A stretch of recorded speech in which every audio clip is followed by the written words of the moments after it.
What's up everyone, how are you all? Today we are back with another blazing Naruto story. What if Naruto hates Kushina and Minato and leave village with his wife? If you enjoy then please like, share and do comments. And also check the description to original creator of this beautiful creation.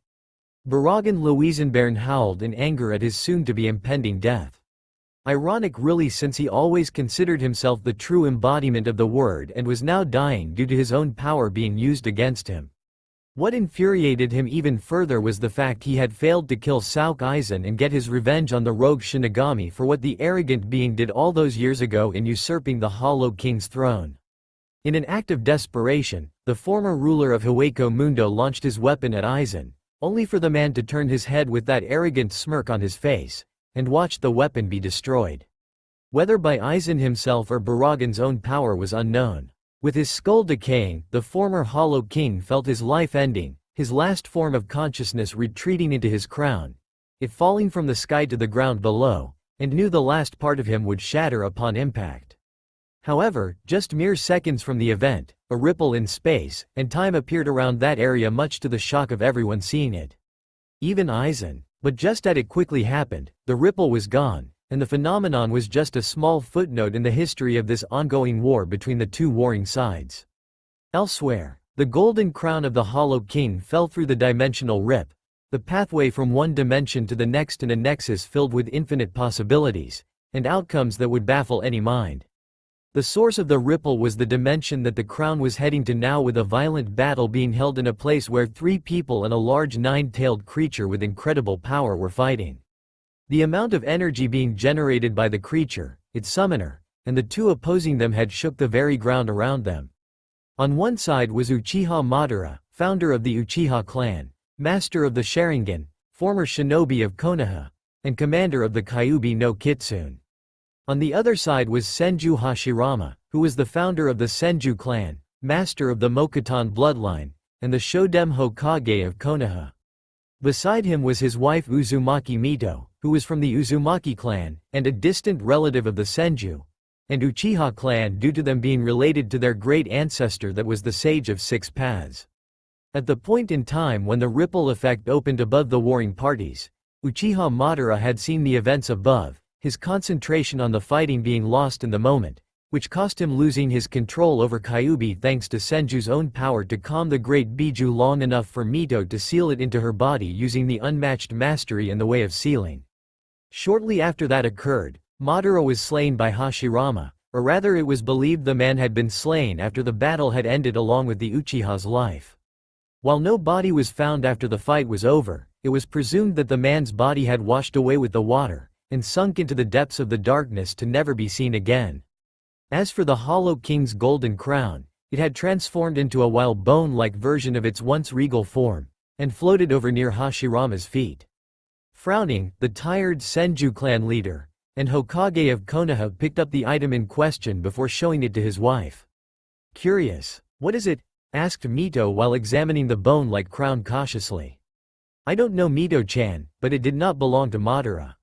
Whatever it is, I sense death within its very structure, and could be a danger to anyone holding it for too long. We should seal it away in the forbidden scroll of sealing my brother, and I have created to ensure such a thing isn't touched by anyone else," answered Hashirama with sealing it away, and walked with his wife away from the soon-to-be-named Valley of the End. "It's really that dangerous?" asked Mito with her husband nodding. "Whatever I sensed in that crown was a shadow of its true power. But what was there within felt like I had touched a piece of the Shinigami himself. If someone were to restore its power back and learn to control it, the results would be devastating in the wrong hands," answered Hashirama with Mito nodding. "Shouldn't we try to destroy it then? If it is that dangerous, perhaps sealing it away is not the best course of action should your successor not be so honorable," stated Mito with her husband shaking his head. "I do not know what would need to be done to destroy this fragment of death, Mito-chan. My attempt, or any attempt for that matter to try, could restore the crown to its former glory. Even worse, it could fragment into hundreds of pieces, and spread throughout the elemental countries, causing untold suffering in a way never before imagined. No, the best option for us now is to seal it away and leave a warning for my successors to leave this item alone," replied Hashirama with Mito looking pensive. Let's just hope that each of your successors will listen, stated Mito, since she was not so optimistic as her husband. Me too, Mito-chan. Me too, replied Hashirama while he planned to talk to his brother about what he found and swear him to secrecy. Konoha, unknown location. Many years later, Uzumaki Naruto opened the forbidden scroll of sealing, his eyes widening at the sight of the list of jutsus and ancient knowledge before him. It was quite a sight for one so young. Over 100 years of shinobi knowledge was in this scroll, and he was the only kid his age to look upon its contents. Of course, Naruto needed to find something specific in terms of a jutsu to pass the secret exam Mizuki had told him about, and the boy was thinking along the lines of another clone jutsu. The one at the academy had always been a bane to him, something he suspected all the academy instructors knew about and used to their advantage. The people in Konoha never liked him growing up, and they made their dislike known through their cruelty with their glares, insults, and beatings that were at their worst on his birthday. The Hokage had tried to comfort him at the hospital when the people had made their hatred for him known during those time, but Naruto over time felt the words were predictable, almost rehearsed in a way that the old man was expecting the abuse to happen each year, and had yet to do anything to stop each physical. He asked the Sandaime Hokage why they hurt him the way they did, but the old man wouldn't answer right away, his eyes hesitant and fearful that it couldn't be explained. But not this time. Now Naruto would perform an advanced jutsu, get the respect he felt was deserving of him, and then maybe, just maybe, the people would finally change their minds of what they thought of him. Now let's see what we have here. Shadow clone jutsu? Seems pretty advanced. I better hold off on that for later in case I can't find another I can use, said Naruto out loud to himself before reading further along the scroll to see if there was another jutsu he could learn. And it was then he saw something that caught his eye. A complex storage seal meant to contain something that only someone with chakra levels around that of Kage could open. Meaning in order to open this seal, you had to either be a Hokage, a Sannin, or someone with the chakra levels matching them. It was designed that way to ensure only someone strong could access the item in the event a Anbu, Junin, or someone of lower rank had managed to steal the scroll before examining its contents. Like Naruto was doing now. Of course, the person responsible for this seal never did put into account that a child, much less an Uzumaki at that, would have such high reserves, and with his simple touch would unseal the item contained within. Naruto looked at the item and frowned at the sight of the strange crown made of bone before seeing the note beside it. Dear reader, if you are reading this, then you are either the current Hokage of Konoha, or someone with chakra reserves of that level. If you are the former, I hope you are ruling the village well since my time, and pray the will of fire burns brightly. If you are the latter, I must beg of you to reseal this item that lays before you away again, and do not under any circumstances let this strange object connected to death be used. It is an object I believe can kill anyone that channels their power into it, as I sensed it trying to do when I first picked it up, and trying to strengthen itself. Even when my wife sealed it away, I sensed it trying to feed off our chakra, and stabilizing itself in its already weakened condition. It has been doing that since my term as Hokage, and no doubt has done so all the way until now to every Hokage since my own term. Due to the seal and the length away from where the chair in my office, or your office if you are the current Hokage, I would wager the crown you see before you has gathered enough chakra to keep itself stable from here on out, depending on how long it has been since I found it. So for the love of Kami, do not put this crown on, or try to harness its power for your own gain. It will most likely kill you. Signed, Senju Hashirama. Shodem Hokage. So this thing can possibly kill people if used, said Naruto while staring at the seemingly harmless thing in front of him. In all honesty, part of Naruto longed for death, and that same part of him whispered to put it on. To be free of Konoha, its cruelty aimed at him, its hatred aimed at him, and at his very existence. Who were they to judge him? What right did they have to hate him? What possible reason did they have that the Sandaime Hokage wouldn't tell him? It didn't matter to Naruto, as the whisper in his head grew louder the more he stared at the crown, and the desire to do something about his life for once that could not be controlled by that of outside forces which would no doubt wish to punish him physically or otherwise later for using this, apparently, dangerous item. How could they punish him for his actions if he was dead? Raise the boy from the grave and make him their servant? Ha! To hell with them and to hell with life. Reaching for the item, Naruto picked up the crown, it almost shining in the moonlight of the clear night sky, as if it belonged in an environment eerily similar to this one, and he could almost feel the power coursing through it. He could feel a pull of his chakra now entering the crown. Its sleek shine, despite being made of bone, made it almost glow, and the call to wear the object grew to the point where Naruto could no longer ignore the ever-suicidal desire to put it on his head. Embracing what would no doubt be his death, Naruto did just that, and put the crown on his head. And that was when everything went to hell. It was also around that time that Iruka and Mizuki showed up. One moved to stop Naruto and the other moved to secretly kill him along with Iruka to further cover up his plans for the Forbidden Scroll. No sooner had Naruto put the crown on his head did the object begin to glow pure white, and an invisible pressure covered everything for miles. Both within Konoha and many miles well beyond the village's walls that awoke practically everyone in the village. From old to young, from civilian to shinobi, from dog to cat to bug, and basically put the entire village on full alert, not seen since the Kyuubi attacked 12 years ago. Many if not all the adults in Konoha believed this was an attack by the fox itself, that the brat they all hated finally showing his true colors after deceiving the Hokage for so long, and had somehow remembered how to use its demonic power before unleashing it on the village. Such thoughts were further strengthened when a large spire of energy erupted from the forest region. A howl of something inhuman echoing into the night sky, scaring away all manner of creatures in the general area.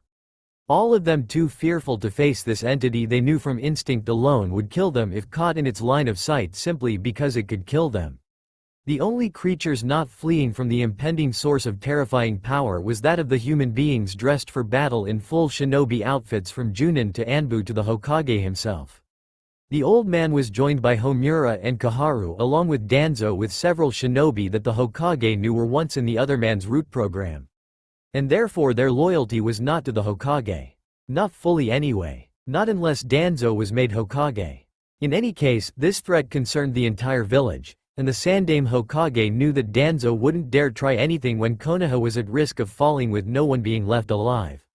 What good was a Hokage if the only one in the village was the Hokage?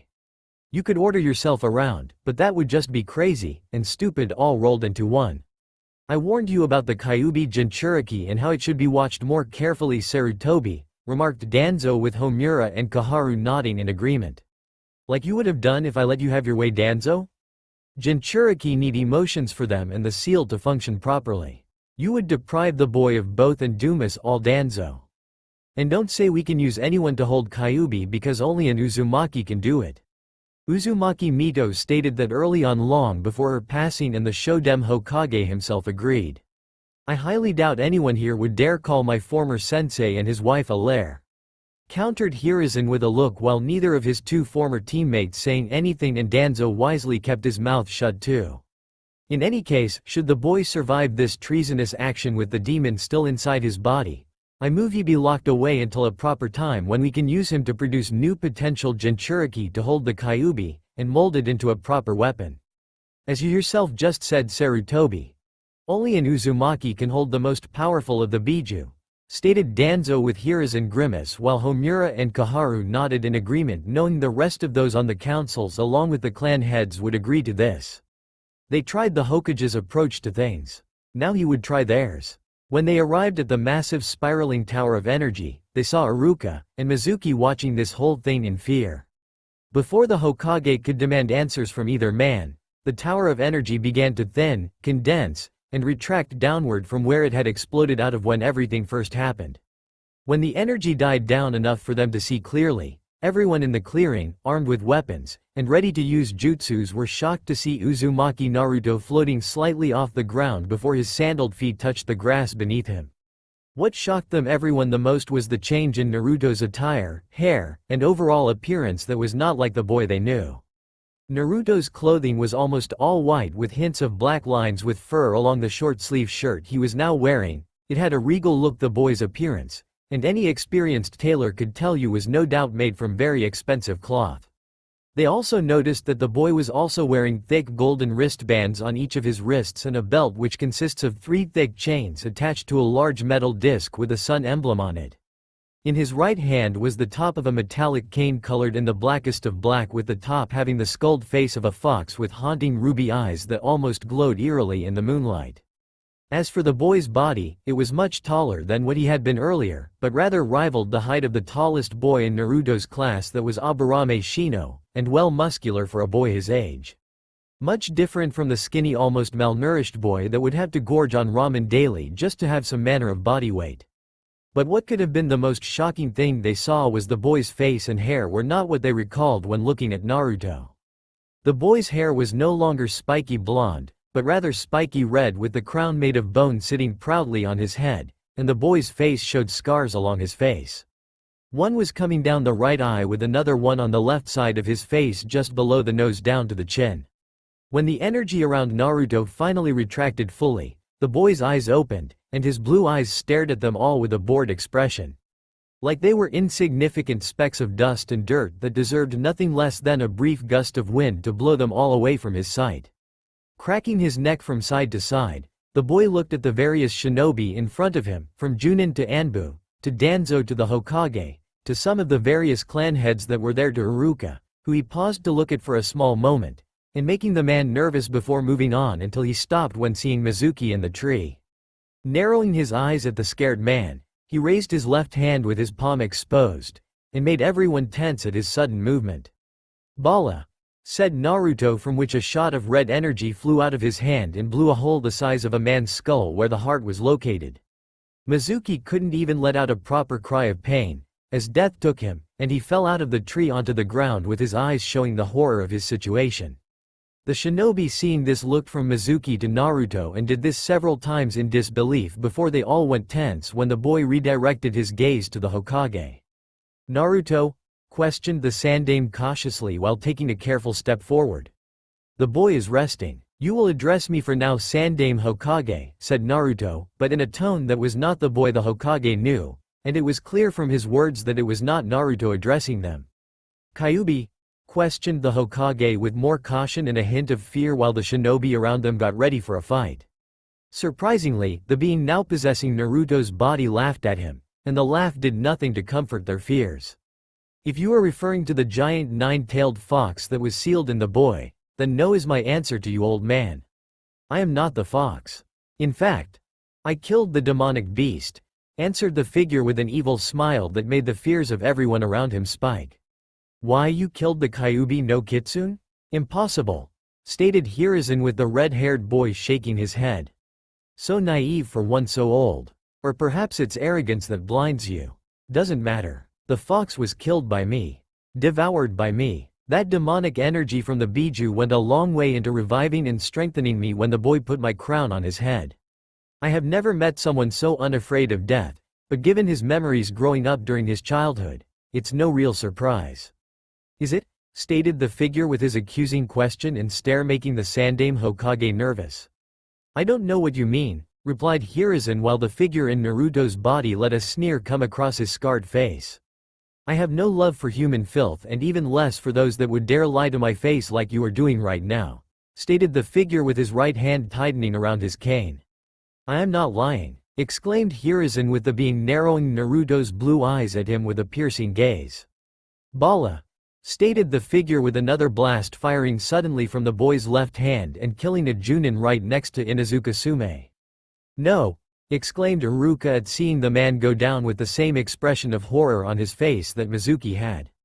"For every lie you tell, someone around you will die," stated the figure in Naruto's body with the Hokage looking from the dead Junin back to him. "You didn't have to do that," replied the Hokage with the being now possessing Naruto once more looking at him with disgust. Like a god looking at a fly that was buzzing at him and was seconds away from being swatted out of existence. "On the contrary, old fool. I did have to do that for the boy's sake. The memories of that Junin using him for target practice in weapons and jutsus when he was 7 were very clear on how I should proceed. If anything, I was too merciful. The fact you lied just gave me the excuse to kill him right now to make my point get across," answered the figure with the Hokage's eyes widening in shock like the others. "Just who are you? If you are not Kyuubi or Naruto, then what do we call you?" asked Hiruzen with Naruto's face now sporting a cruel smile and a chuckle leaving the boy's throat. My name? My name is Baraggan Louisenbairn, former Hollow King of Hueco Mundo for all tortured and lost souls that failed to cross over to their proper sides in the afterlife when they die. Answered Baraggan with the shinobi around him going tense. I don't understand, stated Hiruzen with Baraggan shaking his head. Humans never do understand things until it's too late. And while we are on the subject of not understanding, perhaps you can help me understand something. Like why this child was abused so badly by these fools around me for something that was not his fault. Why the village never honored the dying wish of his parents, who died so honorably in battle against the Kyuubi and sealed the demon within him? Questioned Baraggan with many shinobi around the two looking at each other in shock, and it was clear these shinobi didn't know the truth while the few that didn't look shocked were silently cursing at the secret coming out. Sealed the demon. Wait, he's the son of the Yondaime Hokage? Questioned Inuzuka with the Hollow King looking over at him for a second. Yes, he is the son of that man. So much potential in this boy and it was squandered and suppressed by fools like this one in front of me, exclaimed Baraggan with disgust in his eyes. Suppressed? What do you mean suppressed? Asked Inuzuka while seeing Baraggan turn Naruto's face to him and scoff at the man like he was an idiot. Aside from the abuse he suffered, this boy was taught next to nothing, and learned less than nothing no thanks to the suppression seals around his mind meant to keep his brain working with the attention span of a 5-year-old child. Not to mention the seals that were meant to mask his true hair color he inherited from his mother's side of the family to show he was indeed an Uzumaki, answered Baraggan while the old Hokage in front of him wincing at that. I thought if the boy had blonde hair like his father, the people would be more receptive to him, and hate Naruto less for what he held, answered the Hokage with Baraggan once more scoffing like he had just been told something completely wrong by a total moron. That hardly worked from the start and even less when you gave him the Uzumaki name that belonged to his mother. Those of Uzumaki blood have red hair and hiding it just made the people think otherwise with the last name. They no sooner believed he was an Uzumaki than they did in him being completely human, remarked Baraggan with the old Hokage wincing again. I did my best with what resources I had to help Naruto but… Hiruzen replied, but was silenced when another Junin went down that was close to Inuzuka. That particular Junin nearly set the boy fire on 3 different occasions during 3 different birthdays. The third attempt was nearly a success. Also, you haven't explained your actions for the suppression seals that worked on his mind, and I had to destroy them from the inside out so this child could properly absorb my memories without the risk of his poor brain exploding. Stated Baraggan while the Hokage shifted uneasily. We felt the boy was too dangerous to be kept without some form of proper restraint being put into effect. His potential combined with being the Jinchuriki of the demon was too great to ignore, stated Homura with Baraggan looking at him for a moment before refocusing on the Hokage. And what of the boy's godparents? They couldn't help raise and watch him properly? I find that impossible unless they were either lied to about Naruto being dead or they have no love much less desire to take care of the boy. Which is it? Questioned Baraggan with the Hokage wincing along with the Shinobi Council elders and Danzo too since they were hoping the former Hollow King of Hueco Mundo wouldn't know about the two Sannin. How do you know about them? Asked Kaharu with Baraggan touching Naruto's temple with his left hand. 2 sources. First, were memories. Memories from the fox himself that I obtained when I devoured him. Second, the souls of Namikaze Minato and Uzumaki Kushina that were left in the boy as a failsafe for the seal that held the fox, answered Baraggan and saw the shinobi around him gasp in shock. A part of their souls were inside Naruto? Asked the Sandaime with Baraggan letting out a small amused chuckle at the question. Yes, honorable and cunning to the last. Truly humans worthy of recognition in their own way. Harabelle would given them some measure of respect given she was the espada of sacrifice. But we're getting off topic here. In regards to Naruto's loving parents, they manifested themselves when Kyuubi's power rushed into my being when the Biju tried to expel my presence in the boy and it backfired with my power being restored while within the boy. But the seal itself is still at work and I too will one day be absorbed fully into Naruto shortly in a few months. By that point, all my memories, my powers, how to use them, and everything that I am will be fused into his being for the boy to command as he sees fit. Even now they are talking to him inside his mind, learning of his life, seeing his memories as I have, and they are most displeased. Stated Baraggan with an empty chuckle leaving Naruto's throat while looking the Sandaime right in the eyes. This information is highly classified. We should not be out here talking about this so casually, said Danzo suddenly, since he didn't want this getting worse and possibly risk outside forces hearing anything else. How very true. Not that it matters anyway to me, since the truth will get out sooner or later. But by all means, let's walk to your meeting room where you once decided the boy's life mere hours after the Kyuubi was sealed, and let us speak of this in a more civilized manner, remarked Baraggan, as he walked forward in the boy's body, and grinned when the large army of shinobi parted to let him pass. The grin never left the former Hollow King the entire time he was walking to the Hokage Tower.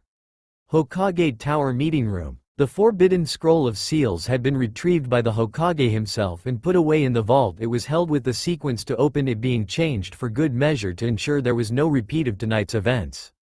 Baraggan Louisenbairn sat in the chair opposite of the governing bodies of Konoha that were in front of him, his eyes looking at everyone with disdain, disgust, and dislike, with it not necessarily being in that order. The civilian council was to Baraggan's left, the clan heads were sitting to his right, the two shinobi council members along with Danzo, and the Hokage were in the middle. They were all different shapes, sizes, and the only thing they had in common was they were stinking of fear. And they weren't wrong in that regard.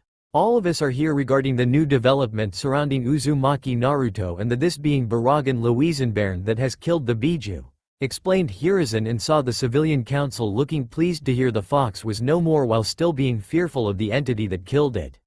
Among other things that need to be addressed, stated Baraggan while looking them all in the eyes, and saw they were not going to dispute that. Yes, with the Biju inside Naruto dead, Konoha is now without a Jinchuriki, and thus at a disadvantage if any other village wishes to use theirs in a war with us. At the same time, we must also address Naruto's future in Konoha and how it should be changed from the life he had previously here, said the third Hokage while Baraggan was moving his cane slightly left of right like he was bored. Is there really anything to discuss, Hokage-sama? The boy's value hasn't changed in the slightest, stated one member of the civilian council. Actually, it has changed, since word has no doubt spread throughout the village of Naruto being the son of the late Yondaime Hokage and Uzumaki Kushina. I assume you wish the boy to receive his inheritance, Baraggan-sama, replied Hiruzen, with Baraggan nodding slightly. Wait, why should we give the boy, much less this thing, anything of the Yondaimes or his wife? They were never married. Illegitimate children receive no such things until they are full-grown adults, stated Councilman Haruno, since his father had put that law into effect to ensure his family didn't have any bastard children. How far in the dark do you honestly expect to keep these fools, Sandaime Hokage? You tell them that the fox they hate is sealed in this boy, but keep his lineage in the shadows, and no doubt sealed away until your perfect weapon is too loyal, if not too stupid, to really oppose the idea of ripping this village to pieces. When was the boy even going to learn of his heritage? Or was he to stay oblivious forever while those of you sitting in your cradle of power watch him struggle to come to terms with not knowing? Questioned Baraggan with a sneer once more crossing Naruto's face through him. He was going to be told at the proper time. To be honest, Baraggan-sama, you had no right to tell him, or trigger the events that did, scolded Kaharu before Baraggan let his displeasure of being talked to in that matter be known and slammed his cane down on the wooden floor. The dark energy from it damaging the room, the walls cracked, windows shattered, the ceiling above leaking dust, and the floor splintered in a spiderweb-like pattern. His gaze was hardened, and it was clear the former Hollow King was not happy with this insolence brought about by this old woman. Do not presume to judge me like you are my superior in every way, old woman. Your species has the lifespan of fleas. I have lived longer than anyone of your bloodline, and long before, when the 9 Biju were all one single entity sealed within your legendary Sage of 6 Paths. Do not presume to scold me like I am the child that sits before you that I inhabit. I could kill you all on a whim and not shed a tear of regret or sadness with the boy feeling the same way. Especially after all he has been through, which you all let happen, and let's not forget you have kept so many things from him from the start, with the fox sealed inside his body being one of them. Exclaimed Baraggan, with the humans around him shaking in their seats. What exactly is it that you want from us, Baraggan-sama? Asked Hiruzen humbly, with the former Hollow King smiling a cruel smile using Naruto's face. Simple. I want the boy to have a life. A happy life. A life you would never have let him achieve if not for his actions in putting on my crown. Ironic, isn't it? He put it on in the belief that it would kill him. That he would at least decide how he died without anyone punishing him for it. Only for this turn of events in my awakening and absorption in the Kyuubi's place doing the exact opposite through me. The boy and I will merge into one single being with his mentality being the dominate one, though my persona will ensure he matures well enough to not be the naive fool you were molding to be your weapon. As such, he will inherit my powers, my knowledge, and what he can do so that the boy may one day take it beyond what I can do. So much potential in this child. He was born to take things in his possession to the next level and break the limits around him. Such potential only manifests itself rarely, once every few centuries, answered Baraggan, with the large group of people around him being nervous when hearing that. I may have lost the Kyuubi inside the brat, but perhaps I can manipulate this being, or the boy, after the two merge into one. Regardless, I will mold the boy into being my weapon regardless of what this thing wants, and I will not be stopped, thought Danzo, since he was not going to let his personal ambitions be stopped by this supposed former king of all hollows. As such, I have stipulations and conditions I want put into place that will ensure Naruto stays in Konoha long after I'm gone. After all, I'm sure you wouldn't want him to go to another village like Iwa, Kumo, or even a minor shinobi village to become a devastating force that could bring everyone around him to their knees, stated Baraggan, while all the members of the governing body of Konoha paled at the idea of Naruto leaving the Leaf and one day become its enemy. What are your terms? Asked the Hokage, while the former Hollow King just smirked at him. First, the boy's lineage is to be made known to everyone. Do not hide it. Do not try to spin it that you were protecting him from his enemies, since we both know that is a lie and I hate liars. I will be taking up residence at the Namikaze home for the time being unless I find it too disgusting to my taste and I simply destroy it. I am also going to need access to the Namikaze and Uzumaki accounts his parents left for the boy while viewing all the holdings and investments they had in this village. I will not have my heir living off the scraps people throw away, or have him diving into dumpsters like he did until the age of 7, or living in that condemned apartment building he moved into at the age of 8 through your kind act of finding him a home. Second, those that hurt the boy are to be punished, and some even executed publicly depending for their crimes based on the various memories I have seen of people committing them. Third, financial restitutions will be made from every store owner that kicked him out, or sold him poor quality goods at an overpriced value. Fourth, the boy will have traveling right like the Sannin do, and speaking of the Sannin, I want those two neglectful morons here in 2 weeks to answer for their crimes against him. If they don't arrive within 2 weeks, half of this village's children will die from the power I will unleash before the eyes of their parents, stated Baraggan, with the clan heads protesting. Wait, you can't. Our children and the children of this village are innocent, protested Inoichi, since the thought of his little being destroyed before his eyes being too much to withstand. I can't? Did you just state to me what I can and cannot do? I can do whatever I wish to this village, and if it means killing half of the next generation of shinobi in training, then I'll do it with a smile on my face. The same smile the idiots in this village had when they tried to butcher this boy's body, mind, and soul during the time he was growing up here. So I suggest you get a message to those two Sannin quickly within 2 weeks, or else the population in this village will be crippled for several decades. You have 2 solid weeks to get 2 people back to Konoha, and let's be honest here when I say I know they can get here in half the time. I'm only giving you 2 weeks because I want to see just how much they love this village and their godson to that extent. Depending on when they get here should prove to say volumes in that regard to both, countered Baraggan, with his power flowing throughout the damaged room and further reinforcing the fact that he was indeed holding all the cards and using them fully to his advantage. Any further demands, Baraggan-sama? Asked Hiruzen, while making a mental note to get a message out to Tsunade and Jiraiya the fastest way possible, while telling them that saying no was not an option. Yes. My 5th demand requires that you Sandaime Hokage reveal yours and everyone else's hands in Naruto's mistreatment. That you encouraged it, allowed the people to get away with abusing the boy, and what punishments were delivered to the people were in fact minor. 6th, since the boy will be my heir to my power, not to mention his parents once the pieces of their souls are absorbed into him fully like I did with devouring the Kyuubi, the boy qualifies for the CRA, and thus will be allowed to take multiple wives to revive his clan. For those of you among the clan heads here with daughters, you will be setting up arranged marriages for them so they will marry the boy, but they will under no such circumstances rule over him. much less try to manipulate him at your request. And any girl he wishes to marry that catches his interest will not be shunned away unless good reason is found with unquestionable proof. As to my 7th and final term, you will reveal the truth on how Kyuubi appeared 12 years ago, and not simply because it appeared due to being a mindless beast, like you've been spinning since that night. You know what I'm talking about, Sandaime Hokage, said Baraggan with the Hokage sighing while the civilian council frowned, the clan heads doing the same, and the shinobi council scowling since they didn't want that piece of information known while Danzo was seething on the inside.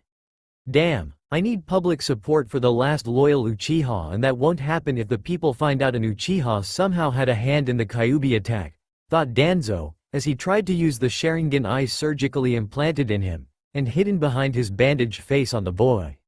Only to find it was useless.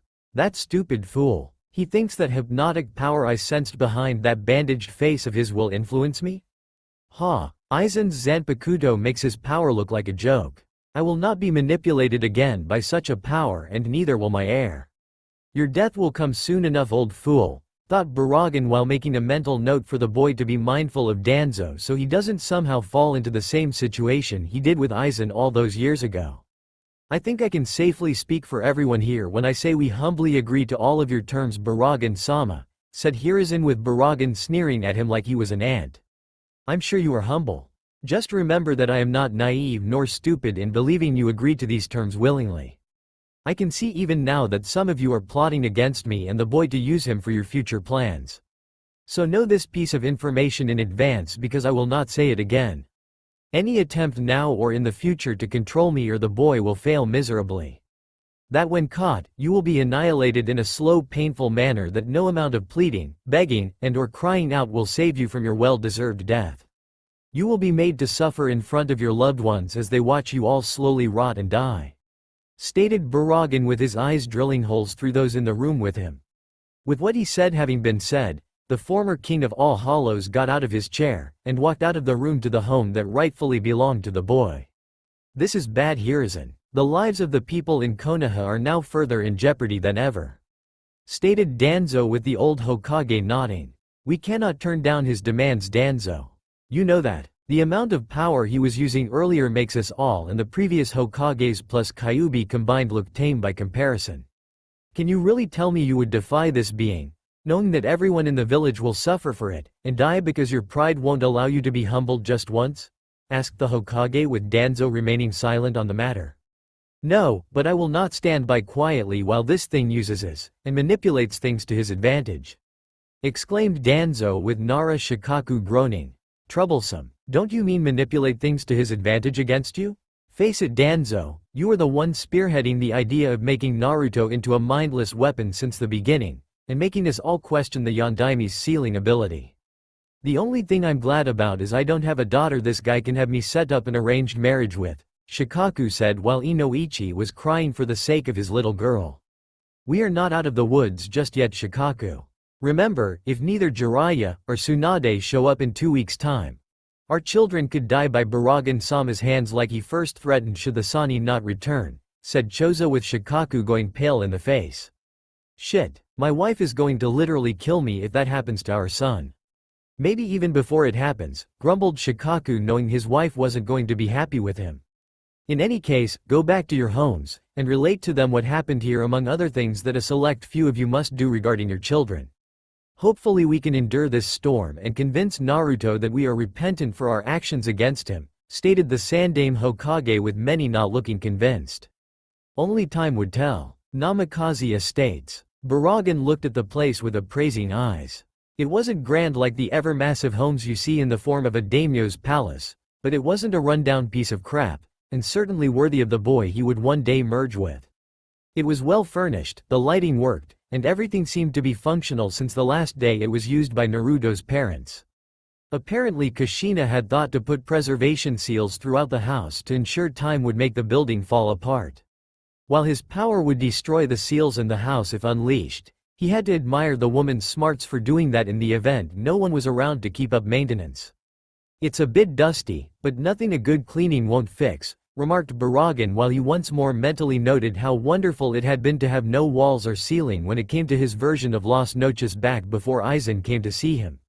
No dust to clean up for one thing. And while such an act in cleaning would be beneath him given his royal status, Kushina was most helpful in providing a jutsu that took care of that easily with one use. So a few one-handed hand signs later, Baraggan sent his energy in a non-lethal manner throughout the manor, and obliterated all the dust in the house. With his task done, the former Hollow King in the Uzumaki boy's body walked to the master bedroom to give Naruto's form its much-needed rest. While he had impressed and terrified the fools running the village, it was merely to do just that, and not look deeper into the situation surrounding the boy's form. In truth, the body needed more time to get used to the changes, the power, and required uninterrupted time stabilizing it. Naruto was his heir now, a life he had met for only a few hours, yet the merging of memories, and seeing the child's living condition, using that term lightly, brought about a deep form of attachment. It was strange for the former Hollow King, but Baraggan felt that this was perhaps some unseen deity's intervention into his life, in making him start over in the form of this boy. A new lease on life, if you will, which was ironic considering he was the embodiment of death, and took the lives of others long before humans understood half the things they do now. Shaking his, or rather Naruto's, head of these thoughts, the former Espada and Hollow King went to the master bedroom for a good night's sleep in a comfortable bed. Hyuga clan compound the next day. Hyuga Hiyashi sat among the Hyuga clan elders, his first of two daughters, Hyuga Hinata sitting across from them, her cousin, and Hiyashi's nephew Hyuga Neji was to the side to listen to the upcoming events. The shy girl had been surprised to be summoned to a meeting so soon after graduating since the clan had did little to praise her on account it was expected and therefore not needing a praise. If anything, they would have been shamed if she failed to be among the top kunoichi and student at the academy when it came to competing against the other clan heirs. With the rumors and news spreading throughout the village from last night into the morning, it was hard to tell what rumors were really true, and what rumors were actually false given how everyone kept telling everyone else different things at the same time. As you all may have heard, the incident last night regarding Uzumaki Naruto, and the stealing of the Forbidden Scroll was indeed true. While the true nature of why the boy did it is not fully known, it is suspected that the child was tricked into doing it if eyewitness accounts about the late academy instructor Mizuki talking to Uzumaki Naruto hours before the theft are indeed true, and was hoping to find some way to earn the right to be a genin of Konoha. In doing so, the boy discovered an object sealed away by the Shodem Hokage in the Forbidden Scroll to ensure it was never used by anyone, and tried to use it on himself in the belief the object would in fact kill him, stated Hiyashi, hearing his daughter gasp and the look of horror at hearing how Naruto tried to end his life last night. I take it that the boy has failed in that regard just like he does in everything else that is life, remarked one Hyuga elder while not bothering to hide his disgust for Naruto. Correct. Uzumaki Naruto did not die last night, but something inside of him did, and something else took its place, answered Hiyashi with the Hyuga elders stiffening before they looked at Hinata, seeing her own curiosity regarding what he just said. Hiyashi-san, is it wise to speak of this topic with your daughter and nephew here? The Sandane's law was very clear on the matter, spoke a second elder with this one next to Hiyashi. A law this clan and this village have never truly followed. Besides, I know the other clan heads are having this very same meeting regarding Naruto, and this will be part of the discussion for them too. As for the Sandane's law itself, the law regarding the truth about the Kyuubi was repealed last night after the emergency meeting we had regarding the Uzumaki boy. The reason the law was repealed is because Uzumaki Naruto no longer holds the Kyuubi in him. The fox was killed in a sense by Uzumaki Naruto when he used the forbidden object in the Forbidden Scroll of Sealing, answered Hiyashi with everyone shocked by this news. So the boy survived. I take it he will be punished then for killing Konoha's defense against other Jinchuriki from other shinobi villages? Remarked the first Hyuga elder while Hinata's eyes widened in fear of the boy she admired and had a crush on being punished. No, the boy will not be punished because of this other matter that must be addressed and will not be challenged by anyone here. After the Kyuubi was killed, a new entity far stronger than the Biju manifested itself, and was not exactly pleased with how the Leaf Village treated Uzumaki Naruto for the past 12 years of his life. Several Junin died last night that according to this entity had a hand in Naruto's abuse and were never punished for it, answered Hiyashi with the Hyuga elders scowling. The boy has been a pest since his birth. What does it matter if the village's Jinchuriki suffers growing up? That is their purpose, so they can be molded into fighting weapons for their village. The fact the Kyuubi is gone now because of the boy's cowardice cannot go unpunished. Hiyashi, you must make a motion before the Hokage to see the boy suffers for his insolence," stated a third Hyuga elder, who happened to be Hiyashi's father, and a fanatical supporter of the cage bird seal. "Such a motion will never make it to our next meeting with the Hokage." The entity who called himself Baraggan Louisenbairn was a former king of hollows, which are beings of terrible power forged from the tortured souls they once were in life, and the darkness of the abyss they lived in after dying. His power was what everyone inside and outside of Konoha felt last night with that large tower of energy belonging to him. "If we make any move against Naruto for any reason, it will mean death not only for us, but our children too," stated Hiyashi before looking at Hinata and then at Neji. "This is insulting," exclaimed the first Hyuga elder while Hiyashi's father nodded in full agreement. Baraggan-sama has laid out various conditions to be met by the Hokage to help ensure Naruto does stay in the village, if only for a time, and additional terms were also made to various clans with daughters around the boy's age. "Apparently, the boy is the son of our late Yondaime Hokage, and his wife Uzumaki Kushina of the Uzumaki clan of Whirlpool Country," replied Hiyashi, with the Hyuga elders sucking in their teeth and Hinata now gasping again in shock. "So the boy has some nobility. He's still a mongrel when compared to the Hyuga clan," remarked Hiyashi's father, with Hiyashi himself sighing and trying to reel in his temper. "On the contrary, father, Naruto's standing now rivals if not surpasses ours, since he is the son of a cage and that of clan heiress on his mother's side, since she was meant to lead the Uzumaki clan prior to her marriage to Namikaze Minato. But that was ended when her clan was nearly wiped out as a child and was brought here to live with Uzumaki Mito, who you are all aware was the Shodem Hokage's wife," stated Hiyashi, with the elders looking like they swallowed 1,000 lemons. "And what of this condition regarding clans with daughters?" asked the second Hyuga elder in a more passive fashion. "Baraggan knows of the CRA and how Naruto meets all the requirements. He is more or less commanding each clan with daughters to set up arranged marriages with these girls and the boy," answered Hiyashi, with Hinata blushing with wide eyes and 2 out of the 3 Hyuga elders now looking ready to explode. "Absolutely not," exclaimed the first Hyuga elder. "This is beyond insulting. This creature dares demand this of us and the other clans here in Konoha? I say we kill him and the boy right now," exclaimed Hiyashi's father, with Hiyashi moments away from losing his temper and lashing out at him. "Enough. This is not up for discussion. It must be done." Failure to comply results in the entire clan and the village as a whole paying the price for any defiance against Baraggan-sama's demands in the form of death. "This arranged marriage on our end will help Naruto form attachments to Konoha and not leave the village to possibly live somewhere else that could possibly be our enemy. The boy has no reason to be loyal to Konoha right now. He has no reason to stay in Konoha, and this village as a whole is the source behind it. So by all means, protest loudly, take to the streets, make a motion before the Sandaime Hokage, and denounce the boy along with the entity inside of him if it will make you feel better. In the end, you will only be signing your death warrant, and those within the entire village, for your arrogance," countered Hiyashi while glaring at each elder, and then looked at Hinata with her head down so not to see his gaze. She knew what was being asked of her. It wasn't uncommon for noble clans to do this with noble families to further influential and political ties.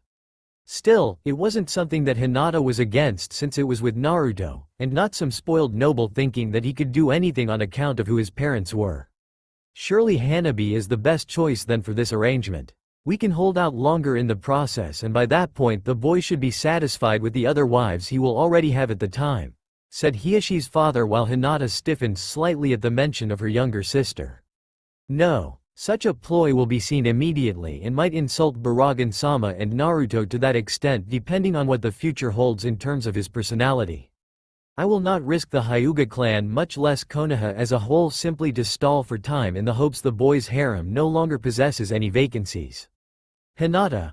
exclaimed Hiyashi, with his voice cracking like a whip when calling his daughter's name. "Yes, father?" asked Hinata, while now looking at her father in the eyes. "If you were to be in arranged marriage with this boy, would you be able to do your duty in being his wife, and do everything in your power to keep him happy? To keep him loyal to Konoha?" asked Hiyashi with Hinata looking away slightly and had to fight the urge to look away further before steeling her resolve while remembering this was connected to Naruto. I would do what I must for Konoha and the Hyuga clan. However, my marriage to Naruto-kun alone may not be enough, and in order for me to be a proper wife to him in the future, I must first be his friend. Something which I was told not to do from the start, answered Hinata while keeping her tone formal without a stutter, which surprised herself greatly, yet it also had a small hint of an "you screwed up" in there, though the Hyuga elders, her father, and Neji just imagined it since they never believed she would do that. Which we were mistaken from the start to do, it seems. Hinata, it is your duty as the Hyuga heiress, and now a Konoha shinobi, to gain Naruto's friendship before advancing that relationship to the next level. You will befriend him, start a relationship with him, and eventually marry him for the sake of having his children. That all these things will help him stay loyal to Konoha, commanded Hiyashi with Hinata bowing humbly at the order. Wait, what about the Byakugan? We can't have the bloodline leave the protection of the clan. She must have it sealed first before pursuing the boy, exclaimed Hiyashi's father with Hinata wincing and Neji having a small smirk on his face. Again, such a move on our part might be considered an insult to Baraggan-sama, and possibly Naruto himself, countered Hiyashi with his father sneering at him. To hell with how those two things feel about it. If this former Hollow King wishes to have an arranged marriage with your failure of a child, then she must have the cage bird seal on her, and another that blocks the bloodline from rising through her offspring she might have with the brat, stated Hiyashi's father, since he felt Hinata was a failure as a granddaughter and refused to let any child she produced have their bloodline unless it was within the walls of the clan itself. That brat, as you called him, will one day become the most powerful person in Konoha and even the world, since his power will only grow as time goes on. As such, any child Hinata will have that same potential, and their eyes will reach a level beyond anything we have seen in our generation. Surely you would not wish to cripple the next generation of potential Byakugan users simply because of your shrewd interpretation of Hyuga clan traditions? Questioned Hiyashi to his father, with the elderly man looking like he was ready to spit fire from his mouth. Traditions are what keep this clan pure, Hiyashi. Traditions are what kept Kumo from taking the eyes of our clan and you when this child of yours was kidnapped so easily, with the end result of her failure costing you your brother's life. Deprived your nephew of his own father, exclaimed Hiyashi's father with Hiyashi closing his eyes and balled his fists while Hinata looked down in shame. Neji for his part glared at Hinata. Perhaps in some manner of speaking, you are correct in that regard, but had we simply changed certain traditions to match the times, perhaps my brother would not have been the one so willing to throw his life away for me. Perhaps if traditions matched the times, it would have been Hinata who was deprived of a father and not Neji. Traditions this clan has been unwilling to change out of fear of the very word, countered Hiyashi with a piercing look aimed at his father before he turned his attention to his now disheartened daughter. She cherished her uncle very much. No cruel bone in her body. And what was her reward for such loving nature? Scorn, hatred, and disgust from those that perceived it a weakness, while those in the Branch family adored the girl. Well, almost everyone. Regardless, the terms he set are too high if the girl is not fitted with a cage bird seal and bloodline sealed to prevent birthing Hyuga children. If this Baraggan does not like it, then he can contend with me, and me alone, to prevent any true disaster to befall the clan, stated Hiyashi's father with Hiyashi letting out something of him sound from his throat. If you wish to speak to Baraggan-sama, I'm sure it can be arranged through the Hokage, since the Sandaime is scheduled to meet with the entity within Naruto by the end of the week, replied Hiyashi while seeing his father smirk in a sense of victory. But Hiyashi himself knew what his foolish old man was planning: to get close to Baraggan and try to perform a noble service by killing the entity through killing Naruto via a lethal gentle fist strike being dealt to the boy. Something Hiyashi was sure would fail spectacularly. Namikaze Estates 1 week later. Baraggan sighed, or rather made Naruto's body make the sigh, while he sat in meditative stance to focus the energies within this body. So much focus was required for a body so young like this one, and in another age or time would have been taxing to the former Hollow King's patience. But he was not that man. Not anymore. The seal on this boy, even when ripped apart from his manifestation, once absorbing all of the Biju's chakra, was still in effect, and it was only a matter of months before Naruto was once again in command of this body. The boy had much to learn, but couldn't do that while awake, and running around in the daily life of the world around him. No, the mindscape was the best choice to teach the boy, as he had done, knowing time had no real meaning there like it did in the outside world, and the boy would need every second in his mind to process the knowledge before him. Not just Baraggan's knowledge either, but that of his parents, and what they know that would pass down to him given the pieces of their souls sealed with the boy would be devoured, peacefully without pain, into Naruto with all of their knowledge joining him. The Yondaime's jutsus, the Uzumaki bloodline his mother had, and their skills in the art of sealing. The last part was fascinating to Baraggan, as he saw what those seals could do through their memories, and what they could do when used properly. Even Aizen would not deny how potent they could be when used and their potential to do many great things when one became a master of such things. Such a skill was the boy's birthright, it was in his blood, and Baraggan would see Naruto was using it like he should have been from the start. There was just one problem. His power still hadn't stabilized properly. Frowning, Baraggan tried to understand why that was the case. Sure, demonic energy did tend to have that extra kick. It wasn't the first time he had devoured the stuff, to the gut when eaten. Though given how this was much more than a little, the former Espada and Hollow King believed time was needed to properly digest the demonic power before it settled down. Only it had not settled down. Not entirely. He was missing something important. Something Baraggan suspected was in connection to the fox, since the demonic energy was connected to this incomplete stability he was feeling. Perhaps the source of the instability lies not in the fox himself, but the manner in which he was sealed, and the events prior to the sealing. Time to take a dive through memory lane, thought Baraggan with a hint of amusement before he called upon the Biju's long line of memories and flipped through them until he got to that one night of the sealing 12 years ago when this boy's parents sacrificed themselves for him.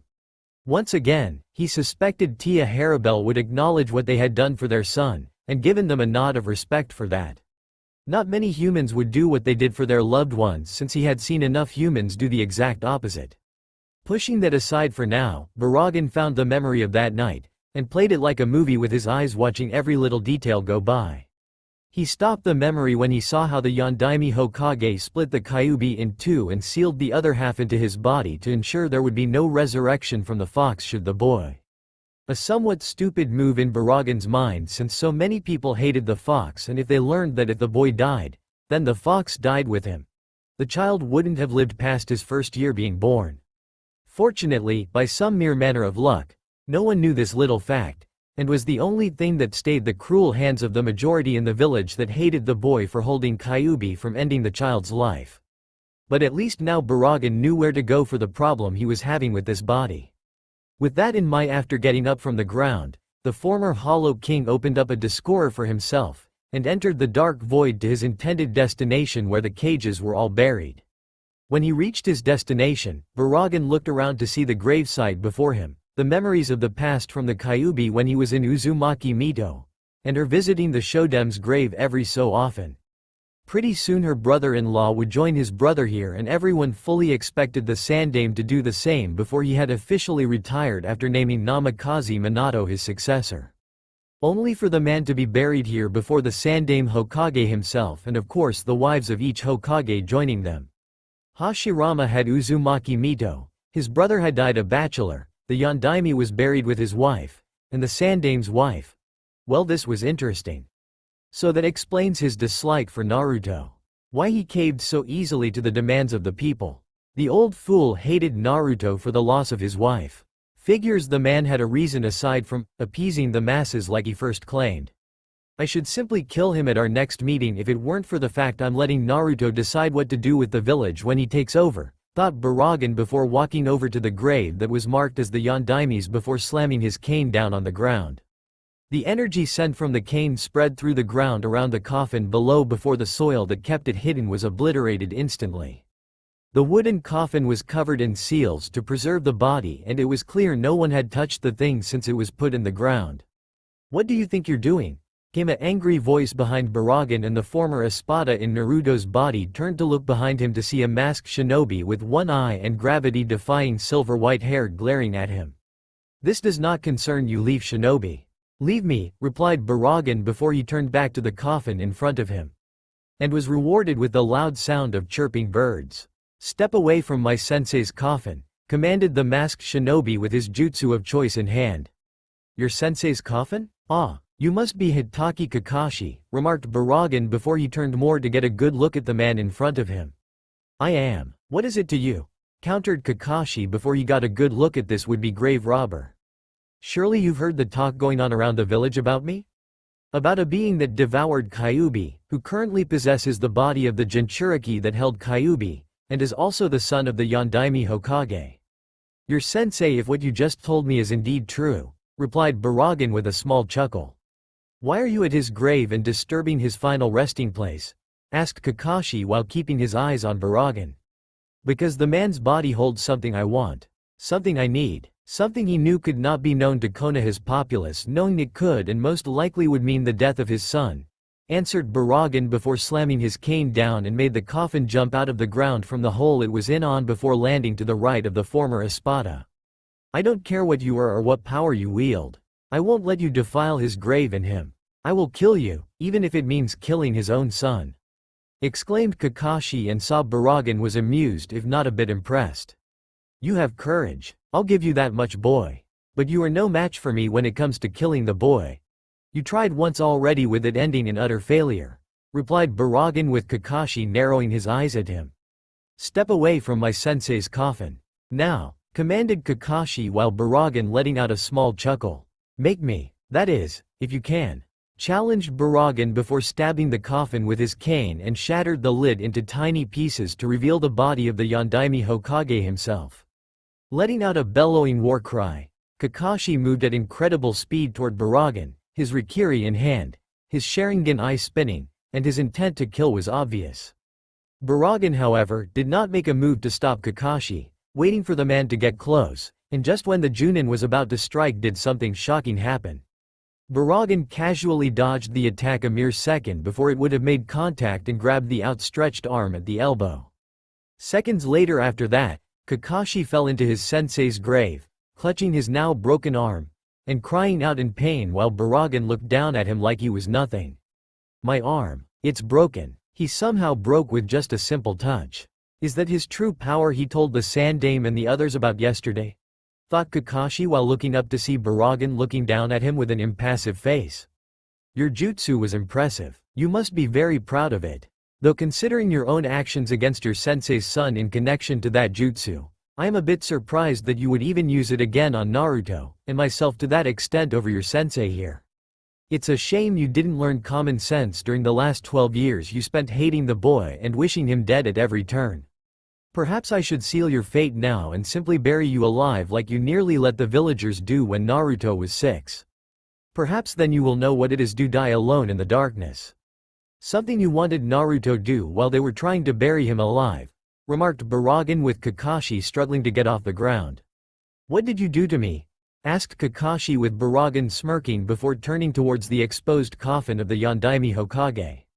The question you should be asking yourself, boy, is what I can still do to you. In this village should I become truly disgusted by your arrogant stupidity?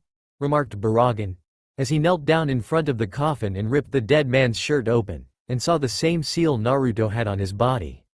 Stop, Baraggan-sama, you need to stop, exclaimed the Sandaime Hokage with a team of Enbu behind him. And I should stop what I'm doing now? Why exactly? Questioned Baraggan while he was tracing his fingers gently over the seal.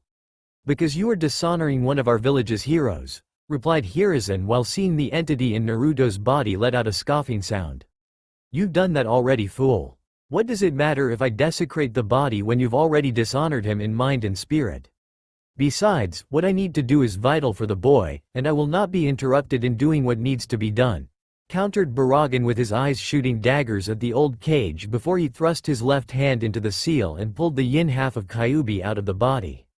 Right before he, much to the shock and horror of everyone around him, devoured the Kyuubi's yin chakra through the mouth into Naruto's body while laughing the entire time. When it was over, the Konoha shinobi watching him could only stare at the entity in Naruto's body, who let out a sigh of it devouring more demonic energy, and began walking away from them with a smile on his face. What did you hope to accomplish by doing that, Baraggan? Answer me, demanded Hiruzen with the former Espada stopping in his walk and turned to look at the old cage with a look of disgust in his eyes. Don't even think of commanding me, old cage. My power was far beyond you before and has now exceeded it even further. Because I am in such a good mood, I will let your insolence towards me slide this one time, and simply walk away without giving you an answer.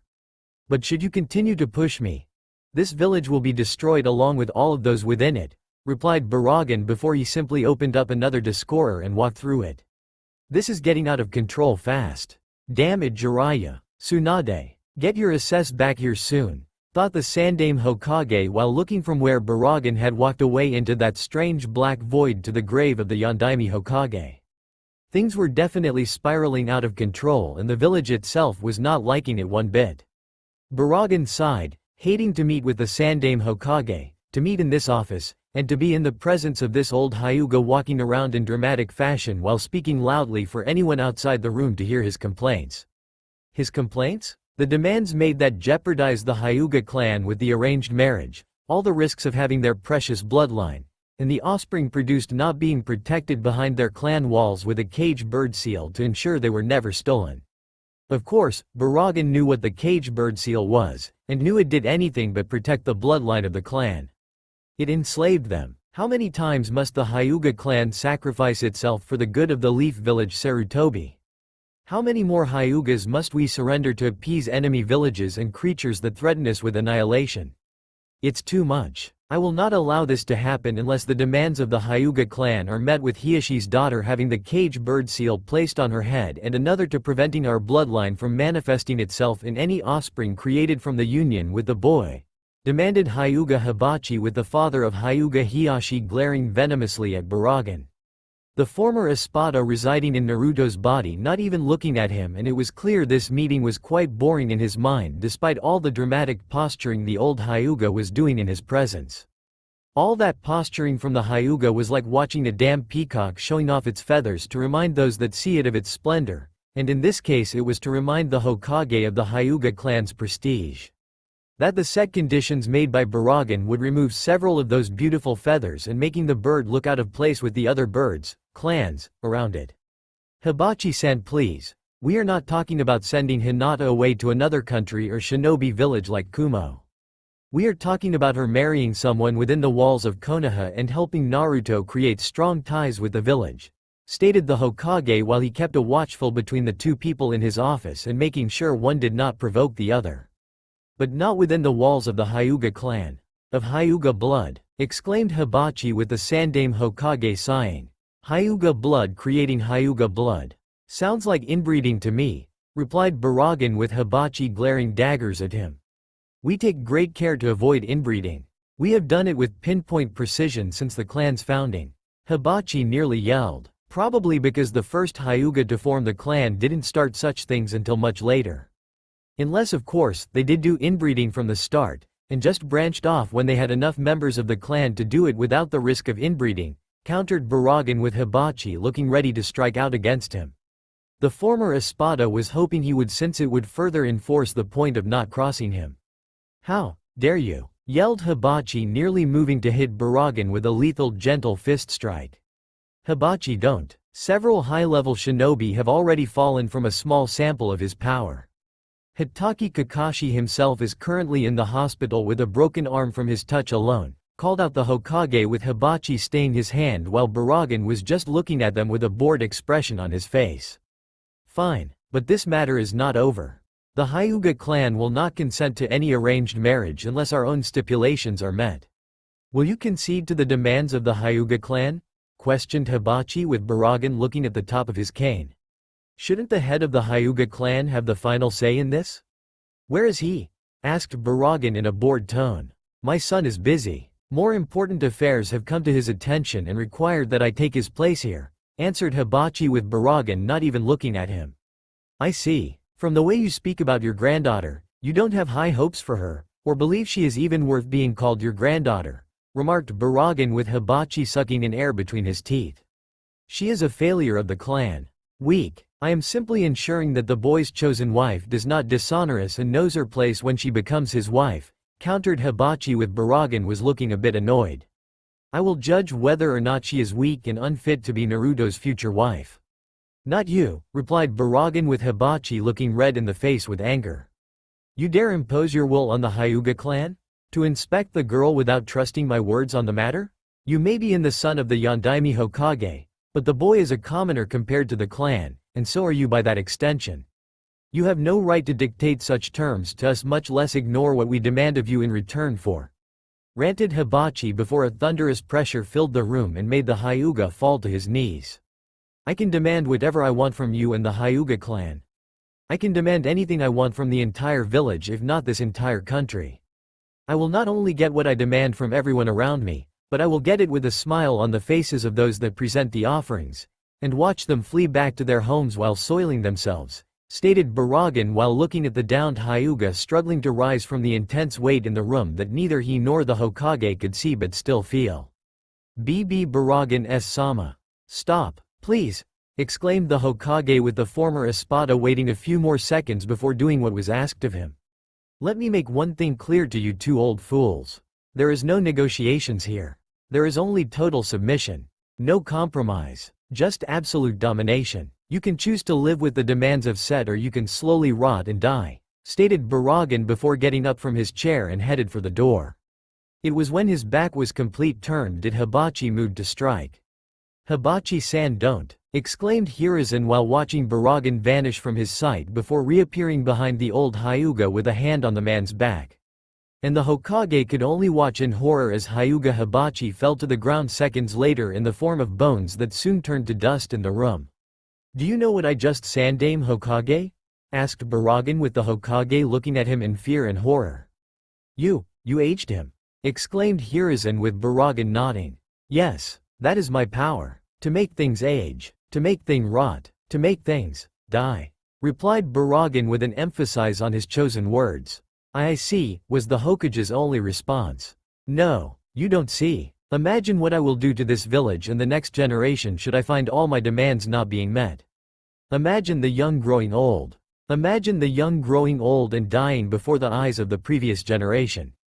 Parents having to watch their children become skeletal corpses before the bones turn to dust and scatter into the wind with no remains to bury. Now, do you see? Stated Baraggan with a whole new shade of white appearing on the Hokage's face as he imagined the horror that would be unleashed if the former Espada was displeased. All the requirements will be met, Baraggan-sama. I swear it, exclaimed Hiruzen with the former Hollow King letting out a scoff at his proclamation. We will see soon enough, Sandame Hokage. I'm still waiting for the day when your two former students arrive, remarked Baraggan with Hiruzen inwardly cursing at the lateness of Jiraiya and Tsunade. Where were they? Konoha streets. Sometime later, Baraggan walked through the streets of Konoha, the people giving him a wide amount of space, and rightfully so since word had reached the village of Hyuga Hibachi's death by his hand. Even now rumors were spreading of how with a single touch, the Hyuga had died, and rotted away, with many fearing the same thing would happen to them if he came in physical contact with them.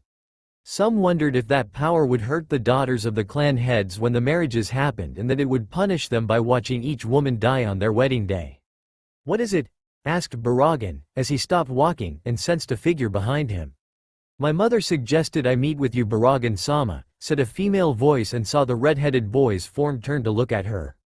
Judging from the unique markings on your face, you're from the Inuzuka clan, and as for your mother, she is the clan head, deduced Baraggan with the slightly older girl, physically anyway, walked toward him. Yes, my name is Inuzuka Hana. My mother is Inuzuka Sume and the clan head of our clan, Hana humbly stated while Baraggan looked at her with an appraising eyes. I take it you and the rest of the Inuzuka clan knows the truth? Stated Baraggan with the Inuzuka girl nodding. Yes, it created an uproar in the process. Some of our family members have little love for Naruto-san, replied Hana honestly, since she was told Baraggan disliked liars and didn't wish to offend him. Hence why the triplets she had for dog partners were told to stay home. Have? As in they still do? Asked Baraggan curiously with Hana nodding. From what my mother told me earlier in private when discussing my arranged marriage with Naruto-san, the late Yondaime Hokage, and his wife had enemies within the village as well as outside, answered Hana with Baraggan nodding. I see. And how did you feel about Naruto prior to this information? Asked Baraggan with Hana trying not to show nervousness in front of him. I was unsure of him. I had heard stories of Kyuubi, witnessed its power from a distance when I was still young pup of a girl, and knew from the whispers that Naruto-san carried it. But I never saw him lash out at people when they attacked him, even when I knew I would have in his place, so I thought perhaps that they were wrong about him being the demonic beast they all said he was when they talked in secret, answered Hana with the former Espada, letting a smirk appear on the side of his mouth for a moment. Well, at least you were honest in your answer. I'll give you that much. At least you are far more open-minded than the rest of the arrogant fools in this village. No doubt there are plenty more people in other villages too that hold all the other Jinchuriki with the same level of disrespect, commented Baraggan with Hana walking toward him. Mostly like yes. Each village treats their Jinchuriki pretty much the same, but they all use different methods in keeping them controlled, said Hana with Baraggan frowning in thought. Such arrogance. You humans make these Jinchuriki, then treat them like they are pests for most of their lives until they are needed to fight, and then throw them away when their services are no longer required. Such a thing would never have happened in Hueco Mundo or in Las Noches for that matter, stated Baraggan, though the last part was more to himself. It wasn't meant to be that way from what we were told about the history of the Biju, commented Hana before explaining the history of how Hashirama divided up the 9 Biju to each of the shinobi villages to promote peace and balance between them. Only for them to be abused and used for warfare. Honorable intentions twisted by those hungry for power, remarked Baraggan with disgust in his voice. It's just how things are here, Baraggan-sama. You need to be strong to survive and use whatever is at your disposal to do it, said Hana with Baraggan letting out a noise from his throat. True, but to abuse your subordinates for the sake of that power is not the way to do it. I have lived long enough to know that, countered Baraggan with the memory of his loyal Frazione dying under his command, making the blood in this body boil. That and Naruto's own personality was merging with him, and the sense of betrayal the boy felt over this matter seeping into it. I'm sorry, Baraggan-sama. I didn't mean to offend you by bringing up this sensitive topic, said Hana while seeing and sensing his anger over the matter. It's not your fault, my dear. Tell me, have the other clans been complying with everything I have asked of them? Questioned Baraggan with Hana shifting nervously. I cannot truly say, Baraggan-sama. My mother has submitted to your request in terms of agreeing the arranged marriage, but I'm not sure about the other clans, or how many of their respected members support it. Naruto-san was not well liked within the clans, with several members in each assaulting the pup when they had the chance, answered Hana with Baraggan frowning slightly. All the more reason to enforce my presence and eventually make sure Naruto enforces his own when the time is right, remarked Baraggan before walking down the street with Hana now walking beside him to talk about other things. The Inuzuka girl could only hope that doing this would put her clan in Baraggan and eventually Naruto's good graces. Hokage Tower day of the deadline. Baraggan sat in the chair as he did before not that long ago. He was tapping his cane on the ground lightly, a means to keep himself from being bored, and it made those around him become on edge with nervousness. There was no power behind each tap he made with the cane, but it was fun to see these fools sweat knowing it could happen at any time, and they would be annihilated in the process without a moment to defend themselves. Why was he even in the room with these fools? He was waiting here originally for the 2 Sannin to come in and take their standing position on either side of the Sandaime Hokage. It was to show that they were loyal to the old man responsible for teaching them and were loyal to the leaf. Not unlike Tucson and Jin did when walking beside Aizen when they were walking through Las Noches doing something devious. Just the thought of them made Baraggan want to head back and use his newly raised level of power to make those fools bow before him like they should have done when he first met them. But alas, that was not possible, and even there was no telling what the state of the conflict between the 2 warring sides had been since his death.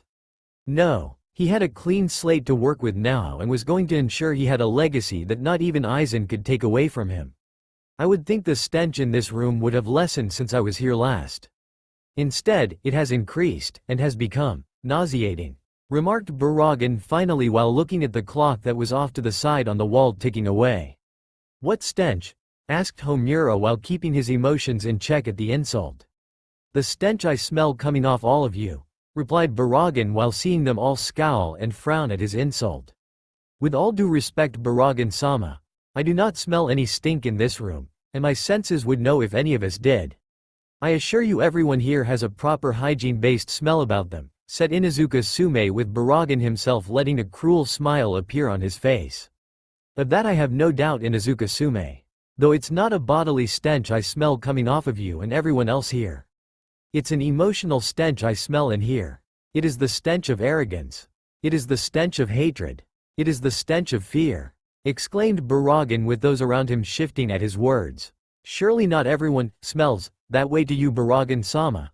asked Aburame Shibi, who was a man of logic, and only let his emotions become known when required. "No, not all of you do.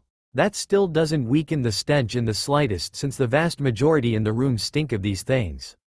It's only increased since the last meeting we had, and considering the lack of two Sannin in room. I can see why," countered Baraggan with his smile never leaving. "What do you mean, Baraggan-sama?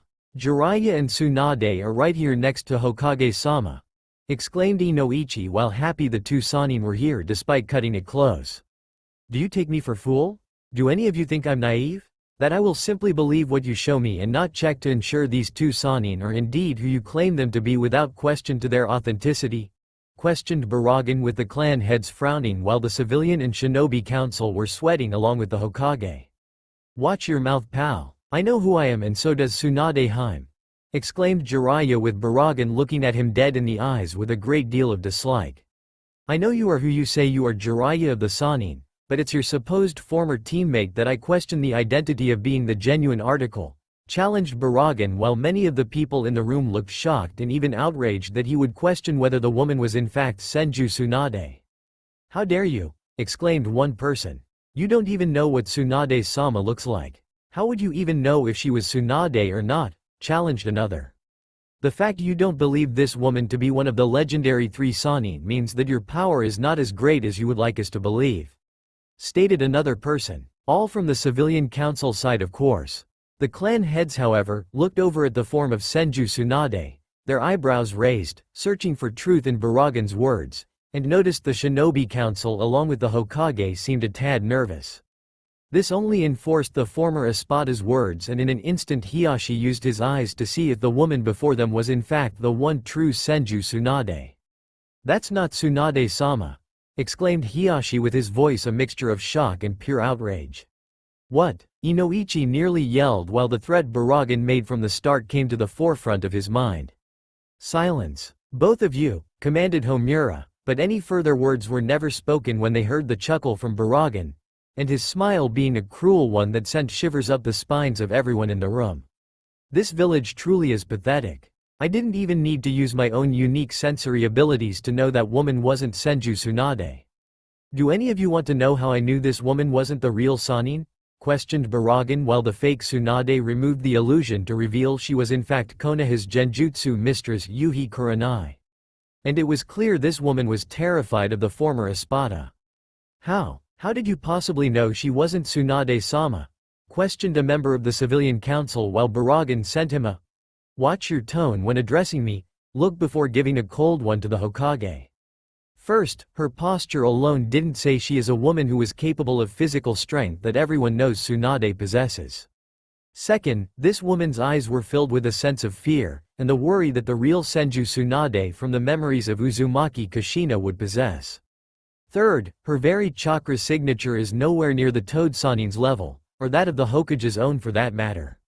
The real Senju Tsunade would have near matching energy levels, but you two were hoping I wouldn't notice, and that the energy you were producing would mask it.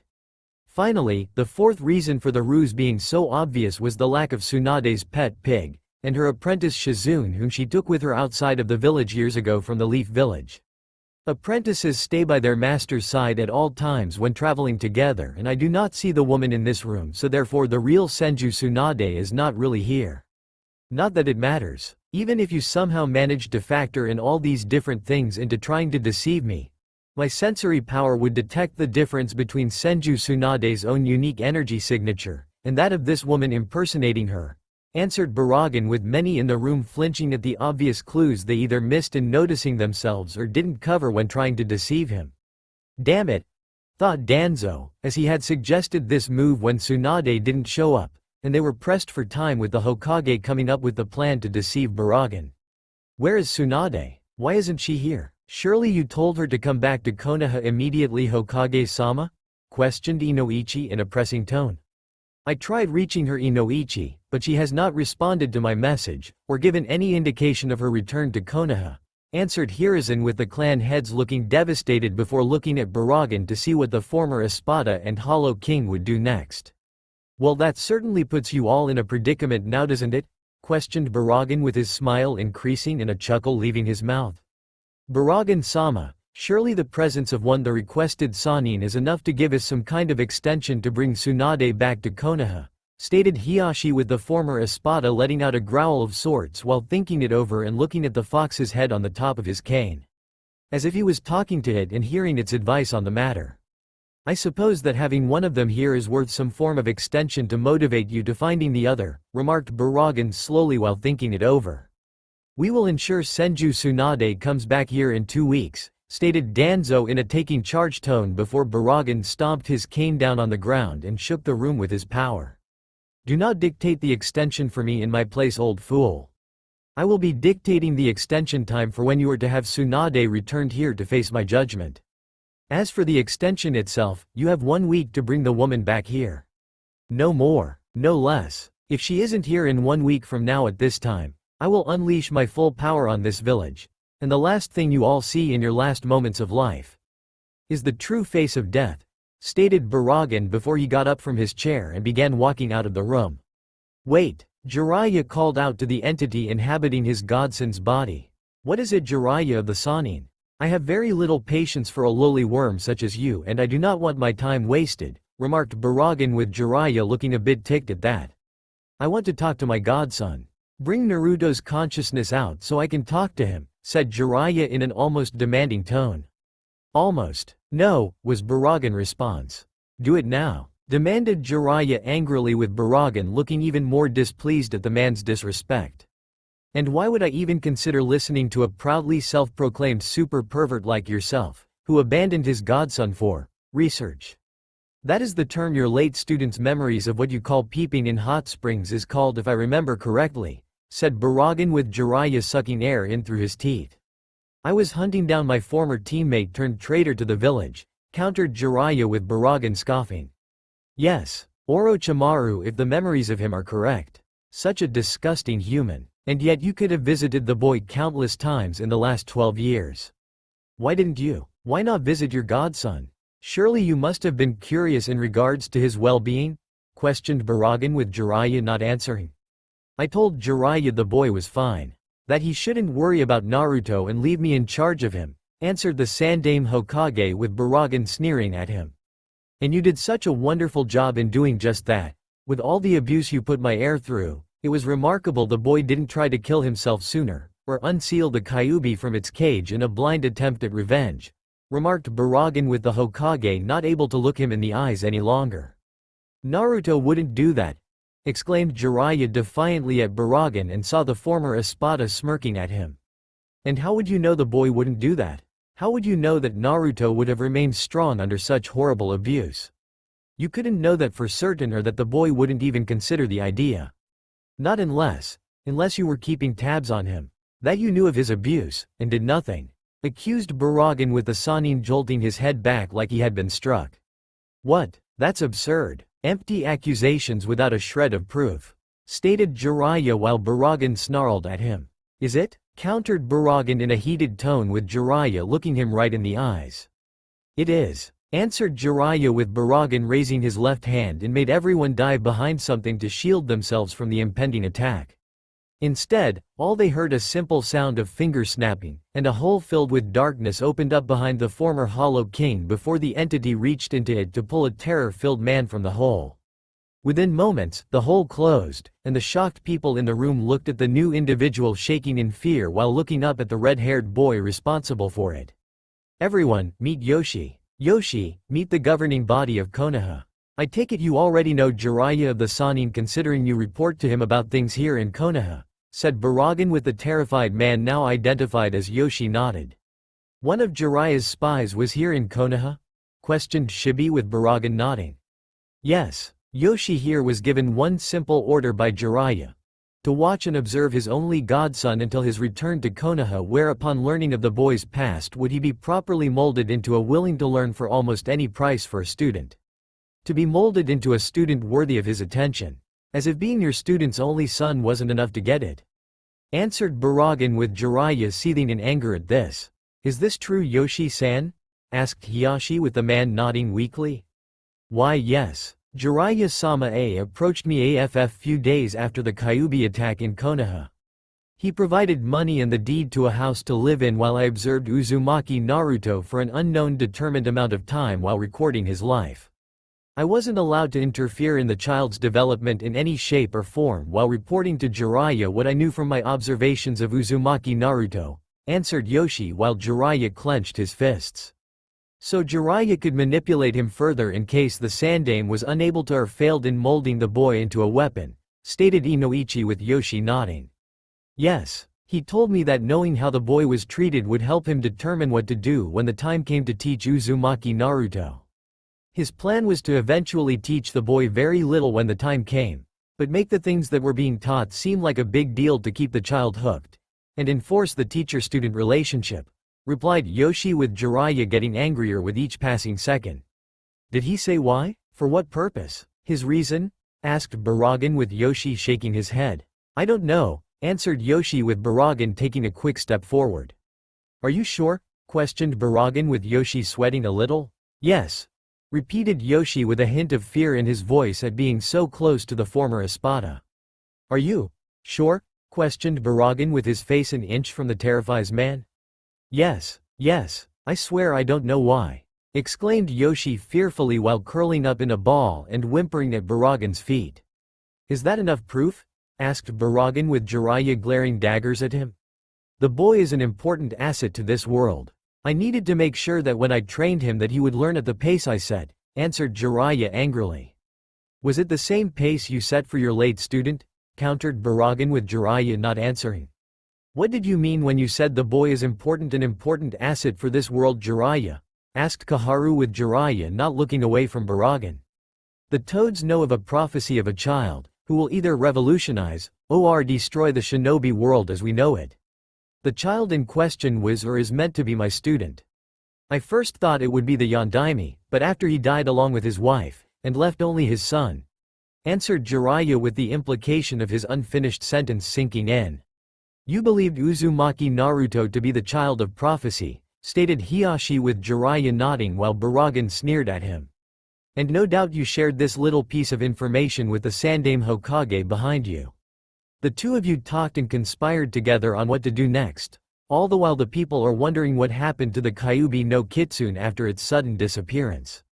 You along with the Sandaime, being the greedy humans that you are, decided to control the boy, and the prophecy in general since it wouldn't be that hard to control the development of an infant growing into adulthood. Jiraiya comes along later in his life, trains him, and influences him along with the decision on what to do with the shinobi way as you know it. Revolutionize? Or destroy? Decisions. The trouble with prophecies is that they can be misread, or misinterpreted when foretold to people. That's why the unwritten rule on how they are never to be influenced is in place for just this sort of reason. It kind of imposes the grasp of free will in making choices, added Baraggan while he walked over the quivering body of Yoshi and moved towards Jiraiya. What are you talking about? Questioned Jiraiya with Baraggan shaking his head. Isn't it obvious? When you heard that this student of yours could possibly destroy the shinobi way of life as it is now known, you panicked because you first believed it would mean the end not only for the shinobi way of life as you know it, but it could possibly destroy the shinobi villages too. All the shinobi villages, am I right? Accused Baraggan with Jiraiya's eyes wavering slightly. So what if I did interpret that? I had a duty to Konoha as one of its shinobi to protect it from all threats no matter the cost. That includes prophecies, answered Jiraiya with some of the civilian council nodding and the shinobi council agreeing with that statement.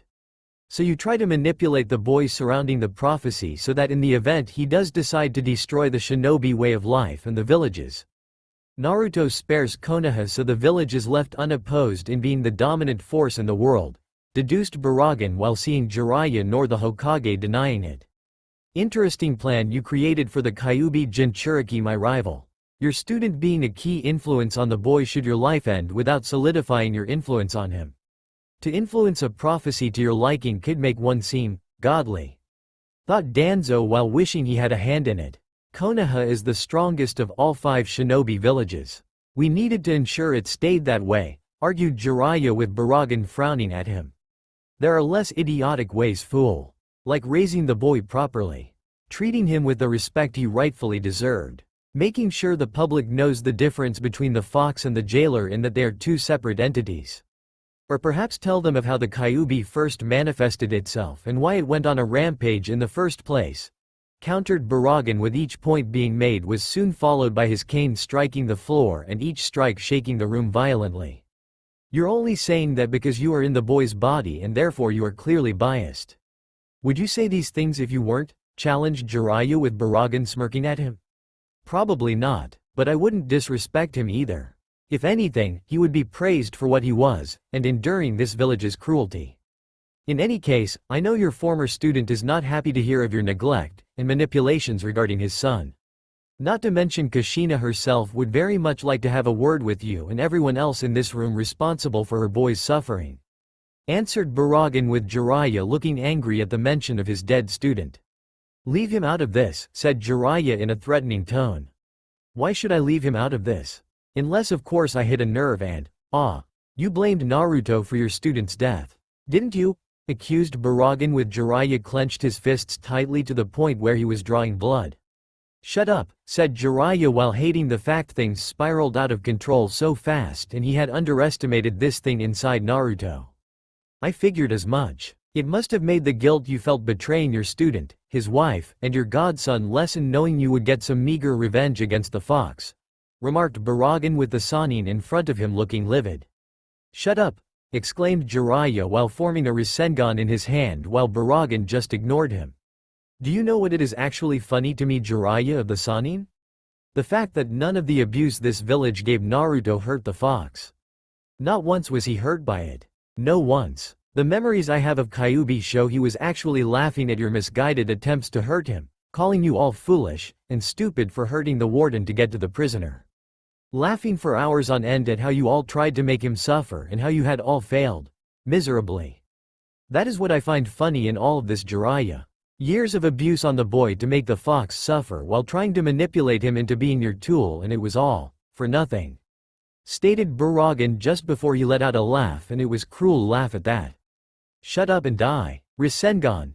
Exclaimed Jiraiya in anger, as he thrust the orb into the face of his godson, and everyone was blinded by the light from the energy. Did he get him? Did Jiraiya kill that vile monster? Asked one member of the civilian council hopefully while seeing only smoke in front of Jiraiya currently hiding the end results of his attack. No, he did not get me, came the cold voice of Baraggan before a hand came out of the smoke and grabbed Jiraiya's extended arm. Snap, and breaking it violently with the greatest of ease. Ah! Screamed Jiraiya, as he fell to his knees, his arm dangling at an odd angle. It looked like a piece of his arm was missing something inside, or had just shriveled up with blood dripping from the hand of his godson currently being used by the former Espada. Your arm is useless now. Even your former teammate will have a hard time healing your arm since all the bones I broke are now brittle and are the size of pebbles. I estimate you have exactly 1 week before that arm is lost and will need to be amputated. All the more reason to find Senju Tsunade and bring her back here to Konoha whether she likes it or not, stated Baraggan before he left the room. Konoha Academy the next day. Inuzuka sighed heavily, his eyes showing how tired he was right now, as he looked over the tests he had given the genin he just graduated from the academy, and just wished this nightmare would end. After what happened with Naruto with the history of the boy being abused, which he felt stupid for not seeing, or possibly on a subconscious level refused to see, had gone back to look at the records for the boy, and every other student there. The fact Naruto was sabotaged by Mizuki so easily made Inuzuka believe it had happened since the boy was attending the academy from the start, and also suspected some foul play in the handling of the other students too. The results were not encouraging. As suspected, Naruto had been sabotaged from the start of his shinobi training, the very first day in fact, and possibly from the second he entered his first classroom. The other teachers at the academy were not fond of the boy and made it known even now despite what was happening to the village. Inuzuka, however, was also concerned with how they had altered things just to ensure Uchiha Sasuke was the Rookie of the Year, and had done more than altering tests. Little side notes were even made in the taijutsu section of the programs to indicate who should be allowed to win, and who should be put down. Naruto had marks on all the pages with orders to beat within an inch of his demonic life, while Sasuke was marked as let him win no matter what to his own. The same was said for test scores, as some teachers had forged Naruto's handwriting to add incorrect answers to his paper, and did the opposite for Sasuke's tests. The only reason Inuzuka didn't notice it sooner was because Mizuki had been the one handling the tests and grading the pile that held tests for both boys. Some of the other students had been marked that way too, mostly civilian council members to ensure their kids get passing grades, but also some of the clan heirs to no doubt have some form of political favoring from their parents should the need arise in the future. No doubt in the event someone who actually cared for Naruto on a genuine level brought this evidence of cheating to light. Not that it mattered since the clan heads had already thought the same way as him and had asked for an immediate inquiry into the matter since the whole incident with Naruto being possessed by the former Hollow Cane. Any boy, who was dead last at the Shinobi Academy, and capable of getting the forbidden scroll of sealing from the vault clearly had skills that were not viewed at the school. It made the clan heads wonder what else they had missed or ignored not only in regards to the former Kyuubi Jinchuriki, but of the education of their own offspring as well. Hence the inquiry. When Inuzuka brought them to one big conference yesterday after the incident with Jiraiya, who was at the hospital while the Hokage tried to get a message to Tsunade to come back to Konoha, it had made several parents angry at hearing this, and they made that known to him in their own way. Inuzuka Sume growled, foaming mouth when she heard the news, and looked ready to go rabid any moment. Aburame Shibi felt it was illogical for the instructors to tamper with tests and teachings to ensure two other students would be put into different positions to appease certain higher-ups. Choza didn't like how one of the teachers deliberately beat down his son just to quote, beat the fat out of the pudgy kid and hope it turns into muscle after all the bruises heal. If the remark on the taijutsu portion of the test was any indicator. Poor Shikaku got hit hard with a frying pan, somehow manifesting itself out of nowhere, by his wife since she blamed him for not keeping a better eye on their son while she was busy all day with housework. As it stood, none of the clan heads were happy, and demanded something be done to correct this insult to their children's education. The answer? Taking a crash course in everything they were taught about being shinobi and then some in the span of a few months. By the time Naruto was ready to awaken from his own form of learning to rejoin the rest of the world, the genins that graduated from the academy would finally be ready to properly graduate too. The clan heads were all in agreement with that, as was Baraggan when Inuzuka came to visit the former Espada after the meeting to discuss it with him since the boy he possessed would need to interact with kids his age. Granted they wouldn't be strong enough to compete with Naruto, but they could at least get to know him, and Inuzuka did hope they would form bonds with the boy to bring about a lasting friendship. Baraggan felt that was acceptable and would even make sure that Naruto would be there to take a test of his own when the time came so he could graduate properly with the other genin in his class. "Inuzuka, what are you doing here so late?"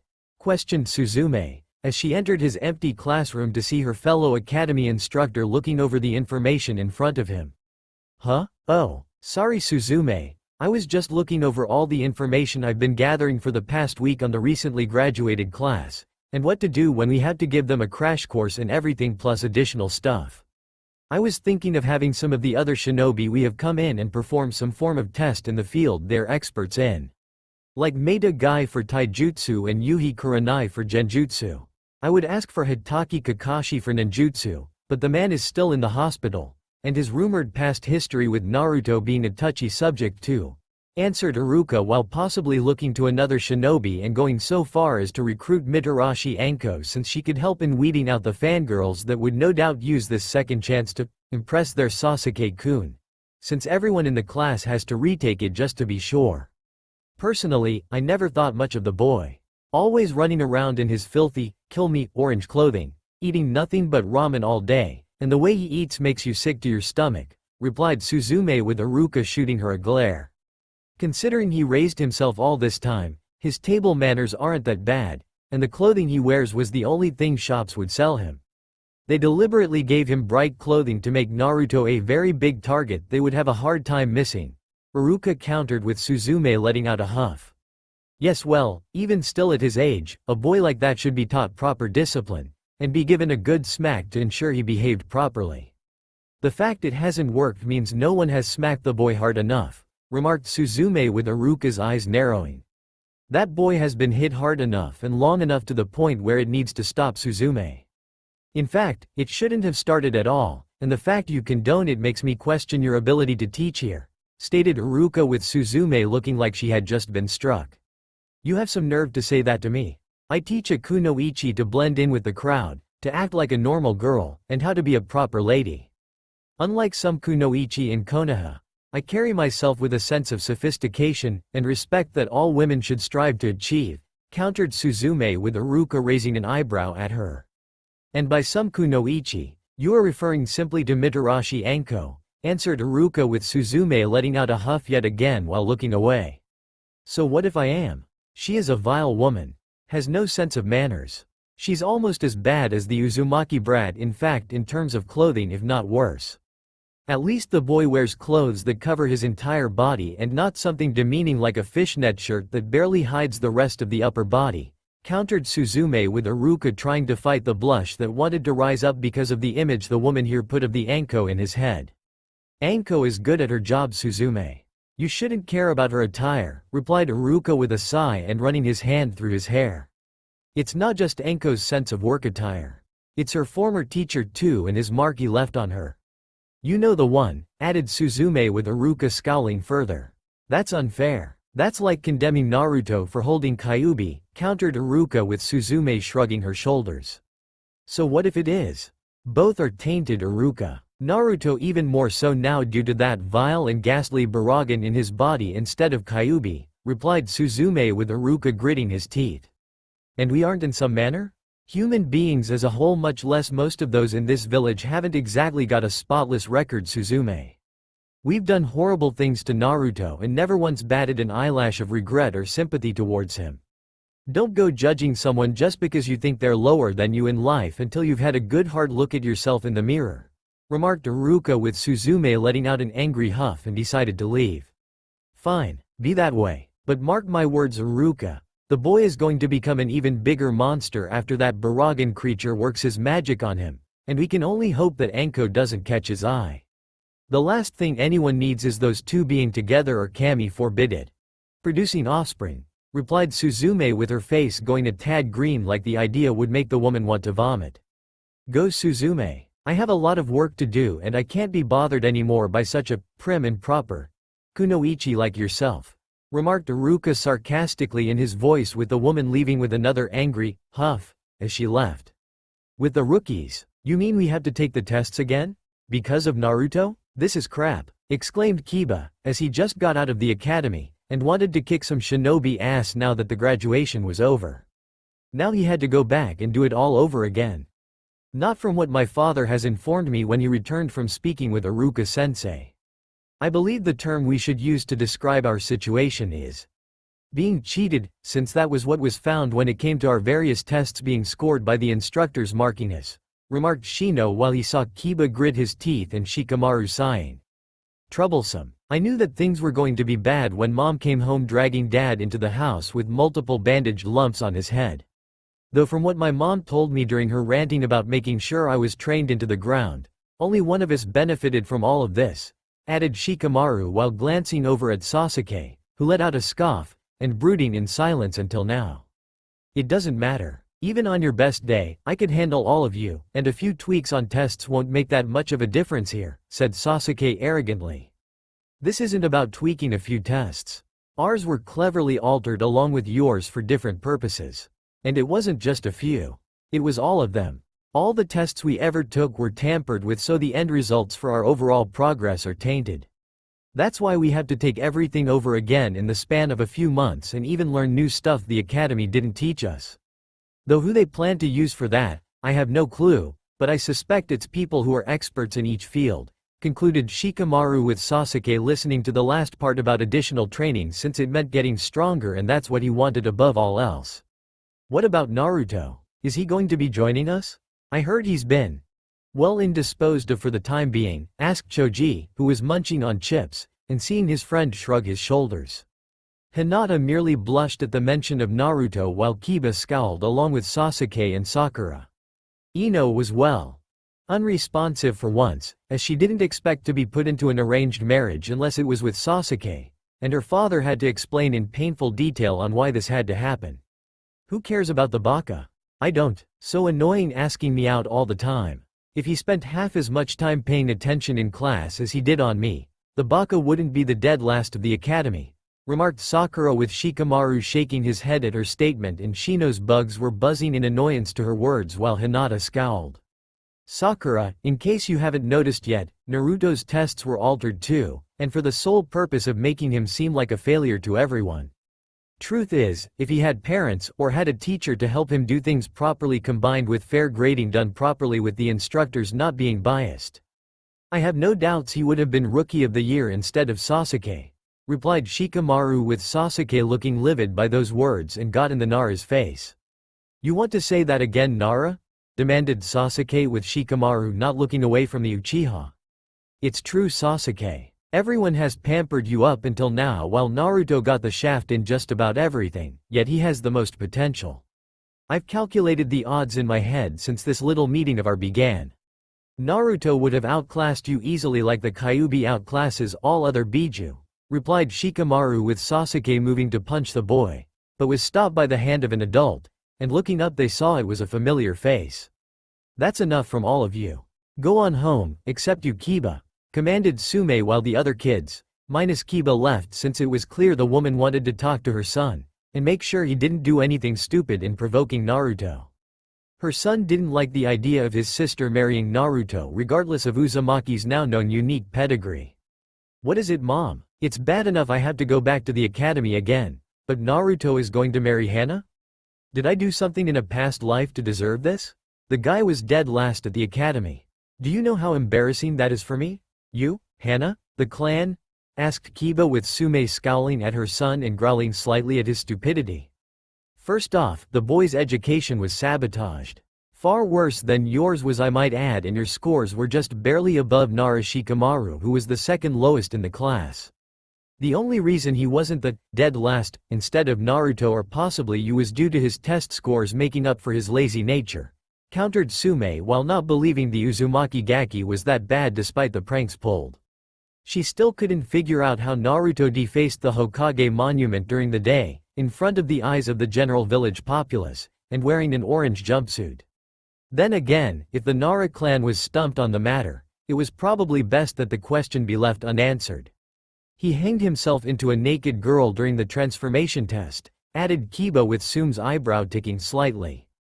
Okay, that, Tsume would admit, was a bit bad, but considering the results got the male instructor to topple over wasn't bad, and was an unorthodox jutsu to say the least, even if she as a woman had a disapproving view on the matter.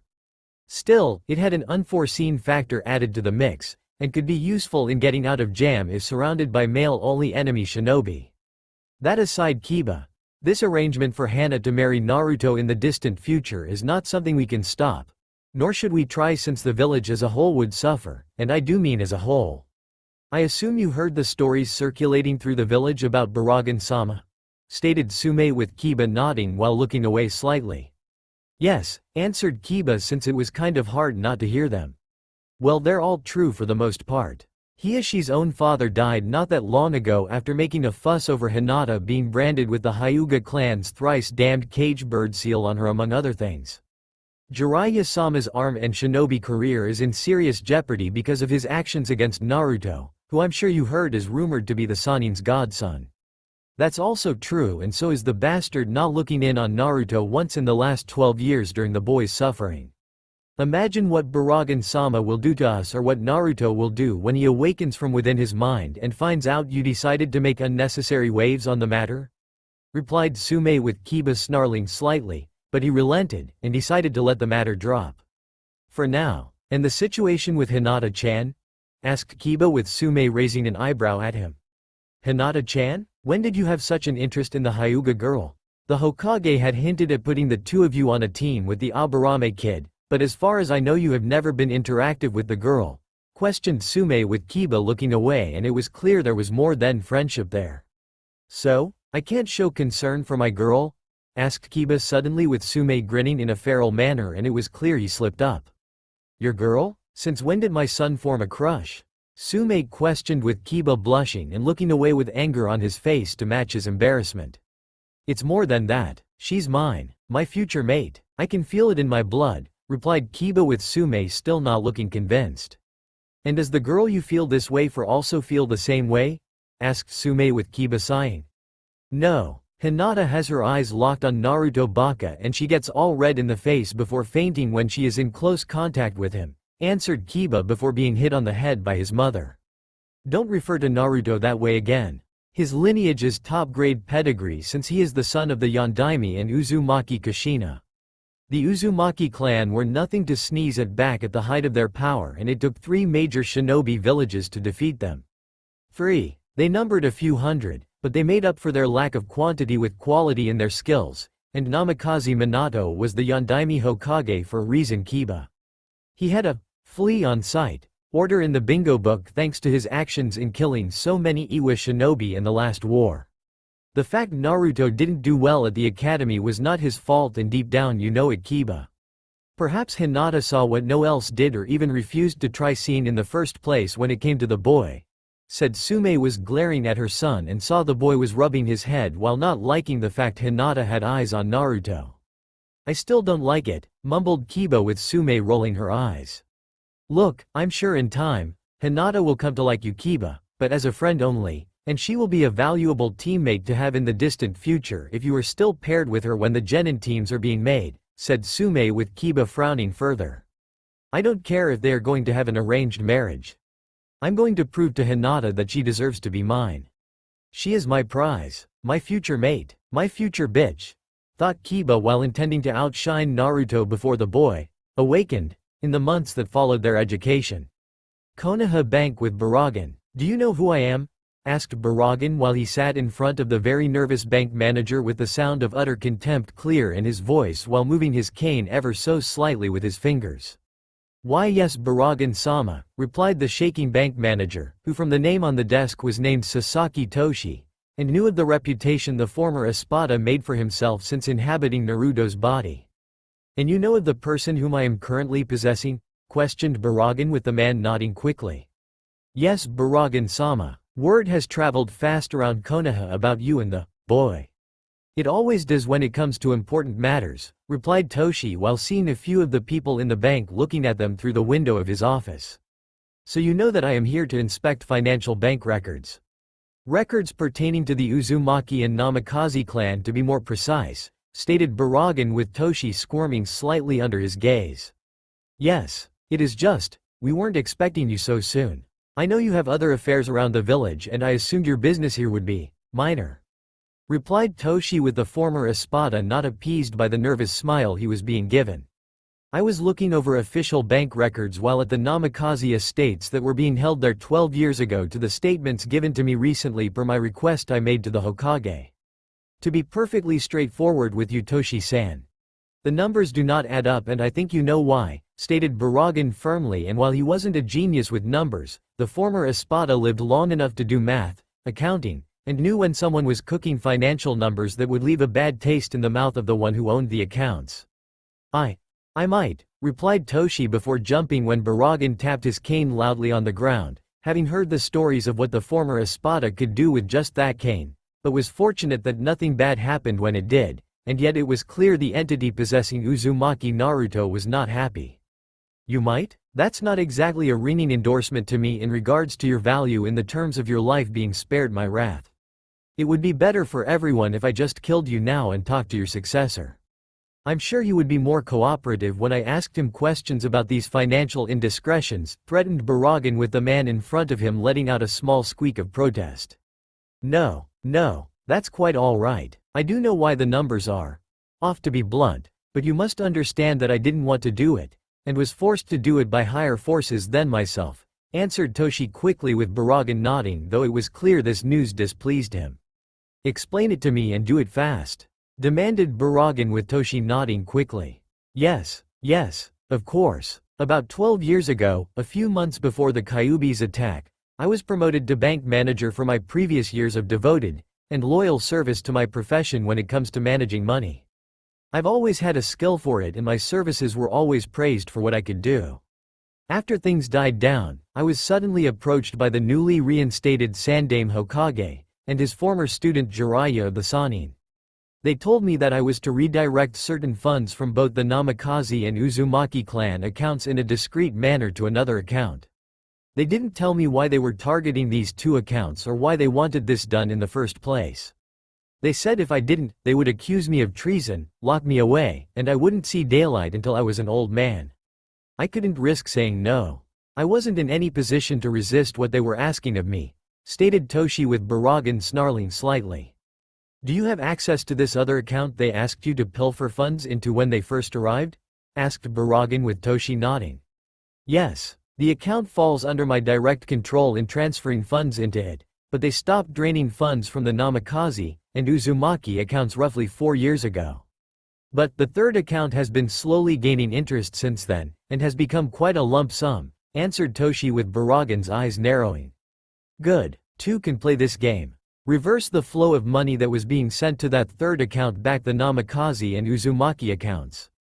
The extra money earned during that time will also be added to each account equally and you won't notify the Hokage of your actions when it's done until a few days pass, stated Baraggan with Toshi going pale in the face at the mention of the Hokage.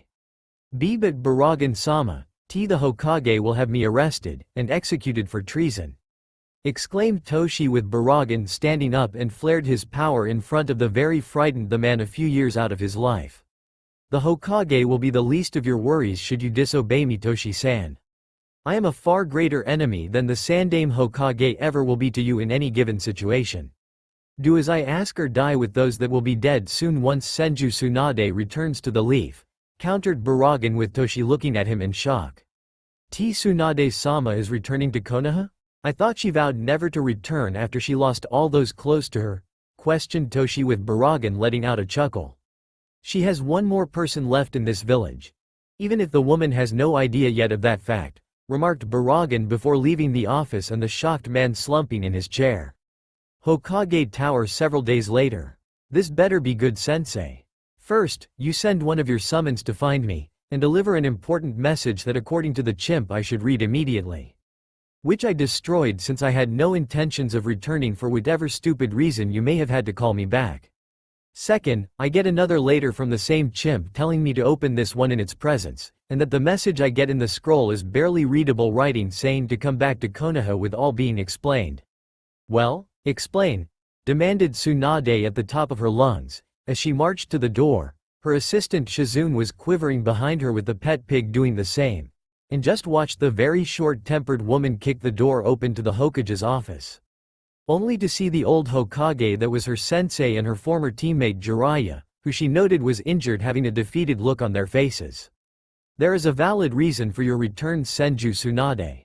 Sit down next to me so the old fool here that is your sensei and your former teammate can explain it to you properly, came the surprisingly mature voice of a boy with red hair and a pair of scars on his face wearing strange regal clothing sitting in a chair opposite of the Hokage. Who are you?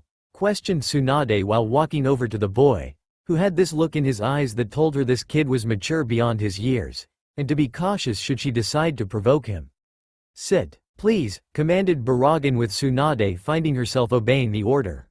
What is going on? What was so important that you had to command me back here under threat of using Konoha shinobi to do it? Questioned Tsunade with both the Hokage and Jiraiya shifted nervously. Tsunade, listen to me before you jump to any conclusions about what I'm about to say to you, and that I only did it because, began Hiruzen before Baraggan's spiritual pressure made itself known. Do not tell her excuses to your actions, Hiruzen. Tell her the truth and tell it now. Or I will, and without holding back the slightest detail that resulted from your actions, said Baraggan in a threatening tone that left no room for arguments or compromise. What action? What the hell is going on? Demanded Tsunade while looking between them and wondering what it is that has her sensei nervous, with Jiraiya having a fearful look on his face. The same kind he had on his face when Tsunade caught him peeping on her in the hot springs and beat the Sannin within an inch of his life. Tell me, Senju Tsunade. What exactly do you know of your godson? Uzumaki Naruto? Questioned Baraggan with Tsunade frowning at him and then looking at the Hokage. He's dead. My sensei and Jiraiya told me the ceiling took too much out of the boy and the fox killed him with its chakra. A final insult before its death that also resulted from the ceiling. Why? Answered Tsunade while seeing the Hokage flinch and Jiraiya now eyeing the window with calculating eyes on how long it would take for him to make a mad dash through it. Tsunade. What I told you before you left 12 years ago was a lie, said the Hokage with Tsunade's eyes widening in shock before they narrowed. A lie? Questioned Tsunade with a hint of anger in her voice. Yes, a lie. A lie I told in a moment of weakness, answered Hiruzen before a sound from Naruto's throat made by Baraggan was made. It was hardly a moment of weakness, Hiruzen. Not with the company you have been keeping since that day you were reinstated, remarked Baraggan with Hiruzen looking away for a second. Okay, it wasn't a moment of weakness, but the loss I suffered was key to agreeing with Jiraiya that you should be lied to about Naruto's existence, countered Hiruzen with the woman in front of him leaking killer intent at him. Why lie? Why keep him from me? Why? Demanded Tsunade while nearly rising from her chair as she looked at him with angry eyes. Simply put, they wanted control over Naruto. They wanted to control him, the Kyuubi, and more importantly they tried to manipulate a prophecy. Something that no one in their right mind, whether they are human, hollow, demon, or god should be doing even in the slightest. Something these two morons here thought they could get around on account of one being labeled the kami of shinobi and the other being a so-called sage, answered Baraggan with Tsunade looking at him again, then back at the other two, and then again at him. Just who are you exactly and how do you even know all of this? Asked Tsunade with the boy's face turning up in a small smile. My name is Baraggan Louisenbairn. I am the former Hollow King of Hueco Mundo, but more importantly, I am also the new and temporary guest within your godson's body that sits before you until the two of us merge into one, answered Baraggan with Tsunade now looking shocked and scared at the same time before she narrowed her eyes at him. Get out of my godson's body. Now, demanded Tsunade while she slightly cocked her fist back to do some damage and hoped Naruto would forgive her for it later. That's not possible. The seal that held Kyuubi is doing its job on me. Something else that needs to be explained in what has happened in your godson's life that these two have allowed to happen after you left 12 years ago, answered Baraggan with Tsunade pausing in her right hand's subtle movement and turned to look at her former sensei. What happened to my godson while I was away drowning in my sorrows? What did you two bakas do to Naruto? What did this shinobi village, my grandfather's village, do to him? Answer me, demanded Tsunade with Baraggan smiling fully now. I'll tell you, Tsunade-san. And when I'm done telling you every single detail of suffering your godson endured for 12 years of his life, you can decide whether or not they deserve to die quickly, or slowly. Replied Baraggan with a cruel chuckle leaving his mouth. I'm listening intently, said Tsunade, as she blocked out everything, and everyone else around her while Baraggan explained everything to Tsunade in methodical fashion. The former Hollow King wasn't lying when he said there would be no sparing in detail of the suffering Naruto endured from the boy's memories, and even about the soul fragments of Naruto's parents inside of him, each acting as a fail-safe to keep the fox at bay as a last resort. How they were in him right now for the moment, being parents to the boy, making up for 12 long years of unintentional neglect, and giving the child the love long deserved before they were to be devoured into him. How they were displeased by Konoha's cruel betrayal, not to mention the Sandaime Hokage, and Jiraiya betraying them since neither of the two saw it coming. By the time it was over, Tsunade couldn't restrain the killer intent, and let it fill the room while glaring daggers at the two people she thought could be trusted with her life. After hearing everything Baraggan just told her, Tsunade knew now that if she couldn't trust them with Naruto's well-being, then she couldn't them at all, and wouldn't be surprised if they had considered having a special team on standby to kill her in the event she ever did return to Konoha to find Naruto very much alive. Tsunade.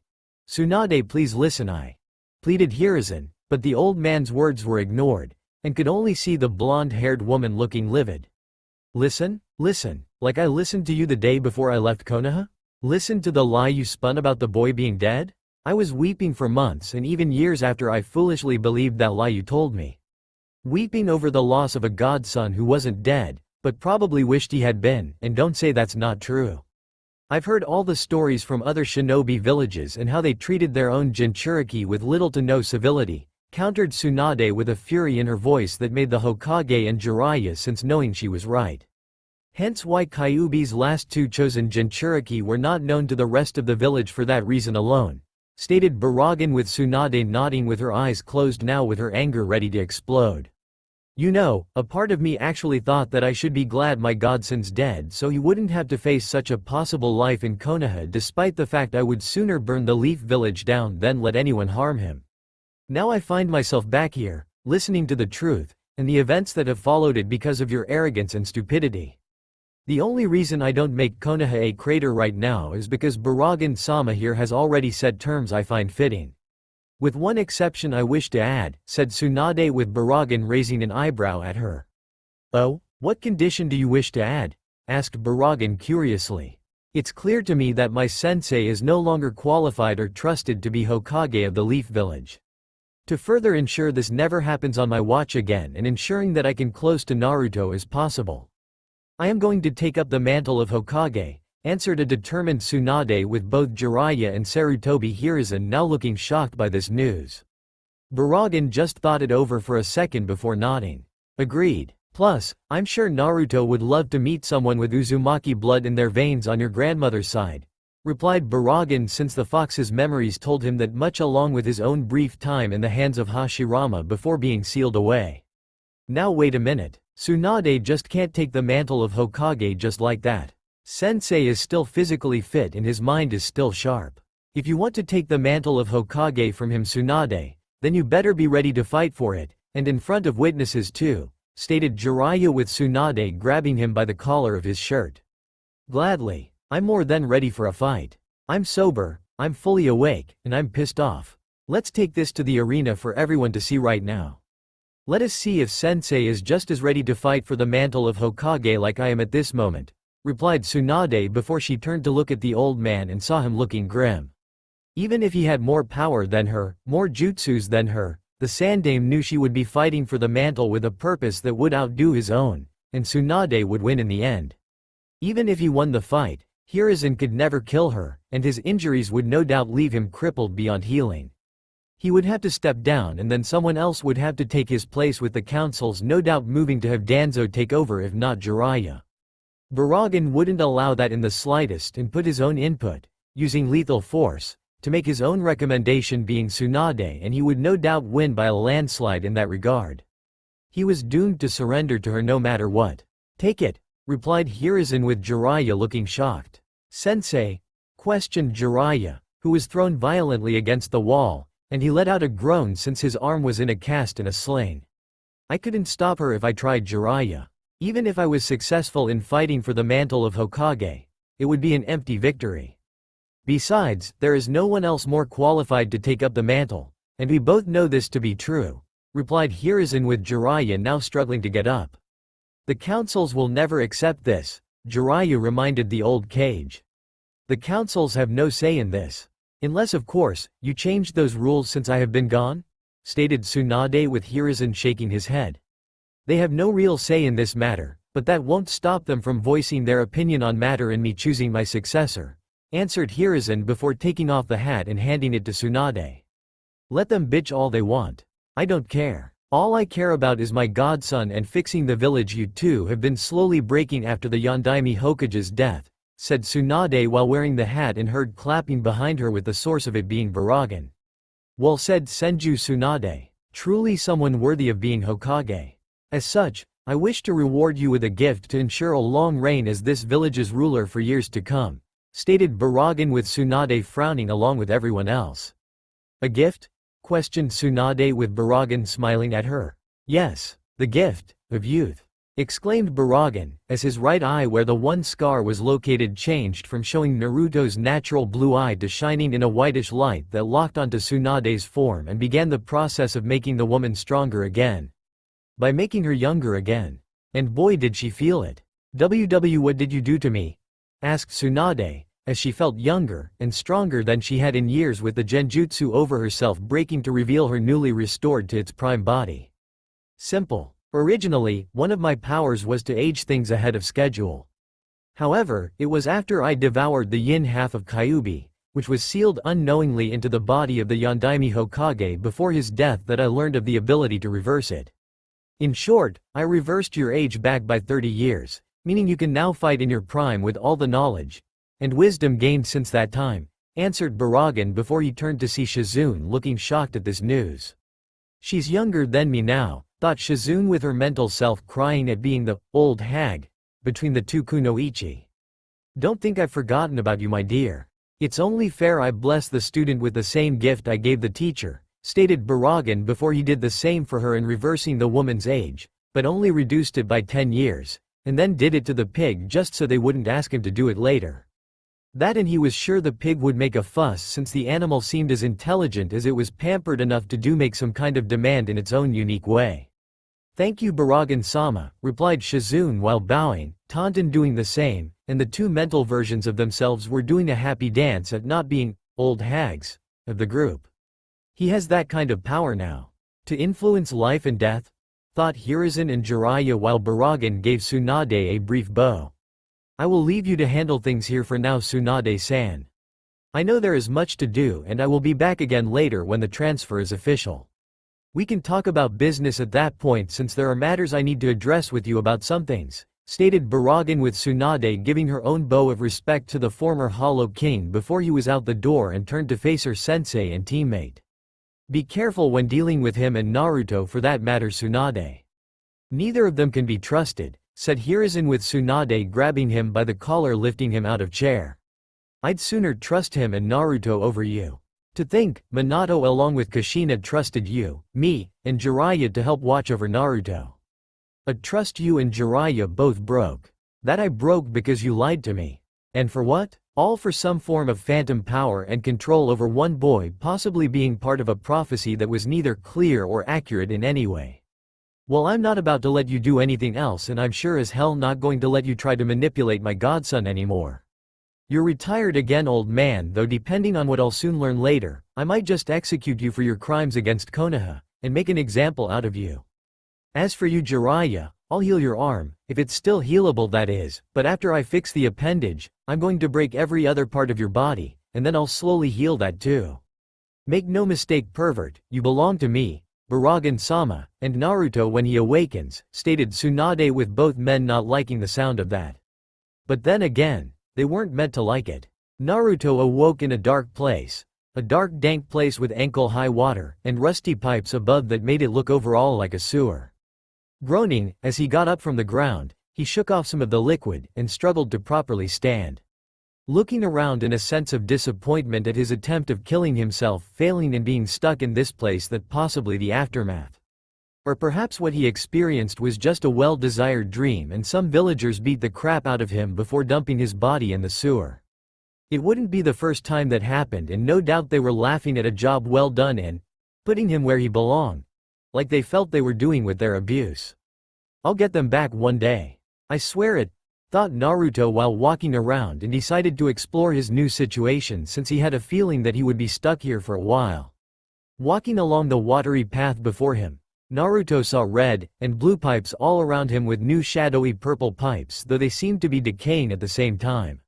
It was strange to see so many kinds of pipes being multicolored, and the boy realized this was not Konoha's sewer system since they didn't have these kind of pipes beneath the village. As he kept walking, a cold and deathly draft from one pathway suddenly caught his attention, and Naruto felt compelled to walk toward the source of it. When he arrived at the source of the draft, the Uzumaki boy stared at the massive open cage before him. Its once golden form it once had was rotting away, falling apart in various places, and it clearly looked like a shadow of its former self. Look what that guy did to my seal. Pure sealing perfection that held Kyuubi for years, and in one moment the new guy ruins it. Exclaimed a voice behind Naruto, who spun around to see a blonde-haired man and a red-haired woman walking toward him. Well, what did you expect, Minato-kun? Baraggan-san did devour the fox and used its power to restore himself to his true potential. You make it sound like your sealing skills are unbeatable, said the woman while giving the man a slight glare. Well, I wouldn't say unbeatable, Kushina-chan. Though you do have to admit that it does rival Uzumaki sealing, answered Minato before being slugged in the face by the woman named Kushina. Uzumaki sealing will always be unmatched forever. Databane, exclaimed Kushina, as she shot her fist up into the air again, and then looked over seeing Naruto staring at them. Who are you? Asked Naruto while walking toward them. Naruto, is that you? Asked Minato, as he got up from the ground, and rubbing his sore jaw from the punch. I know who I am, but who are you? And you? Questioned Naruto with the two adults looking at him with a frown before looking at each other and then at him. You mean that you don't know? That you weren't told? Asked Minato curiously while Naruto scowled.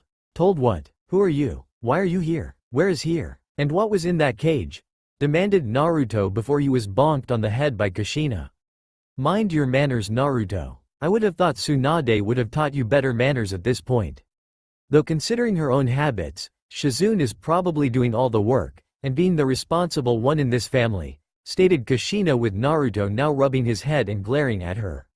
Who is Tsunade? And answer my questions, damn it, replied Naruto, who dodged the oncoming hit from Kushina and kept on glaring. Wait a minute, Kushina. Naruto, who has been raising you all this time? Asked Minato while Kushina let out a huff. No one. I've been alone all my life, answered Naruto with Minato and Kushina looking at him in shock.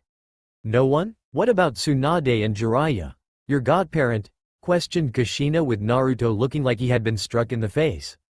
Godparents? I have godparents? Was Naruto's response while the two adults frowned. Yes, Naruto, you have godparents. Though why they haven't raised you up until now is troubling to say the least. Is Sarutobi Hiruzen still alive? Said Minato with Naruto just nodding. Yeah, he's the Sandaime Hokage. Just who are you two and how do you know me? Asked Naruto with the two adults looking at each other uneasily before looking back at him. Naruto, I don't know how to really put this except that we're your parents, answered Minato while pointing to himself and Kushina with Naruto sporting multiple emotions at this point. My parents? Questioned Naruto in disbelief. Yes, my name is Uzumaki Kushina and this is Namikaze Minato. I'm surprised you don't recognize your father since his face is on the Hokage monument for everyone to see, answered Kushina, who moved to embrace her son, but the boy jumped back, and his face was livid with anger. My father is the Yondaime Hokage? That's flat out impossible. It's not true, stated Naruto with Kushina and Minato looking shocked. Why don't you believe it, Naruto? Surely Hiruzen, Tsunade, and Jiraiya will confirm it for you if asked, questioned Minato, but got a glare from the boy, and it shocked him to see such anger aimed at him. I did ask? You know what I got from the old man? Nothing, just I don't know, Naruto. I'm sorry, I'll look into it, but now is not the time to ask, or some other crap. As for those other two, I've never met them, and as to why I don't believe you, my life has been utter hell in Konoha. If I was your son, do you really think I would be hated, and beaten in the place that loves you? Countered Naruto with Kushina and Minato looking shocked by this. Wait, you're not loved in Konoha? Do the people know who you are?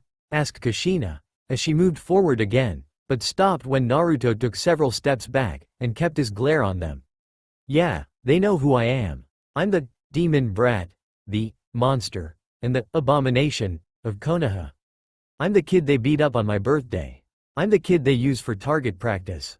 I'm the single most hated person in Konoha, exclaimed Naruto with all the anger he could muster. What? That's not possible, stated Minato, as he looked at Kushina, who was on the verge of crying, and the woman instantly moved faster than either male could track to find her hugging the stunned boy. What are you doing? Let me go, now, said Naruto, as he struggled to get free, but Kushina held him tighter and started to cry. My son, my baby boy, I told Minato this might happen. I told him the village wouldn't honor his dying wish. Our dying wish, stated Kushina with Naruto now stopping his struggle to get free when he heard this. What I want to know is why it wasn't honored. Why is Naruto treated so badly? Where are Jiraiya and Tsunade? How does the village know of you holding the Kyuubi? Asked Minato with Naruto's body going stiff again. I hold the Kyuubi? Asked Naruto with Kushina and Minato looking at him. You mean you weren't told? Ever? Asked Kushina with Naruto shaking his head. No, I often wondered why I was hated. Beaten up within an inch of my life. I asked the Hokage countless times and he just wouldn't answer me, answered Naruto with his two parents frowned further. And you haven't been in contact with either of your two godparents? They are hardly unrecognizable since they are two of the legendary three Sannin, replied Minato with the boy shaking his head no. I barely survived being at the orphanage. I was either eating rotting food or no food at all and I was kicked out in the middle of winter during a snowstorm, answered Naruto with both his parents looking livid at this. And the Hokage allowed this? He let this happen? Asked Kushina with Naruto unable to look her in the eyes. I don't know. I don't think. He's a busy man, said Naruto while scratching the back of his head. Naruto, the power behind being the Hokage of Konoha is absolute with the exception of the Fire Daimyo. You are the single most important child in Konoha and even more so for holding the Kyuubi. Something that should have been known to a select few and two of them would have been your godparent. Why they weren't in Konoha raising you is disturbing to me, replied Minato before a cold chuckle was heard throughout the dark room. Correction. He was holding the Kyuubi, said a malevolent voice before an elderly man with scars on his face and looking like a barbarian warlord walked into the light. Who are you? Asked Naruto while Kushina moved him protectively behind her and saw Minato getting ready for a fight. I am the Kyuubi's killer and replacement in being housed in this place you call a mind. Though given how you have been abused, neglected, and taught next to nothing, it does not really surprise me that this is the outcome of what manifests for a mind these days, replied the old man while walking further towards them. Stay away from our son, commanded Minato while the figure just stopped and laughed at him. Protecting your son, your only child, how noble, how honorable. It's been a while since I've seen anyone worthy of my attention.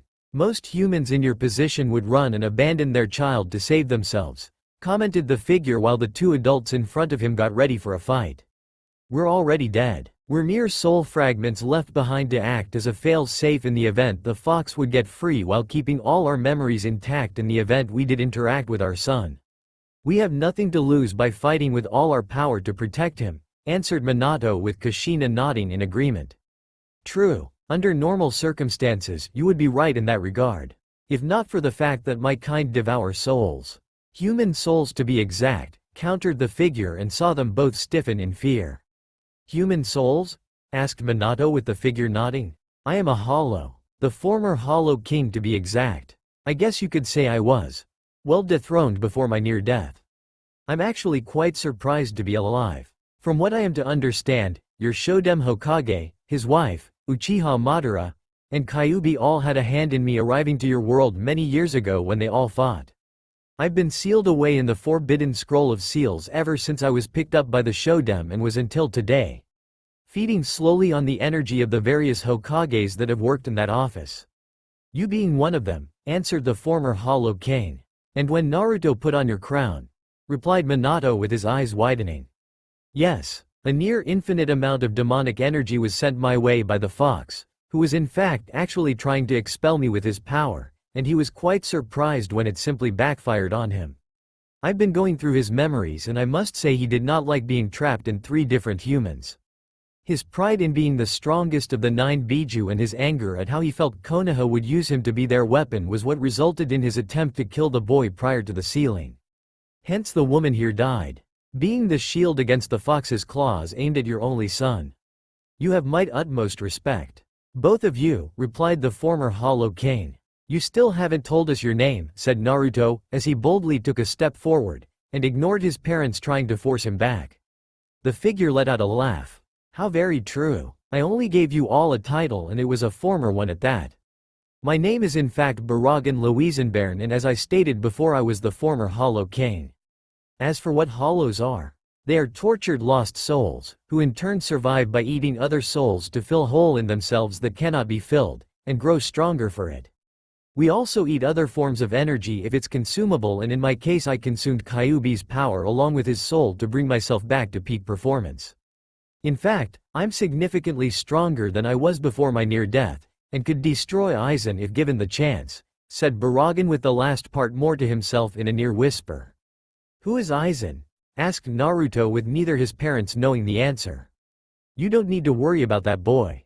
In fact, from what I've seen from the fox's own memories of this seal, and its purpose, you have little worry about as of right now in regards to your life, answered Baraggan with Naruto, Kushina, and Minato frowning. In what way? Asked Minato cautiously while wondering how the former Hollow King was able to understand his complex sealing method. Simply put, because of this seal's overall purpose and design I am not only going to be the fox's replacement in being your tenant. I am also going to become you, answered Baraggan with Naruto looking shocked. Wait what? questioned Naruto while both his parents were stunned by this. The purpose of this seal was to do more than just hold the biju within your body. It was designed to trickle its chakra, as you call the energy of this world, into your own system and purify it so your own reserves would in fact grow to immense proportions. Over time, this seal your father made would have allowed your body to absorb the fox completely into your body, and the two of you would have in fact merged, with your mind being the dominant one. Now that I have effectively taken his place in every shape and form, I will now merge with you, dear boy, answered Baraggan, with Naruto looking floored by this while Minato felt the same way. Kushina was smiling at her husband, but her smile did not reach her eyes, and the smile was the kind that made many men, mainly Nara clan men, try to run away from such a woman with that smile. They never do get very far. Minato-kun, you didn't tell me that was part of the seal design when you were preparing it to seal Kyuubi on our son. Why is that? Asked Kushina, with Minato laughing a very nervous laugh. Oh well.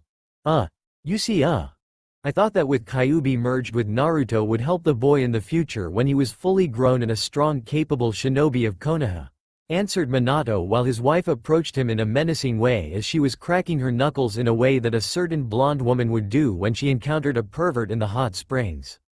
And turn him possibly into a half-demon fox in the process? Maybe all demon? Asked Kushina, with Minato backing up with his hands up to stay off a big beating. Well, in theory it might have been possible.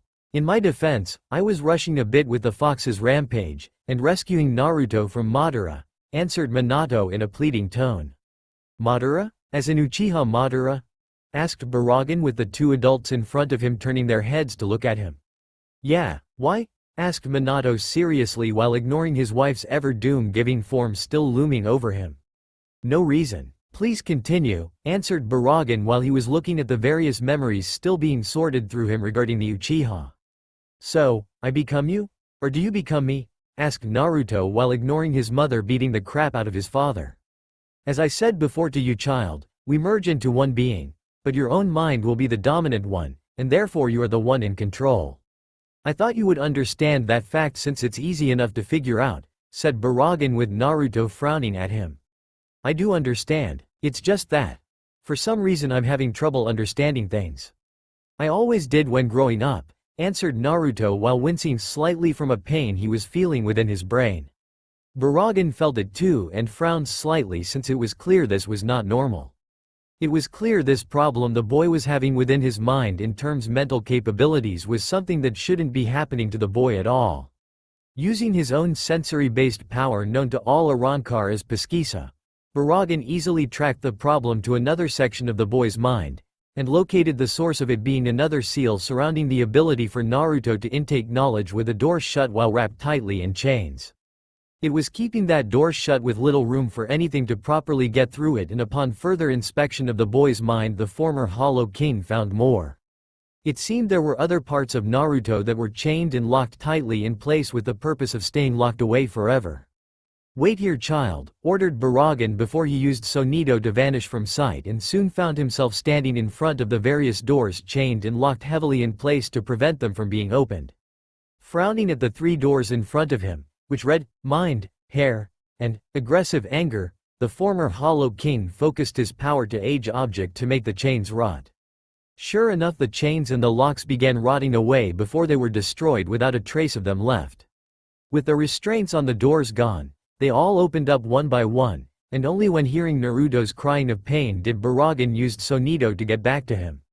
Naruto, what did you do, Baraggan? Demanded Minato while Kushina held her son and saw him going through changes. Your son had more than the Kyuubi sealed inside of him. I have found multiple doors pertaining to the boy being locked heavily with chains. They were parts of him that had been sealed away to weaken and suppress his potential. Not to mention it was preventing the boy from ever thinking of retaliating against those fools in his village that would hurt him physically or mentally, answered Baraggan while seeing Naruto's hair change from blonde to red and his eyes while in pain showed a sense of sharpness in understanding things around him.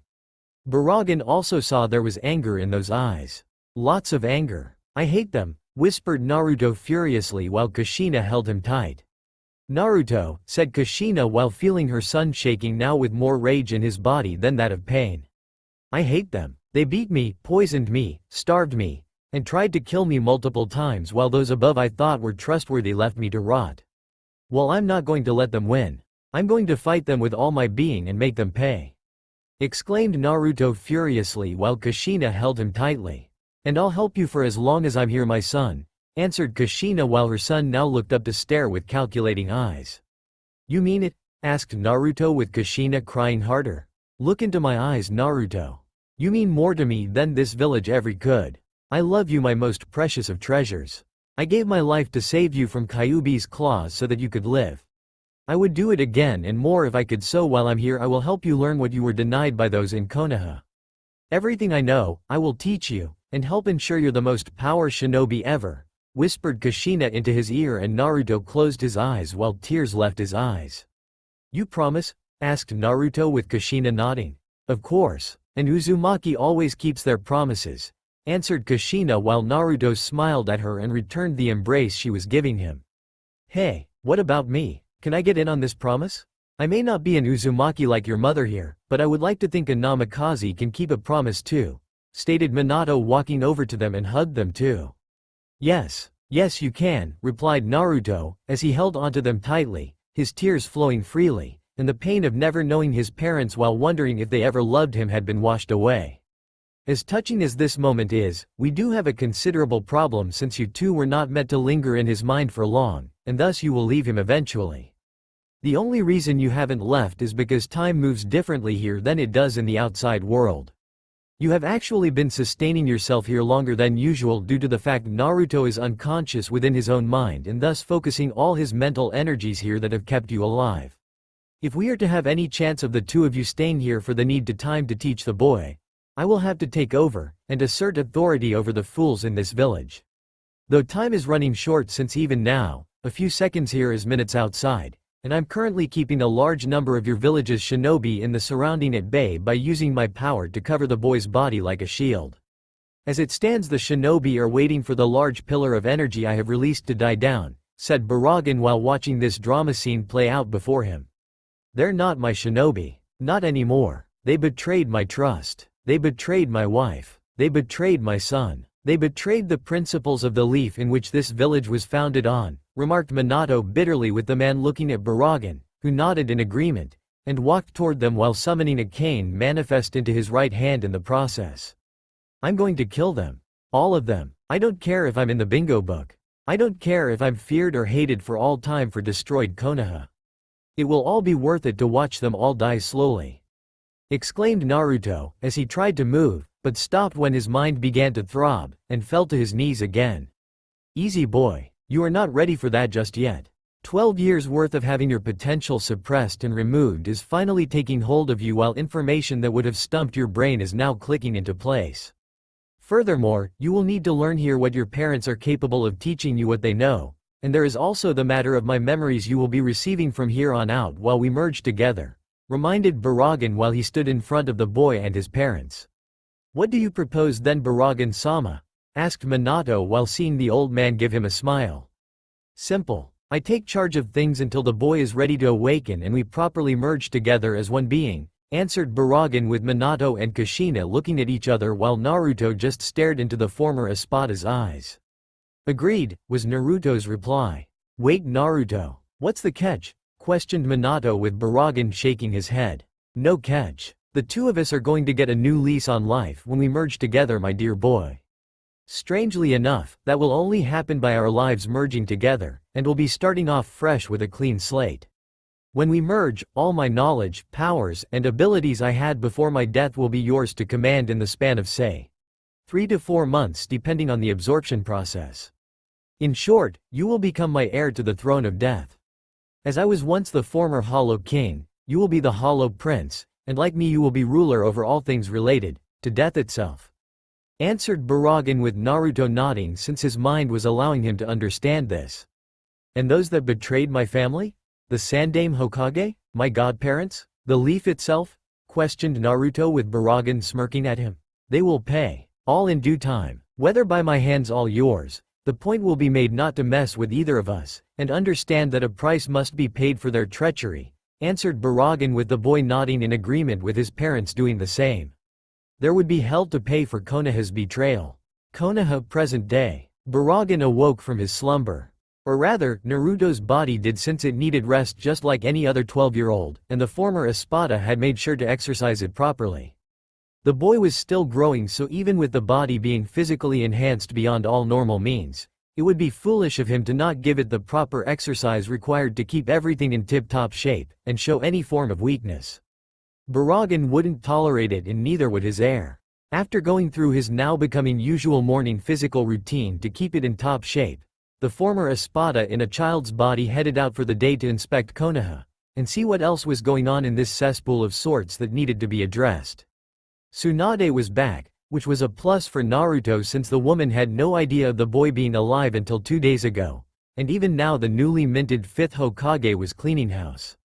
The academy had lost several of their instructors responsible for the sabotaging of Naruto and the other students in his class. They were taken to Ibiki, who had no problem unleashing his skills on all of the morons that would cripple the next generation in their own way, and risk the leaf becoming too weak to fight back possibly stronger enemies. Each academy instructor had eventually confessed not only the sabotaging, but that they did it for money being paid by the councils to further Uchiha Sasuke's belief of him being a true prodigy, and keep the boy loyal to Konoha in the belief he could be a great shinobi thanks to their tutelage. The Sandaime also knew of this and approved of the sabotage, provided that it didn't go too far, and that each of the students had a fair chance of graduating the exam before being judged by their Junin sensei during the real test. Insulting and stupid to say the least. The academy itself was a joke to Tsunade, as she saw the curriculum being used by them overall, and nearly threw her desk out the window in frustration at what was taken out of the programs. All that was left to teach these kids was history of Konoha, the basic jutsus used by any novice, and the academy's standard taijutsu. What about elemental affinities? How about the study kenjutsu? Different weapons for different shinobi. There wasn't even a mention of medical ninjutsu being capable of saving lives of injured comrades. If this is how things were going since I've been gone, then the leaf is in bigger trouble than I thought, and the fact sensei let him happen concerns me. What was he thinking? Thought Tsunade, as she sighed while looking over more of the damage the Sandaime Hokage caused, and wanted to smash his face in. If it wasn't already, and he was at the hospital with Jiraiya with the 2 healing in full body casts. How are things?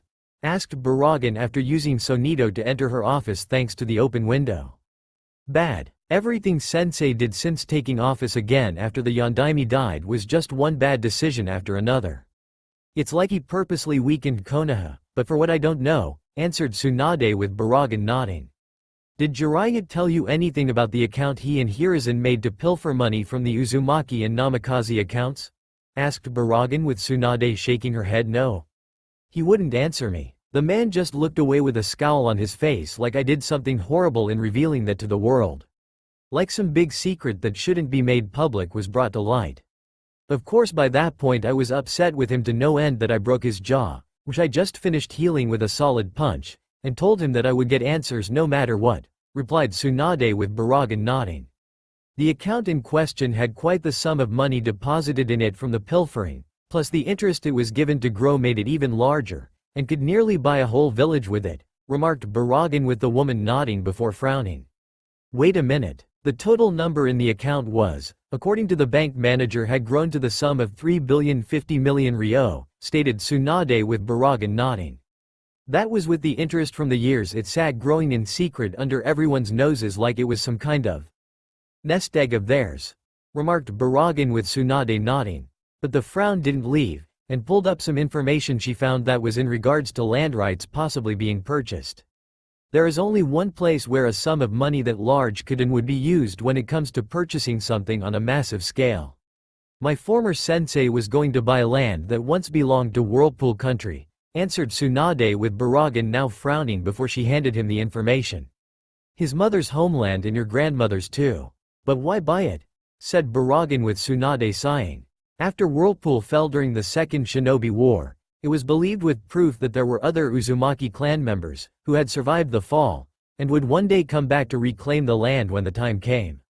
The Fire Daimyo was able to politically use the alliance Fire Country had with Whirlpool to gain some form of right to the land, but not entirely, since an Uzumaki could reclaim it for free regardless if the land was bought by another country, and it was forbidden for anyone to remove anything there unless with permission from an Uzumaki without coercion from someone else, answered Tsunade with the former espada in front of her, narrowing his eyes.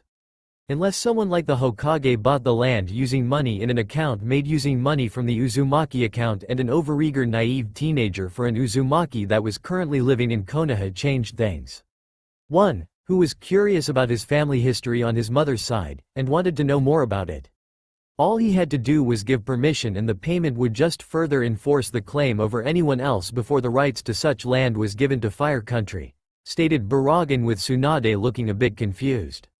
Why not ask me? I'm an Uzumaki on my mother's side, questioned Tsunade, with the former Hollow King looking her right in the eye. Could you surrender your home to Fire Country? Willingly? Let shinobi from the leaf rape and pillage the treasures that lay buried there. The knowledge of Uzumaki seals, the jutsus, and the natural resources that surrounded the island? Asked Baraggan, with the female Hokage shaking her head. No, not when you mention it like that. I would have probably thought about the offer if asked, but in the end, I would have said no, and let the past stay respectfully buried, said Tsunade, with Baraggan nodding. Hence why you weren't asked. But if Naruto had been molded in the way Jiraiya and Hiruzen wanted, remarked Baraggan, so the unfinished sentence could in fact finish itself in Tsunade's mind. He would have unknowingly given Konoha and Fire Country just about everything that belonged to him before they made sure it was never seen by him, finished Tsunade, with the former Hollow King nodding while the woman seethed in anger. Exactly. They were intending to take what did not belong to them while using someone who could take it because it did belong to him. Only when he moved to take it, those that were with him would ensure the boy never had it, and lie to make Naruto believe there was nothing there to take, added Baraggan, with Tsunade's anger rising while trying to keep it in check due to her guest helping in learning the truth. Thank you for helping fill in the blanks on this matter, Baraggan-sama. I will take the proper steps to ensure no one tries this again, replied Tsunade, with Baraggan nodding and taking his leave again before stopping at the window. Also, in addition to this conspiracy against Naruto, I suspect the Fire Daimyo is also involved in it too, since he would gain the most from such a deal, and no one could prove he had a hand in the machinations required to make it happen. By the time any questions or inquiries were to come up, Hiruzen would have been dead, and Jiraiya getting there within a few years, added Baraggan, with Tsunade's eyes widening in surprise, and knew that was true.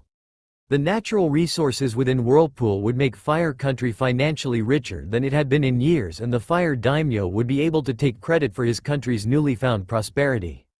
The Fire Daimyo would have the most to gain from such a thing with such financial stake in the matter. Not to mention that her former sensei and Jiraiya could only set their plan in motion with the Fire Daimyo's approval. And the Fire Daimyo would consider what happened to be completely legal on his end while denying anything illegal happened under his watch, said Tsunade, with Baraggan nodding. He will eventually be dealt with in time, remarked Baraggan before he walked out of the room. Naruto's mindscape. Naruto smiled while looking around within his mind, as it was no longer a sewer like when he first entered it, and walked on white sand instead of water. There were no longer pipes of all different shapes, sizes, and colors in tight constricting places like last time. Now there was only wide open space, with a wide open night sky, stars high in the air, and a shining moon above that was the only source of light in this dark place. An exact replica of Hueco Mundo. The smile left him quickly though, as a look of concentration replaced it, and like Baraggan he too had a shadowy black cane with a fox's head in his left hand. Appearing behind him was his mother, a sword in hand, meant to slash him diagonally down the back, and tear through his flesh. Dodging the attack, Naruto moved left, right, down, up, shift more to the right, leaped back using a handstand before spinning to face her, and then blocked the last attempt with his cane. Holding his cane steady, Naruto felt his father's presence behind him, a kunai in hand currently at the ready to stab him in the back of the head, and moved his head away to prevent the weapon from killing him. Grabbing the arm with his free one, Naruto gave a squeeze until Minato had no choice but to let the weapon fall with his limb at risk of being broken, and kicked the fallen kunai at his mother. Kushina quickly jumped away to prevent the weapon from striking her in the chest and pierce her heart before charging again with Naruto using Sonido to vanish from sight. Damn it, Naruto. Stop using that move, exclaimed Minato since his son used it easily to dodge his parents' attacks with Kushina colliding into him in the process. But it's so fun to use it. Besides, you use your own technique that made you famous in the last Shinobi War. It's only fair, countered Naruto with a smile on his face. He's got you there, Minato-kun, added Kushina while Minato grumbled. You're only saying that because he has red hair like you, countered Minato, who got punched in the jaw for that, and earned Kushina's wrath. Don't denounce people with red hair. Red hair is the best hair color ever. Databane, exclaimed Kushina while Naruto smirked at seeing his father whimper in pain from the punch to the face. Enjoying things, I take it? Asked Baraggan, as he appeared before them, and saw the boy nod his head. I sure am, Grandpa Baraggan, answered Naruto with Baraggan smirking at him. Smart ass Gaki. Still, in a way it does make sense you would call me that. How goes your training in understanding my techniques and those of your parents? Questioned Baraggan with Naruto shooting a bala through the sandy dunes of this fake version of Hueco Mundo. Everything is going well. I still have a ways to go though. So much to learn here and then practice in the real world when I take control. How's life outside? Replied Naruto with Baraggan informing him and his parents of what has happened so far. I knew Tsunade didn't willingly abandon my son. Take that, Minato-kun. Databane, exclaimed Kushina happily while Minato groaned at his wife being right. Regardless, I'm disturbed by this news of the Hiruzen, and Jiraiya conspiring with the Fire Daimyo to acquire Whirlpool for the treasures there, remarked Minato with his wife's happy mood shifting from happy to angry with her hair moving around wildly. I'll kill them. Let me at them. Let me at them, exclaimed Kushina with Minato having to restrain his wife before she got too out of control. As for the arranged marriages, you have Inuzuka Hana, Hyuga Hinata, and Yamanaka Ino to be your future wives. If any other potential women catch your interest will be up to you to court after we've merged into one entity, remarked Baraggan with Naruto looking surprised while Kushina squealed with joy. Yes, I'm one step closer to having lots and lots of grandchildren. Databane, exclaimed Kushina while Minato just looked at her with a sweat drop running down his head while laughing nervously. Sorry about this. Even when she was pregnant with Naruto, Kushina-chan was thinking he was a boy, and wondering how many girls would chase after him.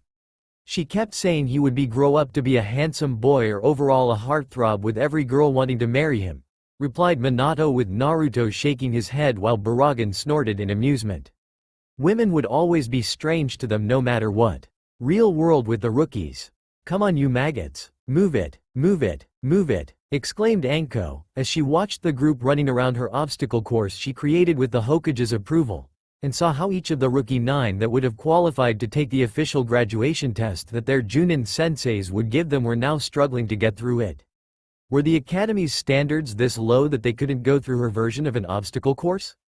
It wasn't like she overdid things here and made it too challenging, right? Okay, so maybe the multiple rings of fire they had to jump through, the buzz saws that came out of the floor if you stepped on one of the multiple hidden switches, and the large pit of spikes were a bit much. Maybe. Still, did they have to glare at her when she decided to unleash one of her larger horse-sized snakes on them before they started running, and trying to get away from being devoured by it? Was she that cruel and sadistic? In one word to sum up the answer to her own question, absolutely. She's a sadistic b-bitch.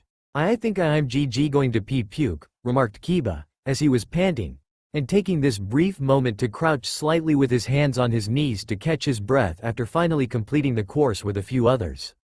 Why is she running as ragged like this? Asked Ino since she wasn't expecting this when they were being given the crash course in their shinobi training. I believe she wants our bodies to be at peak performance since the academy didn't do that much in regards to physical endurance training, answered Shino, but even his stoic form was covered in sweat, and it showed on his trench coat if only slightly. I can do all that at home when I train. Why did here?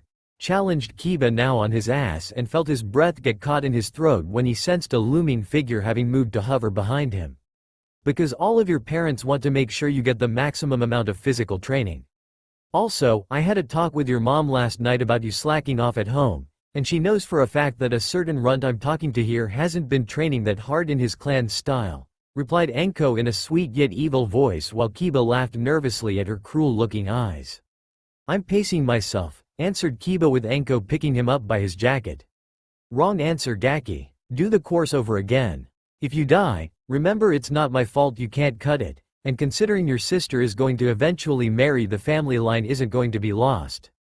Exclaimed Anko, as she threw him to the start of the course, and heard him let out a dog-like whine before growling at the mention of his sister's future marriage. When I see Naruto Baka, I'm going to kick his ass, and see to it that all his marriages are cancelled, thought Kiba angrily while using it to run through the obstacle course again. So Hana is going to marry Naruto? Asked Shikamaru after taking a bottle of water and drinking some of it before pouring it on his head. From what I've heard from my parents, Ino here and Hinata are in an arranged marriage with Naruto-san, answered Shino with Ino frowning and Hinata blushing at the mention of her future marriage to Naruto. Of course it was hard to tell since she was panting heavily too from running through the obstacle course. Well, I don't like it. If I'm going to be in arranged marriage with anyone, it should be Sasuke-kun, and not Naruto Baka, answered Ino finally while Hinata frowned while Sakura collapsed near them by this point. Why you? Tell them. Ino pig, replied Sakura, though in truth she was glad Ino was out of the running and getting to be with Sasuke. As well as most of the other girls since they gave up earlier when Anko first introduced the obstacle course. Shut up forehead. The point is, being married to Naruto Baka will be painful, and make me want to kill myself. Why anyone would want to be married to him and live a pathetic life with him is beyond me, remarked Ino while Hinata scowled now and felt her hands wants to ball up into fists to slug the girl. Perhaps you should look in the mirror first before judging others, little girl, remarked Anko while walking up to the girl. What do you mean? Questioned Ino with Anko shaking her head at her. You want to talk about painful? About Naruto? That Gaki's life has been anything but pleasant, and I should know since I've seen it. Didn't your father tell you the boy's history and past in connection to how he suffered every day since he was born? Questioned Anko with Ino looking away. He did. I just blocked him out for the most part. It's kind of hard to listen to him when he mentions I'm going to marry to the Baka, answered Ino before flinching under the glare from Anko and probably Hinata's too if she focused on the Hyuga girl next. So you blocked out the part where your father explained how Naruto was beaten within an inch of his life. How he was stabbed with swords, kunai, shuriken, and used for jutsu testing against his will. How he had to eat out of garbage cans, eat rotten food, and in some cases no food at all. Questioned Anko with Ino looking away further in shame while the other rookies heard this and were listening intently. The Baka recovered, did he? The Kyuubi just healed his injuries anyway, so what does it matter? Asked Sakura while getting involved in this conversation. Just because he healed physically doesn't mean there weren't mental scars, you dumb pink-haired bitch. Not only was Naruto hurt in all those ways growing up, he was also told his parents didn't want him, and that they abandoned him because he was a monster. How would you feel growing up and hear that from just about everyone in the village? It's a miracle the Gaki lived this long without killing himself sooner. Kami knows he probably has considered several ways to kill himself, but he shot them down because he knew they would probably fail, and believed that the object sealed in the forbidden scroll of sealing is his only way out in what he believed was a guarantee that he would die. Exclaimed Anko with Sakura moving away from the angry woman while Ino was looking ashamed. Well, he is a monster. Sakura shot back before Anko moved over to the pink-haired girl now crawling backward away from her and stomped on little girl's stomach. Listen here brat, you think your world is so perfect? That your parents are perfect? Let me tell you something about your parents. They are the ones who went to the Sandaime Hokage, and bitched about the academy being too hard for little girls like you. They felt that the innocence of their little, pink-haired princesses and by extension every other child going to the academy. They asked that the standards of the academy get lowered to the point where even the fangirls like you and the other wretches that want to get into the Uchiha's pants have a very small remote slim chance of passing. Trust me brat, if you were in my class at the academy, you wouldn't have made it halfway through the year, and quit being a shinobi altogether.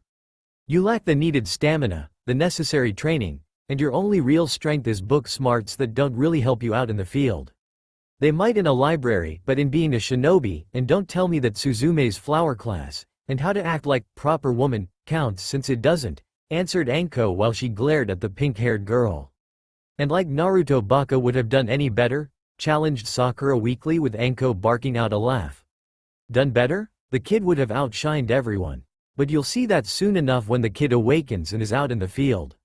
Personally, I can't wait to see how badass he can be, and make his enemies run away after soiling themselves," remarked Anko while letting out a giggle of joy at the idea of seeing Naruto make his enemies do that. "She's scary. Like my mom," whispered Shikamaru to Choji. "I knew that before we ran the obstacle course," whispered Choji while wishing he could eat some chips right now. "Keeping them on their toes, I see," remarked Baraggan, as he had used Sonido to arrive at this training area where Anko was training the rookies to the point of puking the food they ate 3 days ago out. "Yep, you must be Baraggan-sama given the mature way you are addressing me," said Anko with Baraggan smirking despite the smirk was made using Naruto's face. "Thank you, my dear. It's always nice to meet a woman with perceptive eyes, ears, and the brains to know who they addressing," replied Baraggan with a slight bow of his head to show his respect to her. "Flattery will get you and Naruto nowhere. At least not until Naruto is older and he talks the same way as you," countered Anko before giggling, and Baraggan let out a chuckle of his own. "I'll be sure to tell him no, or at least mentally remember that so he can later when we merge into one being," replied Baraggan with a smirk on his face. "He's still a loser," remarked Sasuke, which got everyone to look at him, and most of the faces from these people were looking at him with disgust. "Care to repeat that, Uchiha?" questioned Baraggan while looking at the boy like he was a worm that deserved to be crushed beneath his boot. "You heard me, freak. Without you, the loser you inhabit would stay a loser, and be a weak nobody like everyone in the village believes if true. The only reason they don't now is because you are threatening to kill them with your freakish powers," challenged Sasuke with Baraggan not looking pleased by the Uchiha's words. Tough talk coming from the boy who had everything handed to him early on in life. "All the academy instructors basically handed you everything except your shinobi headband before you even took your first test. They bowed to your every whim simply because you are the last Uchiha, and your Sharingan is supposed to be this special bloodline that should be feared. I see it as a cheat. A crutch. A bloodline for those seeking the easy path in life without any desire to work hard for what they want," countered Baraggan with Sasuke seething at his words. "I'm an Uchiha, the elite of this village. They should give me everything I desire simply because my eyes and bloodline are the future of this village. Not you and that no-class orphaned fool, who deserves to die with his deadbeat father and whore for a mother. I bet the dead last isn't even the Yondaime's son, and that bitch whored herself throughout Konoha just to stay in this village," exclaimed Sasuke before Baraggan used Sonido and appeared in front of the Uchiha before striking the boy in the chest with an open palm strike that sent the victim of the simple strike bouncing violently multiple times into a tree. "You speak out of place, boy," replied Baraggan in a dangerous tone and walked over to the downed Uchiha before he was surrounded by blank-masked Anbu. "Step away from the Uchiha," commanded the captain of the group. "And who are you to command me?" questioned Baraggan while ignoring the blade at the boy's throat he was currently possessing. "We protect the last Uchiha from any and all threats. You are a threat to him if you do one more act of violence toward him," answered the Anbu captain while 2 in his unit helped the Uchiha to his feet. "What are you idiots waiting for? As the last Uchiha of Konoha, I order you to kill him. Kill him now," commanded Sasuke with blood running down the side of his mouth and glaring hatefully at the former Hollow King. "They can try, boy, and they will fail," challenged Baraggan with a cruel smile on his face. "For the good of Konoha. Die, monster," exclaimed the Anbu captain while ignoring the shout of protest from the Hyuga girl or the fact she had moved to stop them. Only to be shocked when the blade at the boy's throat broke into pieces from the attempt to slice him open at the neck from ear to ear. "Foolish, prideful humans," said Baraggan furiously at their continued arrogance and let his spiritual pressure cover the entire area to make everyone fall to their knees with their lives flashing before their eyes. What is this?" thought Sasuke, as he looked up at Naruto's form, and the eyes of the boy he hated for having all this power from this entity that favored the now red-haired Uzumaki. Only to see the face shift rapidly before him into looking like a skull with a crown and back with the angry eyes clearly showing the former Hollow King's displeasure. "You are an arrogant child. You believe yourself invincible with your so-called power that is your bloodline. These foolish shinobi that defend you are worms just like those on the councils that believe your Sharingan is a gift from some great deity. They sit in their little cradle of power, stomping their fists, beating their chests, all the while trying to use some invisible authority they all believe is there in order to get command over someone like me. In truth, They would have better luck making a rat dance for cheese, or make a cat move with a cheap toy. I've seen the boys' memories of you, walking around like you own this village because of the loss of your pathetic family, and acting like the entire world itself owes you everything. You are owed nothing, Uchiha Sasuke. Some may tell you otherwise, but they only say it to inflate your ego to work for them, and expect favors be returned on your end once you've been placed in a position of power. You need to be reminded of the order of things and that you are not the elite shinobi. Everyone in this village has practically proclaimed you to be despite no outside experience whatsoever on your part, stated Baraggan before he smacked Sasuke in the face multiple times in the face with the end of his cane 6 times. 3 sides per cheek with what seemed like crude whisker marks in the form of cuts and bruises. It was after the 6th strike to the Uchiha's face that the spiritual pressure died away and Baraggan turned to walk over to Hyuga Hinata before he gently helping the girl up to her now shaky legs. She held onto him for a long moment, her breath catching up with her during that time, and slightly blushing at the physical contact while Hinata knew that the being possessing Naruto was in control. Even if the feeling of shame at failing to stand at the time of his anger being released upon the Uchiha and his supporters. I'm sorry. I must seem so weak to you, Baraggan-sama. I don't think I'm truly strong enough to be worthy of being called Naruto's future wife, whispered Hinata while the former Espada let out a chuckle. My dear, you showed a great deal of loyalty to the boy when you called out like that to when the Anbu made his attempt at slicing Naruto's throat. Even moving toward the danger despite the risks involved. That takes courage. As for falling down to the ground with everyone else, it was to be expected considering my power, and eventually Naruto's power will be beyond anything you have ever felt before.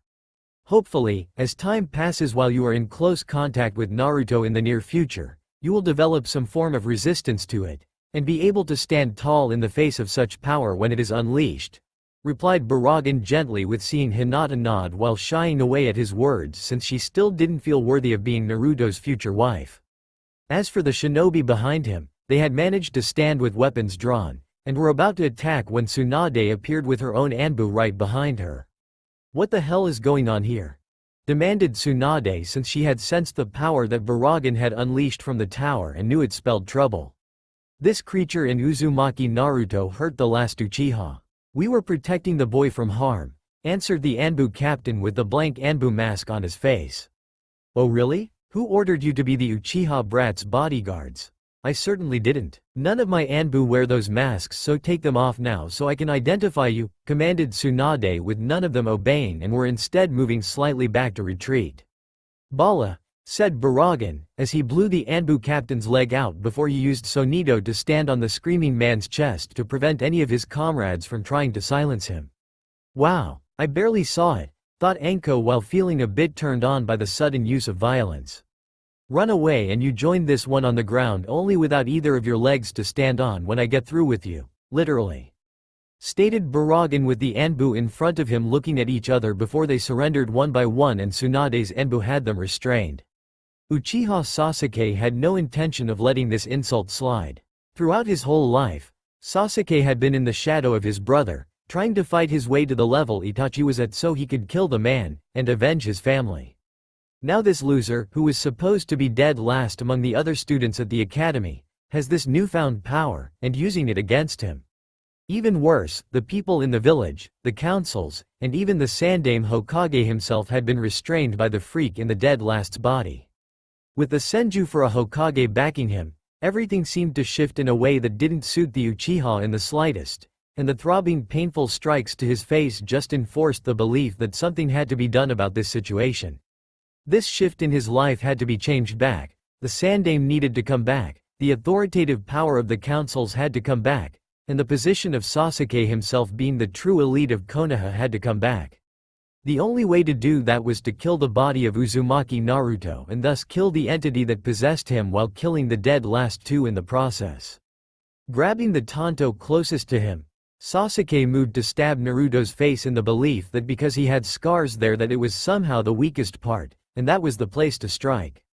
However, before Sasuke could even have a chance of getting the blade close enough, Hyuga Hinata had flanked him from behind, her being the closest shinobi to possibly do anything, and struck the Uchiha with a gentle fist jab along the neck to induce temporary paralysis.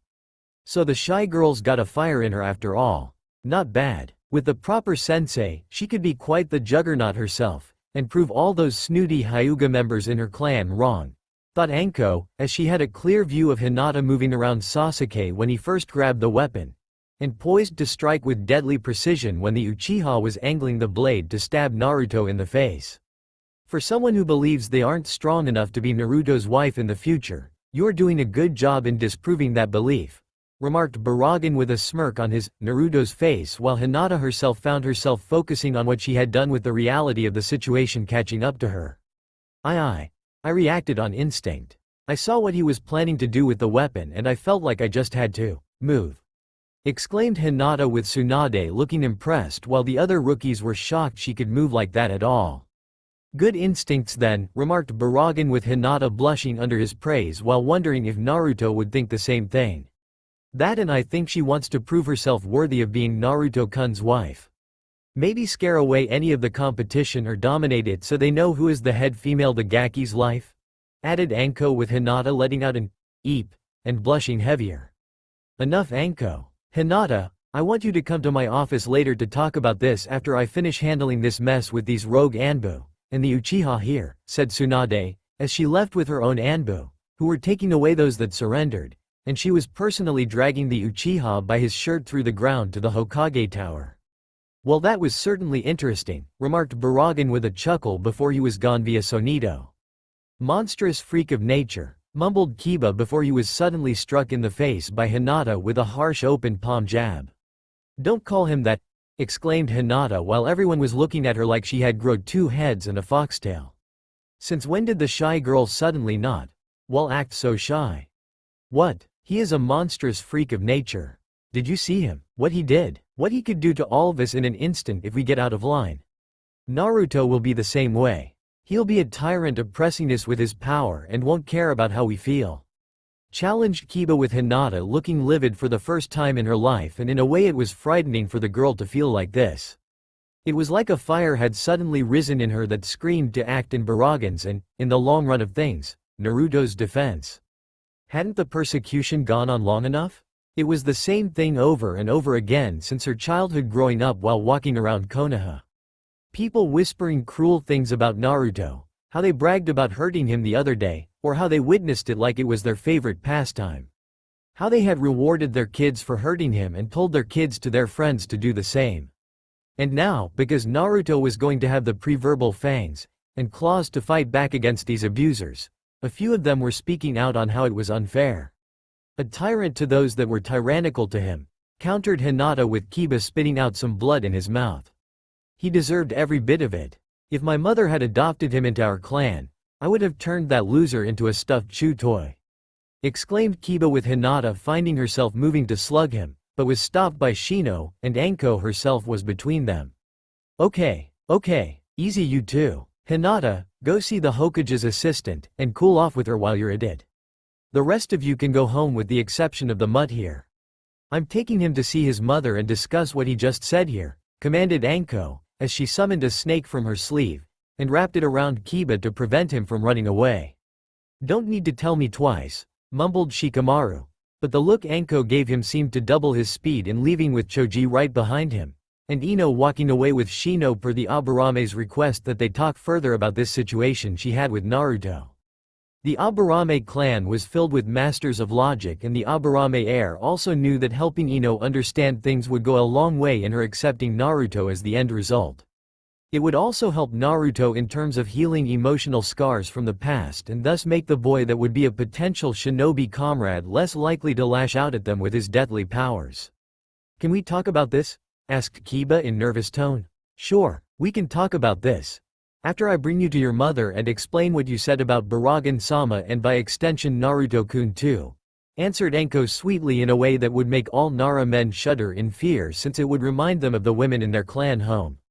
All it made Kiba do is struggle further so he could get away from Anko and hopefully get to his mother first to tell his side of things in the hopes his mother would take his side over the crazy snake using special Junin.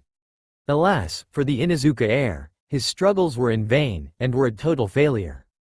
Sarutobi Hiruzen sat in the hospital bed, a vast majority of his body was still in a cast, and the huge beating from Tsunade leaving phantom pains to his body that were healed. It didn't help that his grandson had visited him recently, asking about how the blonde woman with huge boobs, a sign his grandson was a pervert in the making, had defeated him for the title of Hokage, and what was going on with the red-haired kid that everyone has been expressing mixed feelings about. Of course Hiruzen couldn't answer the boy since it would open the door to new questions, and the old retired Kage didn't have the courage to answer them. "You look well, my old rival," remarked Danzo after he walked, hobbling slightly with his cane, and motioned for his root shinobi to wait outside. "Ah yes, now this particular visitor was here. You try taking Tsunade's abuse and look this healthy," countered Hiruzen with Danzo letting out a chuckle. "I'll pass, but thanks for the offer," replied Danzo while moving over to the window to gaze out at the outside world. "Why are you here?" "Certainly not a social chat between two old men about battles long since over," said Hiruzen while Danzo just scoffed. "I came here to inquire on the current situation regarding the former Kyuubi Jinchuriki and our new Hokage," replied Danzo while saying the title like it was tainted by Tsunade. "So you can manipulate her with that Sharingan eye behind those bandages?" questioned Hiruzen with Danzo stiffening slightly. "So you know about it? I thought you had gone slightly senile," said Danzo with Hiruzen scoffing at him this time. "Do you really think I am that naive, Danzo? That I don't know why you haven't taken the proper treatment to heal whatever wounds your body supposedly has behind the bandages on your face? Clearly you are the one going senile," replied Hiruzen with Danzo turning to face him with a serious face now. "The woman and the boy?" questioned Danzo while reminding the other man while he was here with Hiruzen sighing. "It's getting worse. The next generation is demanding answers, the public is in an uproar, and that's not even the worst part. Tsunade and Baraggan now know about the account," answered Hiruzen with Danzo's seeable eye widening in surprise. How did Baraggan discover the altered records? I thought the bank statements you supplied to him could not be proven to be altered?" questioned Danzo with Hiruzen sighing. "I thought so too, but it's clear Minato and Kushina kept their own set of financial records in their home. He must have compared them to find the discrepancy and forced the bank manager to tell him the truth about the pilfering. Tsunade was informed of this soon after by Baraggan and she then asked me about it," answered Hiruzen with Danzo snarling in frustration. "Don't you know what this means? Years of planning. Years of preparing to acquire the land rights to Whirlpool Country legally through the money we took in molding the boy into a naive fool. Gone. Ruined. Kushina denied us access no matter how much we tried to pressure her into it using sentimental reasons, and Tsunade was out of the question because she would have told Kushina before they both agreed to leave it alone," stated Danzo furiously with Hiruzen sighing again. "I know Danzo. Naruto was our last hope in this matter. Every other potential Uzumaki we know could have escaped has hidden themselves well, and the one here in Konoha is now lost to us. Even if we produced twice what we had acquired to buy the land rights to Whirlpool, and Uzumaki would have the final say, and could take it away from us. Hence why the Fire Daimyo wanted us to be careful regarding Naruto's conditioning and using the boy to acquire the vast resources of that land," replied Hiruzen with Danzo scoffing. "He would have been better suited for my root program. Made him subservient and he could have complied easier to our whims," countered Danzo with Hiruzen sighing at this argument once again arising between them. "And I told you, Danzo, that Jinchuriki without emotions are not safe. Besides, even if what you wanted was possible, the international laws of the elemental countries states an Uzumaki can only give the land rights to another country if it is done of their own free will, and done in front of all 5 daimyos present. Not to mention it must be done in a room where the person stands around lie detection seals, which can also detect mental conditioning, and thus we would lose the rights to Whirlpool had we followed through with your plan," replied Hiruzen to Danzo while the Warhawk snarled in disgust. "Emotions are the bane of all humanity. If I ever became Hokage, I would see to it that all things emotional would be removed, and everything would function like clockwork," stated Danzo with Hiruzen letting out a chuckle. "And make Konoha stagnant? Without emotions, we as humans cannot think outside the box, new jutsus could not be developed, and our actions would be predictable. All of our enemies would soon learn how to beat us at every turn," countered Hiruzen with Danzo making some form of facial motion that seemed like half a sneer. "As if your plan to make Konoha strong again with a worthy successor that would have surpassed you and the Yondaime Hokage was any better? Your gamble was hoping that someone from Konoha was strong enough reach that level long after you were dead and possibly strong enough to control the Kyuubi Jinchuriki, replied Danzo with Hiruzen grimacing slightly at the plan he had created, which he argued in terms of choice to use, and ultimately it had been the Sandaime who won the argument after putting multiple holes in the other man's plan. I was hoping to have Uchiha Itachi take my place when the time was right since he was strong enough and his Sharingan could suppress Kyuubi easily. But after what happened 4 years ago, stated Hiruzen with Danzo cursing the Uchiha clan for acting so rash in their quest for power over Konoha. And of course your foolish plan in tricking the boy into making that ridiculous promise to one day be Hokage, knowing it was a promise that would never be kept. Not with the instructions you left to be handed to your chosen successor and the special Anbu unit standing by to kill the brat should the Jinchuriki actually get to sit in the seat of power, added Danzo with Hiruzen frowning. The boy's purpose in life is to serve a Hokage, not become one. I merely gave him the impossible dream to shoot for until he gave up and leave his offspring to do it. Not like that it would happen since I made a secret law forbidding all Jinchuriki along with their offspring from being Hokage of Konoha, stated Hiruzen with Danzo smirking. A law you would of course made known to the councils and clan heads in the event of your death before choosing a successor yourself, added Danzo with Hiruzen nodding. Jiraiya knew about it. I told him to make it known to you and the others in the event the brat actually made it that far to qualify, replied Hiruzen with Danzo smirking for a brief moment. Well played on your part, Hiruzen. Though considering the boy is no longer a Jinchuriki, we now have a problem with the fact the boy could become Hokage, and can repeal your law, stated Danzo with Hiruzen scowling. Everything that I have envisioned in molding Konoha to become an uncontested shinobi village is being cast down before my very eyes. Weakening the ninja academy in order to produce subpar genin, letting their Junin senseis pick up the much-needed slack, and using you along with your officially disbanded root shinobi to make the enemies outside the village swell over time is unraveling, replied Hiruzen with Danzo snorting slightly. Tsunade and the brat won't understand why you did what you did since taking office again after the Yondaime's death. They don't believe it's the right thing to do despite our generation knowing better after living through 3 wars, replied Danzo with Hiruzen nodding. Konoha must constantly be baptized in battle. I learned that near the end of my term as the Sandaime Hokage before I appointed Minato to be my successor. After the last war ended, I planned to retire while giving Minato advice on how to proceed, and make sure he understood the need to be constantly active. While he understood this to some degree, I also knew he didn't fully agree with us occasionally starting fights in secret rather than ending them after being hit first, and justifying our actions later. When I resumed the position of Hokage, I knew this was my chance to change things with yours, and Jiraiya's help when the time came. With Jiraiya's spy network in place, monitoring Konoha's enemies, we could manipulate them when the time was right, and make sure they were the aggressors. When the time was right, your root shinobi would provoke them into attack us. Our shinobi from the next generation would be thrown into the fires of war, and only those that survived would be worthy of being called leaf shinobi, with the strongest one of them all would become Hokage, answered Hiruzen with Danzo nodding at the twisted yet ingenious plan the former Hokage had cooked up. Provided our enemies didn't overwhelm us when the war started, remarked Danzo, at the plan hinging on their enemies not becoming too strong while the next generation doesn't become too weak. That wouldn't happen. You and Jiraiya would make sure what forces our allies had at the time would be used as cannon fodder while Konoha waited until our enemies were weak enough to handle by ourselves.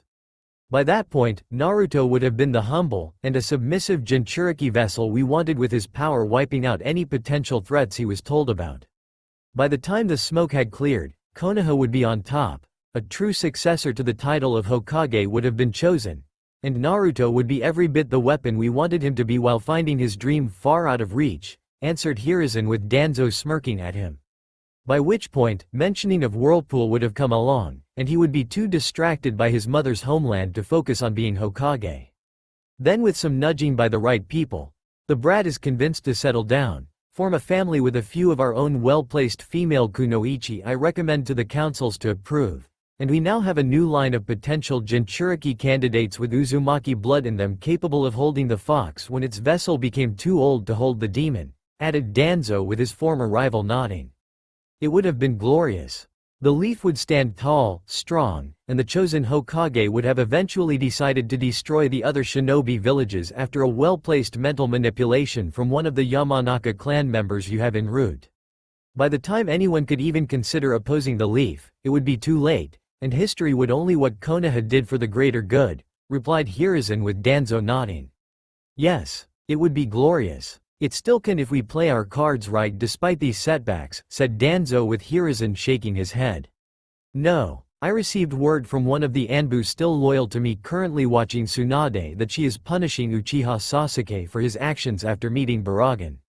Apparently the Uchiha boy made the foolish attempt in trying to kill him, replied Hiruzen while he glared at Danzo for carrying out his own plan to spoil the last Uchiha. Damn it, if that weren't bad enough, Tsunade has already released the information about what happened the night Kyuubi attacked, and how it was done at the hands of an Uchiha wearing a mask. I've tried to do crowd control on the matter while stating it was a rogue Uchiha long since dead, but the damage is already done, and the people are not being so receptive to Sasuke anymore, stated Danzo with Hiruzen cursing. We can't let this continue any further. Tsunade needs to be removed from her position so Jiraiya can become Hokage since neither of us is young enough to take the job, stated Hiruzen with Danzo reluctantly nodding. It won't be easy, Hiruzen. I'll need to get in touch with Orochimaru in Rice Country to begin countering this. With the Chunin exams coming up 6 months from now, it would be the perfect time to remove Tsunade in a public fashion, and wash our hands clean of her ilk forever, replied Danzo knowing the Sannin was already planning to do it and was secretly helping him with it. Something he was sure his former rival already knew thanks to Jiraiya.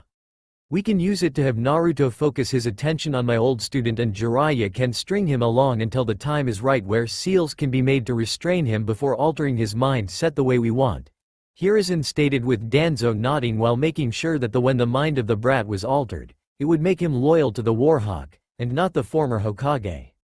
I'll make the arrangements, said Danzo before leaving for the door. And while you do that, I will have Jiraiya make some arrangements of my own in using our spy in a certain organization to come after Naruto and his parents. They are the only ones capable of having a chance against Naruto and his family, thought Hiruzen since he didn't trust Danzo to succeed on his end. It was always good to have a backup plan. With Tsunade, care to repeat that again? I know Baraggan-sama restored my youth, but clearly I have an inner ear problem, and misheard your request regarding the Uchiha, said Tsunade while members from the Civilian Council along with the Shinobi Advisory Council stood slightly behind them. It's not a request, Hokage-sama. We are demanding the immediate release of one Uchiha Sasuke from his detention cell. He is the last of his clan and must be treated with the proper respect a boy like him deserves, stated Homura with Tsunade glaring at the old man. The Sharingan is part of Konoha just as much as the Senju clan. To lock the boy up is like spitting on the clan itself, added Kaharu with Tsunade's eyes narrowing. Just like Konoha spit on the Uzumaki clan? Questioned Tsunade with the people in front of her scoffing. They're insignificant compared to the true founders of Konoha. The Uzumaki clan only had a hand in the leaf through the arranged marriage your grandfather had with that woman he took for a wife, remarked Kaharu with Tsunade slamming her fist on her desk in anger.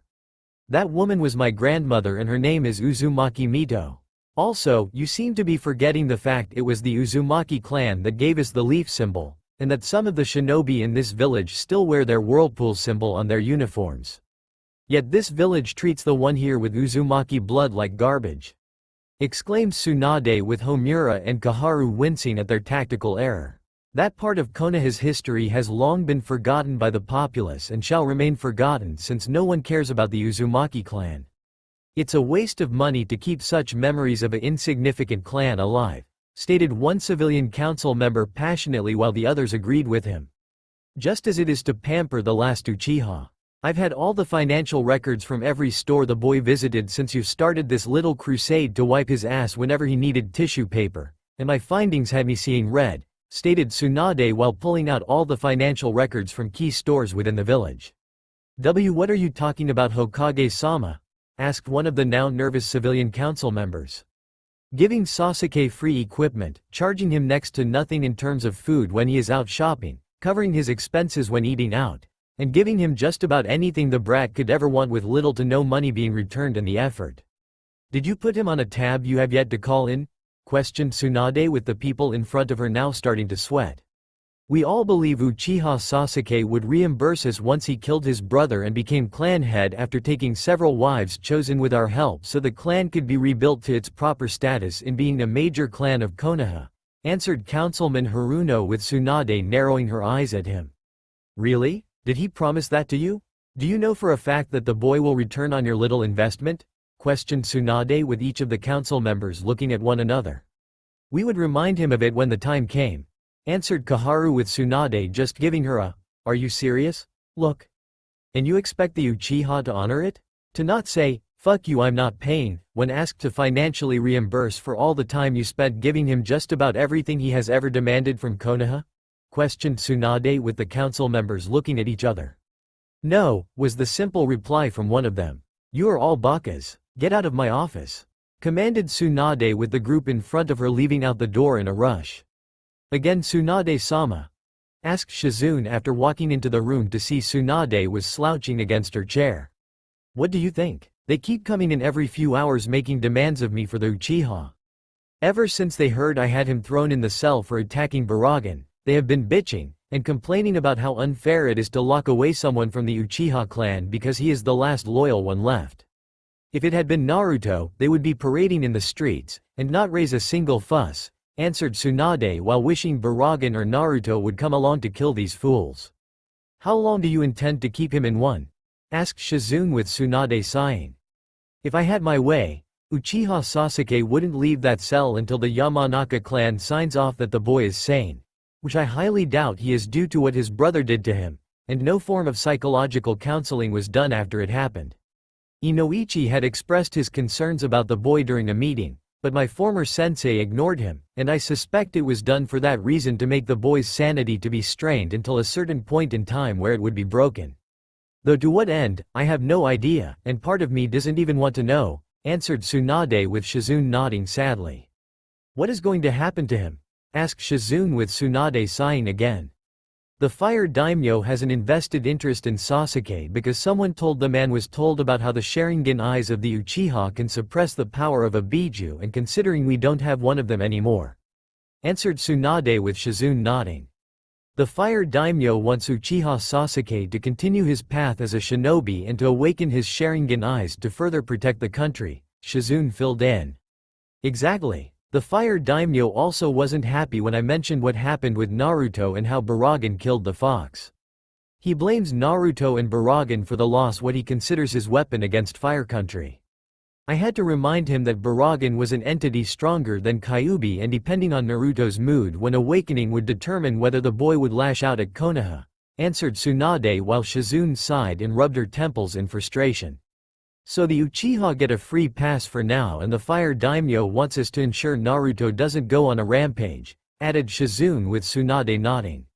Hence why Sasuke will stay in his cell for 1 week. Hopefully that will give him time to cool off and think straight, stated Tsunade though she seriously doubted it. You don't really believe that the Uchiha will actually straighten up, do you Tsunade-sama? Asked Shizune with Tsunade scoffing. Of course not. But the Fire Daimyo overrides my authority on the matter and only kept it at a week to appear impartial and being merciful to the brat, answered Tsunade while she wished to smash the smug little man's face into mush. Sadly, she couldn't do that, not yet anyway. Naruto's mindscape 2 months later. Our time is running short Naruto. We have another week tops before our souls can no longer be here inside your body, stated Minato with Naruto nodding and didn't want them to leave. I don't want you to leave, stated Naruto with his mother hugging him from behind. If there was a way to do it Naruto, I would gladly stay here and fight beside you, said Kushina while Naruto was deep in thought about the matter. Maybe there is a way. Grandpa Baraggan, called out Naruto with Baraggan appearing in front of him moments later via Sonido. Yes, what is it brat? Questioned Baraggan. Are my parents' bodies still well preserved? Asked Naruto with his parents raising an eyebrow at him. Your mother's body was left untouched in her coffin. Your father's I had to put my hand through his stomach where the seal was to get to the yin chakra of the Kyuubi though it might be possible to reverse it with a little help from your godmother and my ability to reverse aging, answered Baraggan with Minato sputtering. You put a hole through my stomach? exclaimed Minato before falling into a state of depression. Oh, shut up, you big baby. I spent months carrying Naruto before going into labor and giving birth, countered Kushina, with Minato backing away from her with his hands raised in surrender. That aside, I think if we play our cards right, you can come back to life, and maybe even get stronger too, stated Naruto before explaining his plan to all of them, with Baraggan thinking it over. Interesting. The bodies are mostly preserved. It should work. At least in theory, replied Baraggan, with Naruto smiling. I want to give it a try, said Naruto before he looked at his parents. I agree, son. We're going to be gone soon if no attempt is made, so let's give it a try, said Minato, with Kushina nodding. I say we go for it. Databane! Exclaimed Kushina with a fist in the air. I'll speak to Tsunade so we can make the arrangements, said Baraggan before he was gone. If this somehow doesn't work, I just want you guys to know that I do love you and I thank you for everything, said Naruto, with Kushina and Minato smiling at him. Hey, don't talk like that. This will work, stated Minato, with Kushina nodding. Damn straight it will. And we feel the same way when it comes to you, Naruto. We will always love you no matter what, said Kushina before holding him tightly and Minato joining in. With so little time left for them, it seemed that the best thing to do now was to just hold each other closely for as long as possible. With Baraggan, you want me to help you do what? And with whom? Asked Tsunade while seeing the former Espada not look threatened by her tone of voice. The boy figured it out. I'm actually quite impressed. If we heal up the injuries done to the bodies using your medical skills, in combination with my reversing of time, we can then implant their souls into the bodies, and possibly bring Naruto's parents back to life, answered Baraggan, with Tsunade rising from her chair and walking to the window. You don't know if it will work, Baraggan-sama. It's only a theory and an unfounded one, countered Tsunade, with Baraggan shrugging. They are all willing to take the risk. They have nothing left to lose. In roughly a week at most, his parents will be gone, and all that will be left is a memory, replied Baraggan, with Tsunade letting out a sigh. I'll do it, but this must be done with extreme confidentiality here, Baraggan-sama. If the councils find out, they make sure every idiot on the planet knows. They'll think we're doing something against nature, and try to stir up a lot of shit. I know you have more than enough power to possibly turn everything and everyone in the world into a rotting corpse, but I would prefer to avoid that at all costs, stated Tsunade, with Baraggan nodding. Of course, Tsunade-san. If all goes according to plan, our actions might even make the two even stronger than before, and become something else entirely, replied Baraggan, with the former Espada grinning in an almost evil-like manner. What do you mean? Asked Tsunade with a hint of curiosity in her voice. I can't say for sure, but should everything happen like I think it will, I'll explain it to you, answered Baraggan, with his smile never leaving him. Hokage gravesite sometime later. We should start with Kushina first, since the fatal wounds done back then to her body are not as bad as Minato's, stated Shizune, while Shizune agreed while sending a look to the former Espada that told him it was partially due to his earlier actions. The wound was closed thoroughly enough. A little touch-up won't hurt either, and with Baraggan-sama making the body look healthier with his power should help when the soul is transferred in, added Tsunade while working on the scarred area that had once been the fatal injury caused by Kyuubi during the attack. To the side, Baraggan waited patiently, knowing to demand they hurry with their work that required pinpoint precision would be foolish on his part, and watched the two women work on healing up old wounds. When they finished, Baraggan would use his new ability to reverse age to make the body healthy, looking to the point where it would still be dead, but only by a few seconds, and after the souls were put in each body, one at a time, the theory of his interactions would bring both of the boy's parents back to life. And that was at the very least. At most, the boy would have more than just his parents. She's all set for you, Baraggan-sama. We need to get started on Minato on account of his additional injury, said Tsunade while muttering about doing extra work and hoping this was successful. Very well. Here we go, my dear, replied Baraggan, as he kneeled before the body of the red-haired woman, and put his hand on her chest. Hey, don't get fresh with my wife. You're in our son's body, exclaimed Minato while Kushina's soul left Naruto's body and was heading toward her own.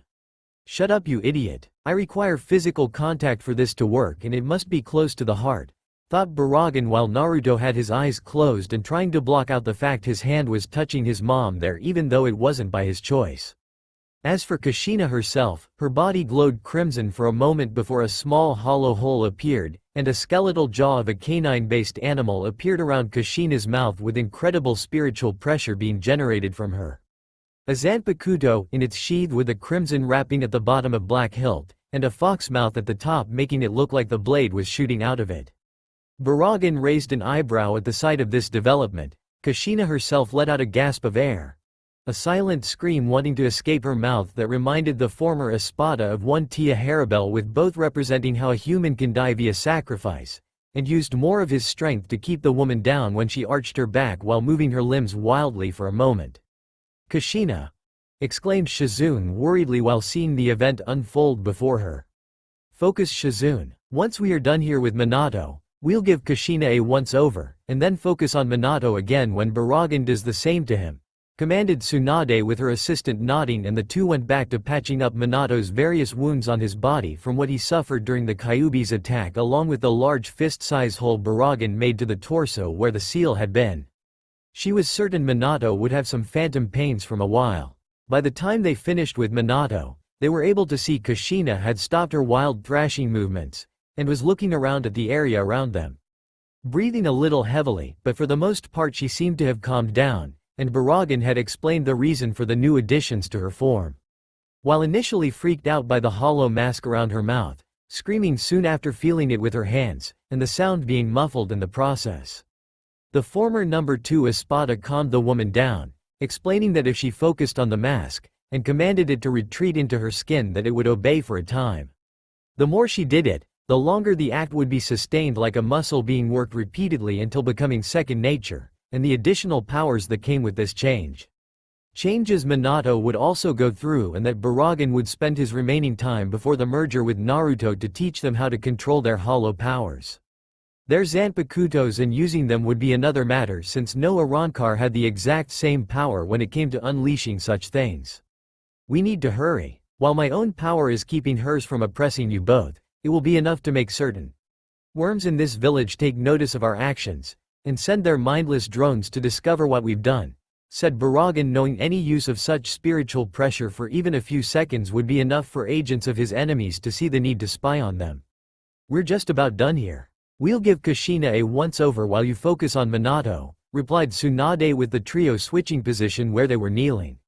"I'm going to be feeling pain in my torso, aren't I?" questioned Minato, with Baraggan smirking slightly while he made the man's body reverse itself from rotting away. "Maybe. What do you care? You'll be alive again. What's a little phantom pain to being able to live and raise your son?"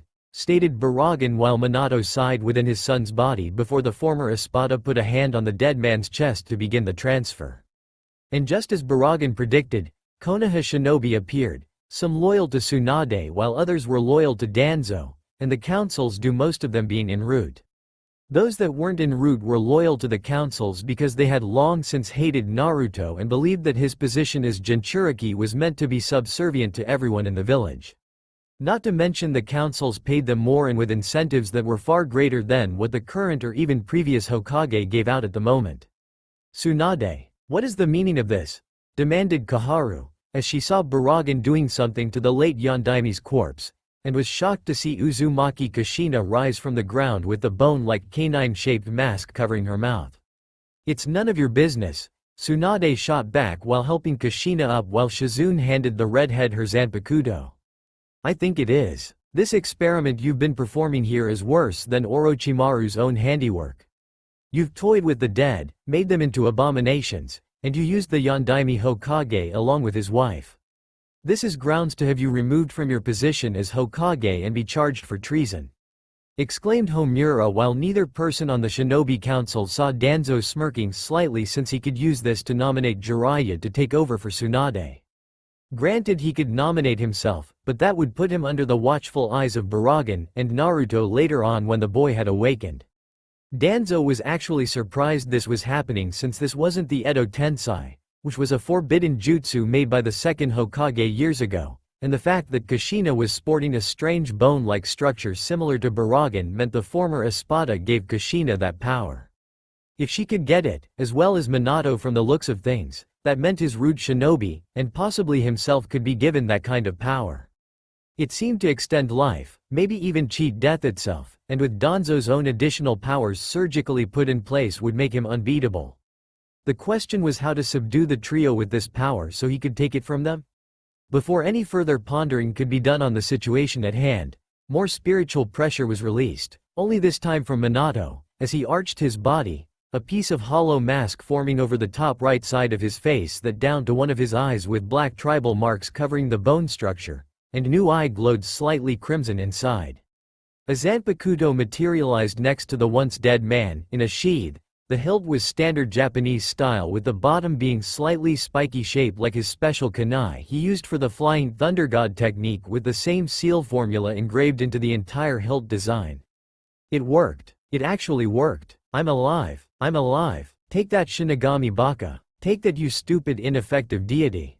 Databane!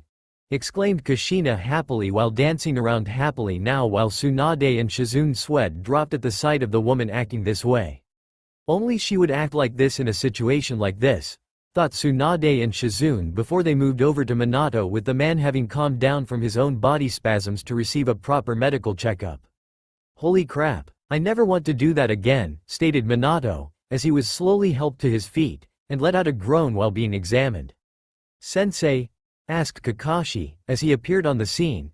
His arm was no longer in a sling, and saw his former teacher standing there adjusting to his newfound lease on life. The former Yondaime Hokage himself was processing everything that had happened in his absence to his son before turning to look at Kakashi after the man spoke his name. What do you want, Hitaki? Replied Minato coldly with Kakashi flinching slightly. Why are you being so cold, sensei? You're back, you're alive, Konoha is now going to be stronger than ever. Exclaimed Kakashi with hope in his eyes despite only one being seeable. Konoha? Why would I use this newfound lease on life and the power that comes with it to help this pathetic village I once called home? Questioned Minato with Kakashi now looking at him in shock and horror. Sensei, you don't understand. The Kyuubi killed you, killed your wife, and then was sealed in that thing you called a son. Why do you hate me? I'm the only true son you should have had. Why care about that monster when your son in all but blood is right here standing barely 10 feet from you? Questioned Kakashi before taking a step back when Minato glared harder and the increasing yet unstable wave of spiritual pressure was covering the landscape. Son? You thought I would see you as a son? After what you've done? After what you did to my true son? After what you pulled in hurting him? Why would I throw away my son by blood for an incompetent fool like you? You're no student of mine. You're no son of mine in any shape or form. You are lower than trash, Kakashi. Obito should have been the one to live that day instead of you. He knew the value of loyalty to a comrade and to trust in his own perceptions rather than rely on someone else. You are the failure, the nobody, and deserve to die with the rest of the fools in this village. You think I want to take over for Tsunade as Hokage of Konoha? I would rather side with Iwa and burn this place down until not even ashes remain to be blown in the wind. Exclaimed Minato with Kakashi looking horrified by this news. This isn't happening. Minato is alive, but it's not him, and he's acting like I committed some horrible sin against that bastard child he calls a son. I'm his only son, not that thing beside him. Me, thought Kakashi while coming to the belief that Baraggan or possibly Naruto did something to influence his former sensei's mind. Kakashi could only come to the conclusion that he would need to break the invisible hold Baraggan had on Minato to change things for the better. To have his former sensei come back to him in open arms and embrace him as his true son while denouncing the demonic abomination that the red-haired wench brought into the world. What did you do to the Yondaime Hokage? Demanded Homura with Baraggan just letting his smirk stay on his face while watching this drama unravel before him. Why are you so surprised? You know Kushina and Minato were in their son's body up until now, heard about how he was abused by this village, have seen his memories, seen how his true potential was sealed away, and how you all betrayed this family in your so-called pursuit of power. Why should this man and woman serve an ungrateful village like this one after all that has happened to their only child in this place? Questioned Baraggan with Kaharu, Homura, and Danzo scowling at him. That's irrelevant at the moment. Senju Tsunade and her assistant Shizune are both under arrest for crimes against nature. They are to be detained with their test subjects being isolated for study to learn more on what they have become, commanded Danzo before he snapped his fingers and pointed at the group so his shinobi would obey him. and earned a chuckle from Baraggan before it exploded into full-blown laughter. "You are a fool to think that you will get your way. I've tolerated you and your ilk long enough. It's high time you finally completed the cycle of life and enter the realm of death where you will face judgment," stated Baraggan with Danzo sneering at him, his words finally making the War Hawk's mind snap, and his patience break at the outright disrespect being given by the former Espada. Even after his talk with Hiruzen on a plan to secretly overthrow Tsunade by calling on the secret ally that was Orochimaru, who had been experimenting in cheating death so they all as an elite few could benefit from it while the rest of the world decayed, the Warhawk didn't like the idea of bowing further to those that dared presume they were better than himself after doing so for the last few months. Danzo had outlived countless shinobi and was one of the oldest shinobi, albeit retired, in all of the elemental countries while others had died around him. He should have been made Hokage instead of Hiruzen, but the powers that be wanted a ruler with experience, and the Sandaime Hokage was still, unfortunately for Danzo, the most experienced man around for the job. Hence why Danzo held his tongue when he lost the nomination, why he didn't usurp his rival due to the man unofficially allowing him to work from the shadows with Root, and coordinating at times with Jiraiya using the spy network to know where to strike their enemies to inflame their ranks for the master plan created to manifest itself. Hence why Danzo was allowed by the Sandaime to have the various bloodlines of the Uchiha and Senju clans surgically implanted in him by the now at the time traitor of Konoha that was Orochimaru. The Sannin had never liked being passed over for the title of Hokage for the Yondaime and only left successfully because the Sandaime allowed it to happen. All the experiments Orochimaru was doing were making a great deal of headway in cheating death, which was what the Sandaime wanted a few years after becoming Hokage again, as he saw himself aging every day he was back in office, and wanted to cheat death to be an actual god among shinobi like the title said he was once back in his prime. Danzo had been brought into it because the man wanted to have that same kind of power, to be one of the few capable of everlasting life, molding the world into the way it was meant to be shaped under their brilliant minds. They were meant to become the new gods of the world, creating a world where the strong few ruled over the weak masses that populated the world, and the Leaf Village being at the center of it all where it would happen. But this thing had ruined everything. Killing the Kyuubi, the strongest Biju that was the village's trump card against all other Biju had been devoured. The vessel it lived in had become a vessel for the demon's killer, and had disliked what had happened to the boy. This creature was taking everything he, Hiruzen, Jiraiya, and Orochimaru had been working the better part of their later years in life to see happen. Danzo's pride would no longer allow himself be under the thumb of this foul entity that dared proclaim it was superior to the human race when humans were the true superior race. They currently had ways to extend life, soon they would even cheat death, and one day truly spit in Kami's face. Someone needed to take a stand against this abomination now or the envisioned future would never happen. I am beyond the judgment of anyone and anything. Even you. For months, this village has been forced to do what you wanted, killing civilians, the village's shinobi, punishing store owners, and vendors for their harsh treatment of our Jinchuriki that you inhabit. The boy is and always was meant to be a weapon to this village just like all Jinchuriki have been in the past since the Shoden Hokage himself gave the Biju to other villages to promote his need for peace. Jinchuriki aren't even human, just like you, and now the thing's own parents are no longer human as well, meaning that they are to be studied to further advance the village as a whole. To be dissected, torn up, and used as breeding stock to pass the bloodline down to a new generation that will be the future weapons of this village. That is how it works here and everywhere else in the world. You have no right to deny Konoha what rightfully belongs to us," exclaimed Danzo while stomping his cane on the ground during his rant while Baraggan looked at him with his face, or rather Naruto's face, showing the former Espada wasn't impressed. Human greed. We had one like that among our ranks in Las Noches, who was the one that represented how a human died in that manner. He was always among the weakest of the Espada despite his boasting of how many he devoured to become one of us. You and the former Sandaime Hokage are just as pathetic as him," replied Baraggan with Danzo looking at him with anger swelling in his visible eye. "Kill him. I don't care how you do it, but kill this abomination, and the other two now. We'll dissect both their bodies afterwards and study just how they changed so it can be duplicated," commanded Danzo, as he had finally had enough, and planned to take care of things now before it went beyond handling it. From the cruel smile on Baraggan's face, he should have realized that it was way past being handled, and couldn't be stopped. Tsunade, Shizune, get Naruto's parents out of here. They will need time to adjust to things as they are now. What I'm about to do could seriously hurt them and yourselves, stated Baraggan with his smile growing with each passing second.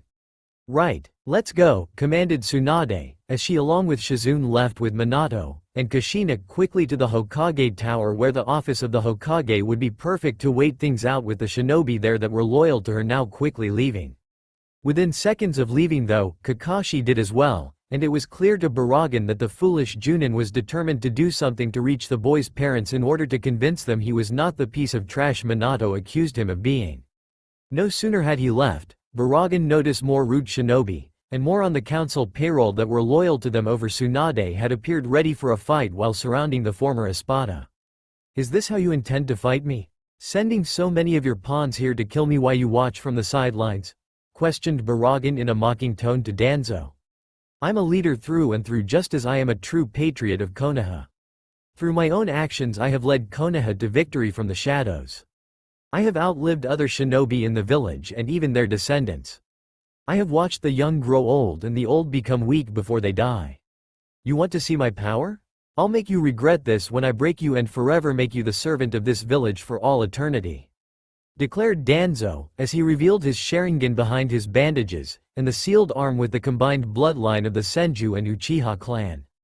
It only made Baraggan look at him with disgust. What an ugly little creature you are. So many eyes. It reminds me of another Espada, but unlike him, your additional eyes are not a natural part of your body, and I am even going to make an educated guess that the arm is not natural either. It just further proves how low humans will go in the pursuit of power to achieve immortality to escape death's reach for all eternity. Such meaningless pursuits, as the words forever and eternity, are meant to bring about false hope to all who fear death. Let me show you what death truly looks like, for it will be the last thing you ever gaze upon before meeting your end here within this very place that symbolizes what happens to bodies once they have been touched by me, replied Baraggan with his cane turning into his Zanpakuto that was his long and heavy double-headed battle axe that he was wielding with one hand. You'll never get the chance. I must live above all others to ensure Konoha stays the strongest and unopposed for all time. Mokuton. Shichoro no Jutsu, exclaimed Danzo, as he used his power to entrap Baraggan in the wood prison, and believed such a power that could successfully restrain the Kyuubi could do the same for this creature regardless of its strength. Within moments, root shinobi swarmed over the prison, putting seal tags everywhere, and took several steps back while waiting for possible retaliation. When there was none, Danzo grinned, thinking the Senju clan's bloodline could restrain Baraggan, and that the same form of restraint could be applied with the Sharingan eyes he possessed. This also meant he could even force the former Yondaime and his bitch of a wife to heal under his power. He wouldn't need Hiruzen anymore, as he could use his future weapons to help in overthrowing Tsunade, force Orochimaru to heal at his feet, and basically annihilate all the shinobi villages with Konoha remaining on top. Eventually, he would easily make the snake Sannin tell him all the secrets of how to cheat death through the study of Uzumaki child's body, and become like the Arrancars themselves. He wouldn't even need the aid of Orochimaru in the years to come once that happened, and would be the true god of their shared vision, with true peace happening with his beliefs usurping all others until the ends of time. The old man's crazy imagination stopped running away from him when a cruel laughter echoed from within the prison, and it made everyone go on edge when it got louder with the spiritual pressure covering the entire area. It was so intense that the root shinobi, the other shinobi supporting the councils, Homura, Kaharu, and Danzo fell to their knees in pain. The Warhawk's Sharingan eyes were now actually bleeding heavily. The man could swear he could hear screams coming from the eyes of all the Uchiha slain that night by Itachi, and those his root shinobi discovered alive when the man left. You truly wish to test me, don't you, old fool? Very well. I look forward to seeing how your power fares against mine. Rot. Arrogante, said Baraggan within the prison, and his spiritual energy exploded upward, destroying the ceiling of his wooden prison, and within moments the prison itself began to rot away around him. That's impossible. That jutsu was capable of trapping Jinchuriki, stopping any of the 9 Biju for a short time. Even powerful S-class shinobi in large masses could escape that prison if they were all locked away in it. Those seal tags my shinobi placed on the prison enforced its power to contain you, exclaimed Danzo with his eyes staring right at the shadowy form within the prison via the hole made while it slowly rotted away. And what he and everyone else saw brought a new sense of fear into their hearts. They saw a skull, wearing a crown. Around the skull was that of royal robes colored in a fine purplish-black cloth that covered everything up complete from head to toe, and only the skeletal hands could be seen past the sleeves. Behind Baraggan, golden chains were dangling. A gold object with an eye-like symbol was along the neckline that acted to tie the clothing together, and the entity was slowly made his way through the hole that was increasing in its decay the closer he got to it. Now you see me as I truly am and was many years ago, Danzo. This was my form as the king of Hueco Mundo during my undisputed rule. In this form, everything I touch can, and will rot before death claims everything around me. That is my power, Danzo, and it is the one true undisputed rule to all things in the universe, explained Baraggan with Danzo taking a step back and went through hand signs. Mokutan. Jubaku Iso, exclaimed Danzo before he summoned a massive tree to bind Baraggan's form and commanded the tree to bring the entity to the ground to crush with his power. Only for the tree to rot instantly when touching Baraggan's form. How annoying and pathetic you are, Danzo. I honestly expected more from you. Did you really expect to contain me with that? Using life to bind death. Ha, it would be laughable if it wasn't so pathetic in its usage. Death cannot be bound, death cannot be controlled, it cannot be manipulated or defeated by anyone in existence. Death is an absolute certainty in all things, and it comes to all things regardless if they are alive or not. Plants die, animals die, insects die, structures rot away and die, people die. The two questions regarding death should only be when and how it will happen, stated Baraggan with the tree Danzo summoned turning into nothing while the shinobi around him began to shoot jutsus and weapons at him in the hopes it would hurt him. I won't be stopped. I won't be denied my right to rule Konoha as its Hokage. I will one day become this village's ruler and one day be the most powerful man in the world that the people will worship me like a god. I will conquer you just as I have everything else in my life, exclaimed Danzo while Baraggan let out a bellowing laugh and it showed on his skull face. I don't know what is more pathetic, the dream itself, or the fact that you honestly expect to transcend death and achieve it, replied Baraggan while watching the various projectiles thrown at him, died, before they even reached him. Shut up, you don't know what you're talking about. I will win against you, and when I do I will become the man known for conquering death, exclaimed Danzo while seeing the attacks from his forces failing in their entirety to stop this monstrosity. How misguided you are in your belief I can fall by your hands. Not to mention your own forces seem to realize what you do not, stated Baraggan, as he pointed to Danzo's forces, and sure enough they were frightened by the fact nothing they threw at him had worked. What are you waiting for? Attack. Don't let up, commanded Danzo with the shinobi around him along with Kaharu and Homura seemed hesitant to obey while Baraggan's spiritual pressure continued to rise. It doesn't matter what you or your forces do against me. Compared to me, you are all ants attacking a god, and like all insects that try to fight a god you will all die. Every single one of you. Know your place, exclaimed Baraggan before he produced his Grand Kata before he moved quickly to kill all of Danzo's followers in a series of slashes that made the bodies dissolve into nothing. In the end, only Danzo remained with his face filled with fear, and it was something that Baraggan relished in seeing. Stay away from me, commanded Danzo fearfully while Baraggan let out a chuckle.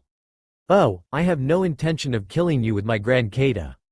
In fact, your forces should be honored I did since I only use it on very special occasions. You however, are not even worthy of having your flesh carved into with my blade. Instead, you will suffer a horrifying end from my dying breath. Respira, stated Baraggan with a black smoking miasma of sorts leaving his hand now extended left hand. Danzo quickly moved away from it, but even as he moved away, the dark life-destroying substance increased in speed, and the Warhawk knew it was only a matter of time before he was caught in the substance. Creating a large wall made of earth, Danzo decided if he was going to die, it would be on his terms, and use the one weapon in his arsenal that would have the power to kill Baraggan. Even then, there was a chance he could cheat death with the power of the Izanagi if timed just right, and seal the monster within his body for all time with preservation seals being placed on himself to prevent Baraggan from breaking free. He would seal away death's avatar for all time. His name would live forever even if he did die in the end. I will win against you. If I cannot kill you, then I will seal you away within my body for all time, and live on in spirit through the history books as the man who defeated death itself. Through my actions I will live for all eternity," exclaimed Danzo, as he began to prepare the seals on his body, and Baraggan let out a chuckle. "How foolish. Even if you succeeded in that endeavor in sealing me away, it would be temporary at best, and I simply age your body from within to rot before breaking out of my so-called prison. You think I haven't been trapped in a prison before today? I was in some of the most complex traps ever made that were designed to hold my kind or something like us until we could be killed. Your plan is using a perverse bastardized version of what has already been tried, and even when I was imprisoned, they never held me long enough to defeat me. So go ahead and seal me within your body that will be your mangled corpse. I look forward to making your body rot even further from the inside," stated Baraggan, as his Respiro was nearly upon Danzo, and saw the seals glowing on the old man's body. "I will no longer be afraid of death as I once was as a child into adulthood. I will achieve victory no matter what," exclaimed Danzo while feeling Baraggan's attack reach his flesh along his right leg while the reverse 4 sealing symbols on his body were still trying to activate like a time bomb ticking down. "Fool, not fearing death is like not fearing a god. Such arrogance from an ant like yourself will not be tolerated in my presence," exclaimed Baraggan, as he targeted the arms of his prey, and relished the man now crying out in pain. "I am Shimura Danzo. I will conquer death," exclaimed Danzo with his head starting to rot around his Sharingan eye just before the seals on his body activated and a massive explosion filled the area. When it died down, there was only a crater where his body once stood, and there was no sign of life around where Danzo had destroyed himself. Conqueror of death. Ha, such foolish arrogance. It's amazing he lived to see old age at all in the first place, remarked Baraggan still in his released state, as he was in the air, having used Sonido to quickly escape, and looking down where Danzo had been. For all his boasting, Danzo had failed miserably in his quest to defeat the former Espada, and even his last act of defiance was really a desperate man fearing what awaited him on the other side. A man who had feared death because all of his goals in life had yet to be accomplished. The man had done everything in his power to reach his goal, except to the one thing he needed, and that was simply reach out with his hands and take it. Instead, Danzo waited in the shadows, made others do things for him, and only lift a finger when no one else could or there were no witnesses around to tell what happened. Danzo not only feared death in Baraggan's mind, but also stepping into the spotlight knowing that all eyes would be on him, and every move he made would be judged by others within their own minds. Baraggan himself believed that Danzo kept to the shadows for the reason of not being judged, and those serving him had no free will to judge. In the end, Danzo died a cowardly, bitter old man, who craved power, and died using it in the stupidest way possible.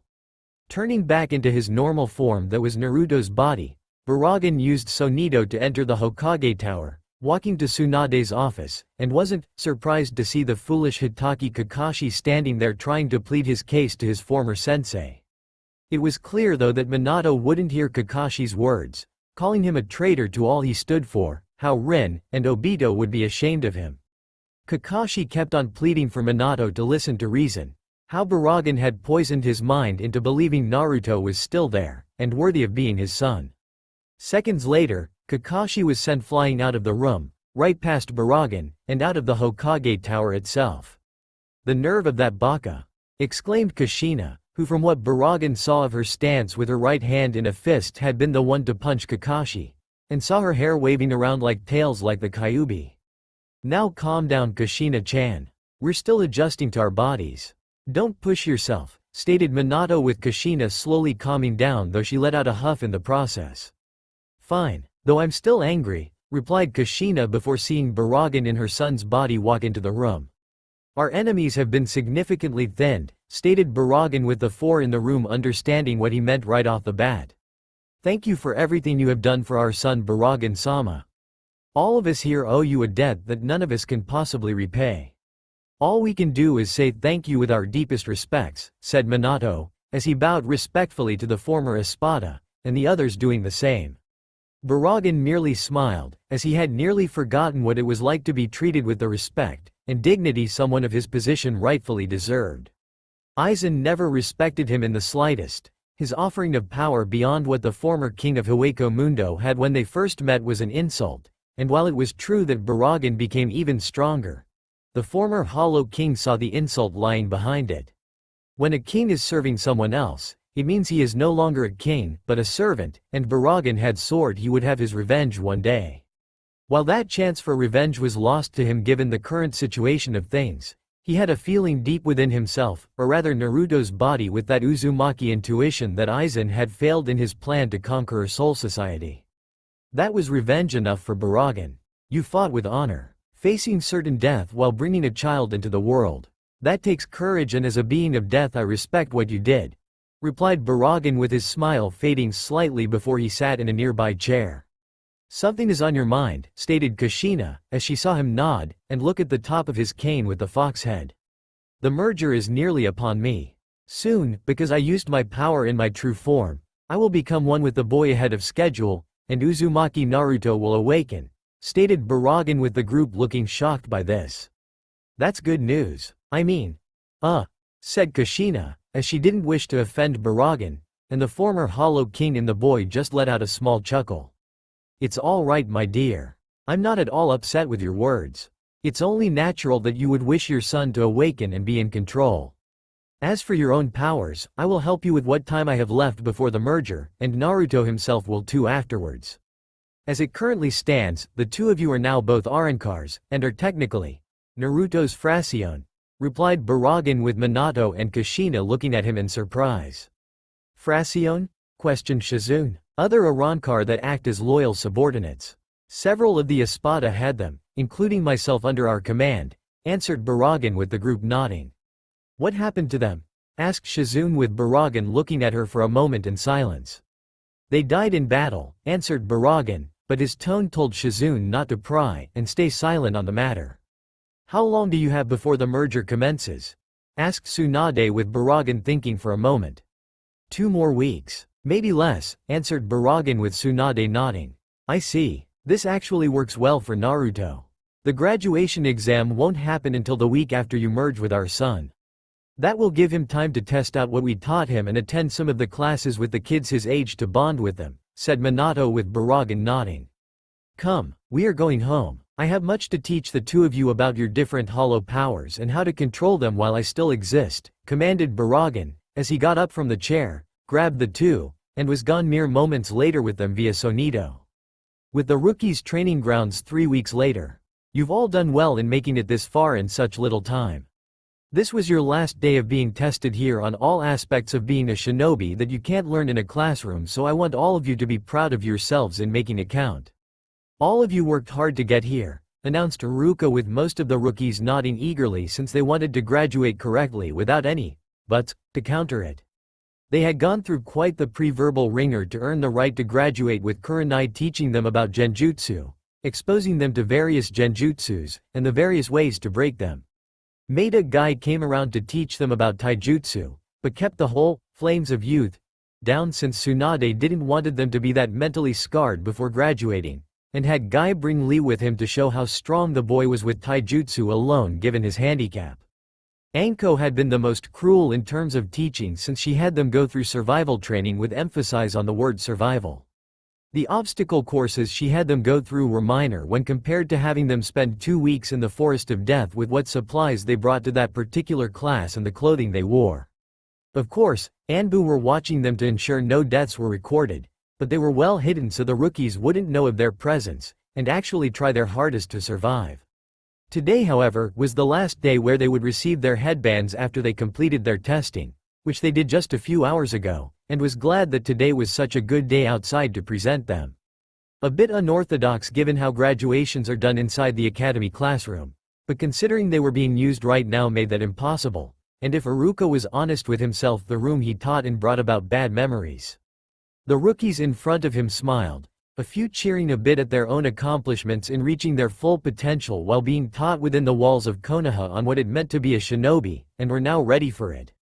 As for Sasuke, the Uchiha remained silent, brooding all the time after being put in that cell by the Hokage.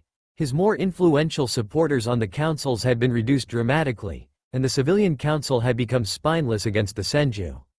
Granted, they were always spineless, but they could rally the people within the village to his side when the time called for it, and the Shinobi Council provided them protection from the Hokage's wrath using the various loopholes within the laws to get away with different things. But with Homura, Kaharu, and Danzo now dead, their power base had been wiped out by the former Espada. That freak of nature took those of influential power away from me. They were mine to use how I see fit. They were an extension of myself and therefore helped me get stronger in the process. Well, if he is going to rob me of something that I possess, then it's only fair that I take something that he possesses, or will possess in the near future, thought Sasuke while eyeing Ino and Hinata, knowing those two were arranged along with Inuzuka Hana to be Naruto's wife. Sasuke was fairly certain Ino could be seduced into being intimate with him, given her own fangirl-like nature, and while he loathed to be with any fangirl at this stage in the game of his life, it was all about getting revenge on her future husband. Taking from her what was meant for Naruto would be the ultimate insult and would relish the moment it happened. Hinata, however, was another matter entirely, as she always kept her distance from him, and clearly had eyes only for Naruto. Getting her on a date, much less take the girl's innocence, would be extremely difficult unless done by force. While tempting, since an Uchiha always did take what they wanted, his political power base was too weak at the moment to defend him from such an accusation if the Hyuga ever spoke of it to anyone, and Sasuke knew the Hokage would castrate him slowly before he could even think of escaping Konoha. He would have to focus on Ino for now. Unfortunately, for Sasuke that is, the plan to speak to Ino now, and whisper sweet empty words into her ear that would be sure to make the girl's legs weak, was delayed by the arrival of a certain red-haired Uzumaki boy with a cane. Flanked on either side of him were his parents, which word got around had come back from the dead through highly classified means that only the Hokage and her assistant were known to possess. As for Naruto himself, the boy had successfully merged his being with Baraggan, and was now in full control of his body. He had spent the entire time during his awakening from within his mind practicing his shinobi skills, which with the help of Shadow's clones taught to him by his mother had successfully sped up the process of getting things down quick, and get adjusted to using them. At the same time, Naruto was able to be a sensei to his parents in controlling their new abilities, and how to use them properly. First, he taught them how to use Sonido, which both found was similar to Minato's Flying Thunder God technique without the kunai, or the flash that followed.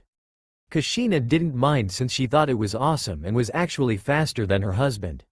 Something she rubbed in his face after she proved her speed outdid his own, much to his chagrin, with a gloomy cloud hanging over his head with rain falling over his form. Balo was easy since it was a weaker yet faster version of the Sero, and the Sero itself was not that hard to do since it was similar to making a Rasengan, with Minato learning how to do it faster than Kushina. The poor woman's hair suffered on her first try when it blew up in her face, and she lashed out at Minato when seeing he was holding back a snicker. Minato tried to run away via Sonido, but Kushina's advantage in that field didn't save him, and soon enough he was caught by his angry wife. Naruto found it amusing since it wasn't the first time he had witnessed his mother giving his father an ass-kicking for something that offended her in their son's mind. For all his greatness, it seemed the great Yondaime Hokage couldn't stop himself from putting his foot in his mouth, and getting it out before his wife helped in doing it for him, painfully. It was ironically after that particular beating by Kushina to Minato that Naruto decided to teach them both about Hiero and to repel attacks with their skin being tougher than the strongest steel. That only someone with a Zanpakuto with spirit energy stronger than their own could cut through them, and how to sense another's energy using Pesquisa. Kushina advanced further with Pesquisa while Minato had a stronger Hiero, though the man had wished to learn it sooner before his wife had exploded on him with fists of fury over the testing of the Sero incident. Learning the name of their Zanpakutos would be more of a challenge and have to be done on their own time. Still, given their own training in being shinobi, Naruto was confident his parents would learn them soon enough, and told them to only use their resurrection outside of Konoha until further notice, just so the entirety of the village was destroyed. Even if most of Konoha deserved to be wiped out, there were still some that deserved to be shown mercy, and worthy of being protected by their family. "I'm not late, right?" asked Naruto, with Iruka and the others looking surprised to see him there with his parents. "Naruto? You're going to be joining us for these final tests?" asked Iruka, with Naruto nodding. It seems unfair for everyone else to take the final few tests to become a genin while I stay out of it and still get a headband for doing absolutely nothing. What's the point of being a genin if I didn't earn the right? There is no honor in that, replied Naruto in a serious tone with Iruka nodding in agreement. I disagree. If you have that kind of power, then you take what is yours, and be done with it while leaving everyone else in the dust, thought Sasuke while planning on talking to Ino and taking something of hers that would be given to Naruto. So the Baka graces us with his presence. I can't wait to teach him a lesson on who is the best man to claim Hinata, thought Kiba while glaring slightly at Naruto and mentally winced at the punishment his mother gave him for being so disrespectful to Baraggan after the former Espada had left that day. His mother had torn through him like an excited dog going to town on its favorite chew toy and wasn't able to walk right for 3 days. Well, if that is how you feel, I won't stop you from taking them, and it will be interesting to see what your parents taught you since their return to the land of the living, replied Iruka with Naruto smirking. Okay, what's first? Questioned Naruto before Iruka told him he would need to take the kunai and shuriken throwing practice, the taijutsu practice, and jutsu practice on targets with it not being in that order. So the question now would be, who here wants to test Naruto in the various skills his parents taught him? Asked Iruka while looking for volunteers among the other kids. I will. In all-out taijutsu, exclaimed Kiba with his claws out, teeth showing, and the desire for an all-out fight showing in his eyes. Then let's begin, replied Naruto with a slight bow and waited for the Inuzuka to start. Move your parents away, or do you need them to do your fighting for you? Taunted Kiba while Minato and Kushina narrowed their eyes at him. As if I would be so cruel and heartless, Kiba. Asking them to beat you up would be like ordering a demon to kill a child. Though considering the way you've been acting in the past few months, it's clear you still are a child, countered Naruto with Kiba growling at him while the Uzumaki merely made a hand motion for his parents to move away from him. You'll regret saying that, freak, exclaimed Kiba while Naruto raised an eyebrow at him. Such animosity. Is this about the fact in a few years I'll marry your sister? Or is this about the rumors I've been hearing about how you dislike the fact Hinata likes me over you? Questioned Naruto with Hinata blushing at the fact her crush knew of her feelings for him. Unknown to Hinata, the Uzumaki boy had learned this from Baraggan when they merged together, and had secretly been keeping an eye on her from above. From what he saw, the girl was making a great deal of progress, even more so when Tsunade took the girl under her wing, and learned the Hyuga girl had a skill for healing. Hinata even made medical cream, which had incredible healing properties for flesh wounds with only a little bit healing cuts, but the fact a 12-year-old made it was incredible, and Tsunade wanted to have the girl as another apprentice like Shizune. Hinata was honored and wished to get stronger not only for herself, but to prove to the Hyuga elders that she was not weak, and to prove to Naruto that she was worthy of being his wife. She may not be some offensive warrior kunoichi like Anko or even the Anbu woman code named Neko, but the Hyuga girl knew her talents were just as important. She may not be a sword with the power to kill, but a being a shield with the power to protect, and heal was better than nothing at all. I hate you for both reasons, you abomination. It's bad enough you're going to marry my sister in a few years, but marrying the girl I want is unforgivable since she is mine, and I won't let anyone say otherwise. Answered Kiba angrily with Naruto frowning. Has Hinata-chan expressed any interest in you? Asked Naruto with Kiba growling at him. She would have in time. I would have shown her my strength, and in her awe she would have agreed to be my bitch for all time. Exclaimed Kiba with Naruto shaking his head and sensed his parents were displeased with the boy thinking with his lower regions while Iruka made a mental note to talk to Sume about her son's choice of words today. You didn't answer my question, stated Naruto with Kiba being beyond angry and made a reckless attack in a brawler-type style with the intent to scar or maim Naruto's face so his wives would be horrified with what they had to look at every day of their lives. No, alright? She hasn't shown interest in me like that. Only you. It's always been you. The only way I can show her how much of a mistake it is to marry you, I have to crush you in battle, and claim my rightful place as alpha of this entire group around us. Once that happens, Hinata will how wrong it is to marry a freak like you, and wish to nullify the arrangement with my sisters soon following. Exclaimed Kiba with Naruto sighing while he dodged all the strikes aimed at him. How annoying, replied Naruto while simply getting in close, grabbing Kiba's face, and simply tossed him back on his ass. Stand still and take your hits like a man. exclaimed Kiba angrily as he charged again, using his brawler fighting style, and yet every time he came close to hitting Naruto, the boy just dodged at the last moment. Why? Because you are an alpha of the class? Questioned Naruto in a mocking tone of his own. Yes, an alpha always wins no matter what. I'm an alpha. Now know your place and take your hits like the bitch we all know you are compared to me, exclaimed Kiba, as his mind was now becoming more primal with each miss, and his instincts going wild inside of himself. Foolish Inuzuka. How Hana-chan could possibly be related to you I'll never know, replied Naruto, as he simply backhanded Kiba in the face that sent him straight into a tree, and knocking the Inuzuka out. Okay, Sakura, can you take Kiba to the hospital? The next test for you Naruto will be ninjutsu, so please use one of your jutsus that you know, said Iruka with Naruto nodding before he formed a few hand signs. Fire style. Hellfire jutsu. Naruto called out before shooting a stream of intense that burned at some training dummies that were incinerated instantly. How dare you? That's one of my clan's signature fire jutsus. You had no right to use it, exclaimed Sasuke with Naruto looking at him with a deadpanned look on his face. Not all fire jutsus are the property of the Uchiha clan. If you must know, the fire jutsu I used was given to the Uchiha clan by the Uzumaki clan after your family made peace with the Senju clan. If anything, I am merely using a fire jutsu that is the property of the Uzumaki clan, and you should keep your mouth shut over matters you know nothing about, explained Naruto with Sasuke seething in rage at being told this fact. No doubt the Uchiha thought he was being told a slanderous lie and wouldn't believe a word told to him. Regardless, you performed a very impressive there jutsu, so you get full marks on that Naruto. Now comes the kunai and shuriken test, stated Iruka before Naruto took out some kunai and shuriken before throwing them perfectly at various points on the body. Ha, that's a fail. He didn't hit the center target, exclaimed Sasuke while grinning at the sight of the loser's weapons not hitting dead center. Look again Yubaka. Our son hit lethal parts of the target dummy, that part of the human body. If that was an actual person, they would have died instantly, and that's what counts when hitting your target, stated Kushina with Iruka nodding since she did have a point.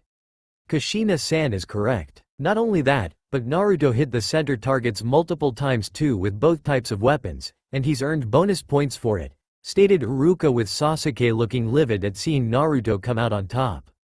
I say it's rigged. He's using his unnatural powers and you're allowing him to get away with it because his parents happen to be famous.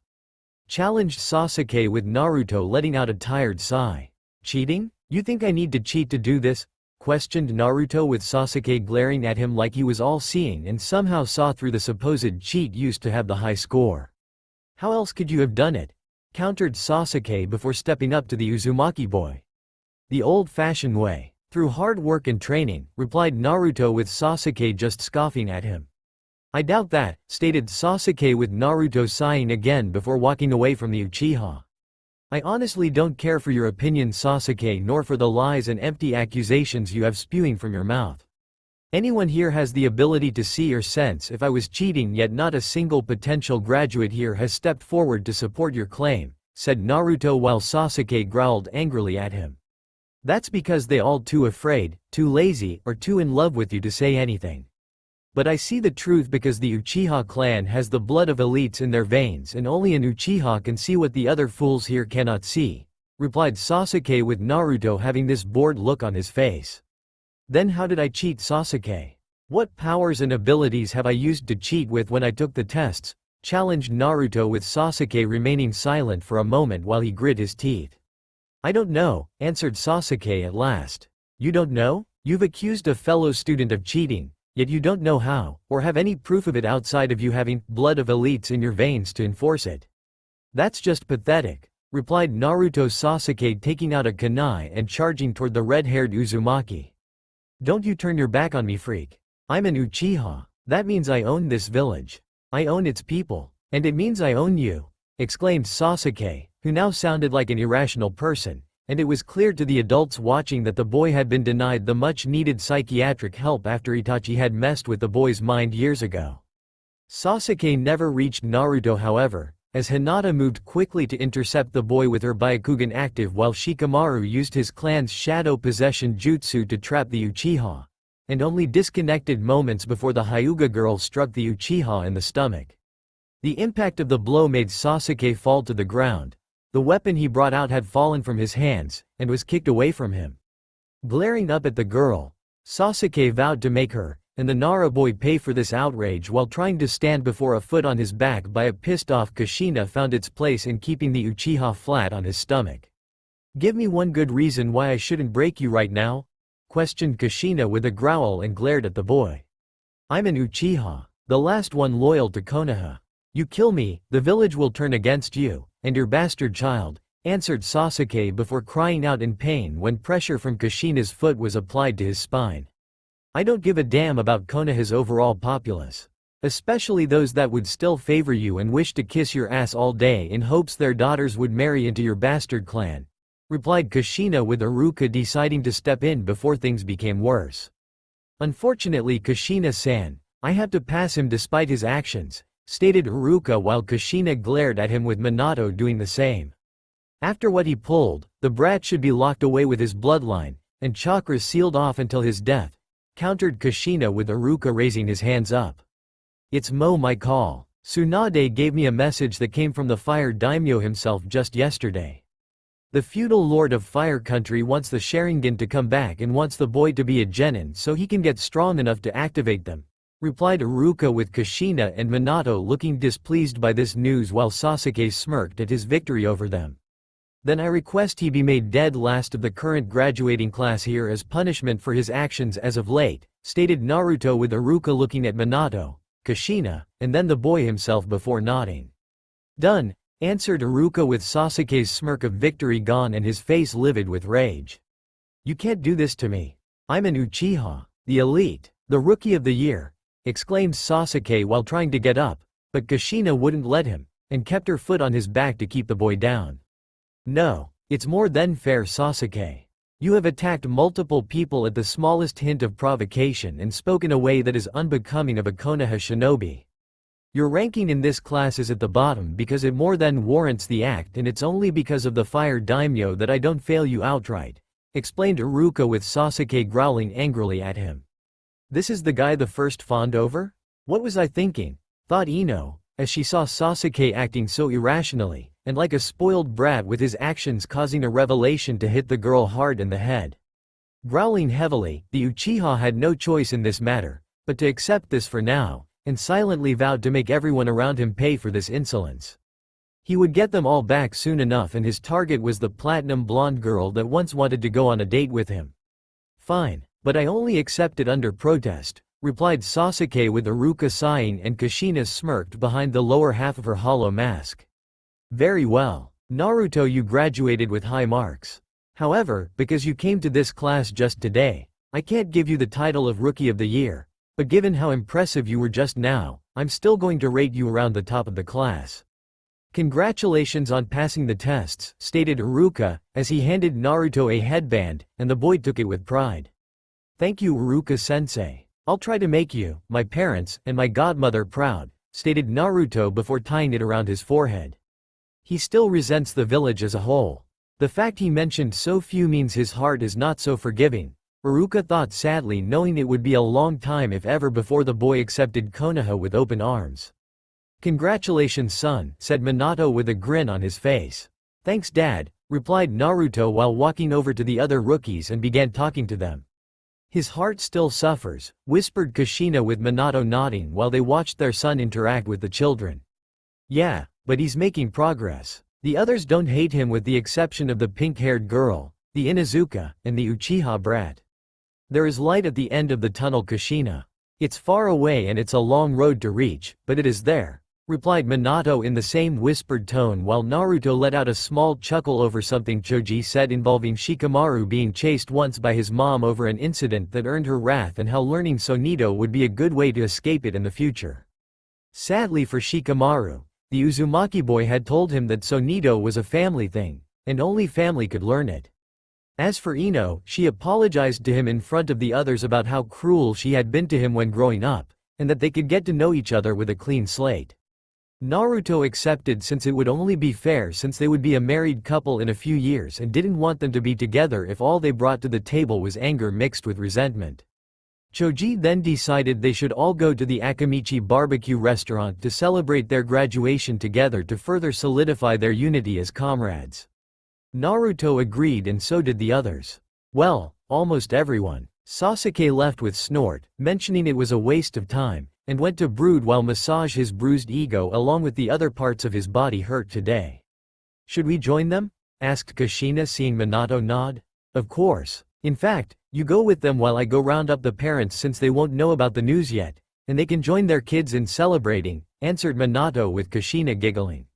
And no doubt leave Shikaku with the bill again like we did after celebrating our own graduation? Questioned Kushina with Minato letting out a chuckle. It was his own fault for being too damn lazy to stop us during the celebrating, replied Minato with Kushina laughing a little. That it was. His mother thought the same way too when the bill was brought home. I almost felt sorry for him, said Kushina with Minato raising an eyebrow at her. Why almost? Questioned Minato with Kushina smirking.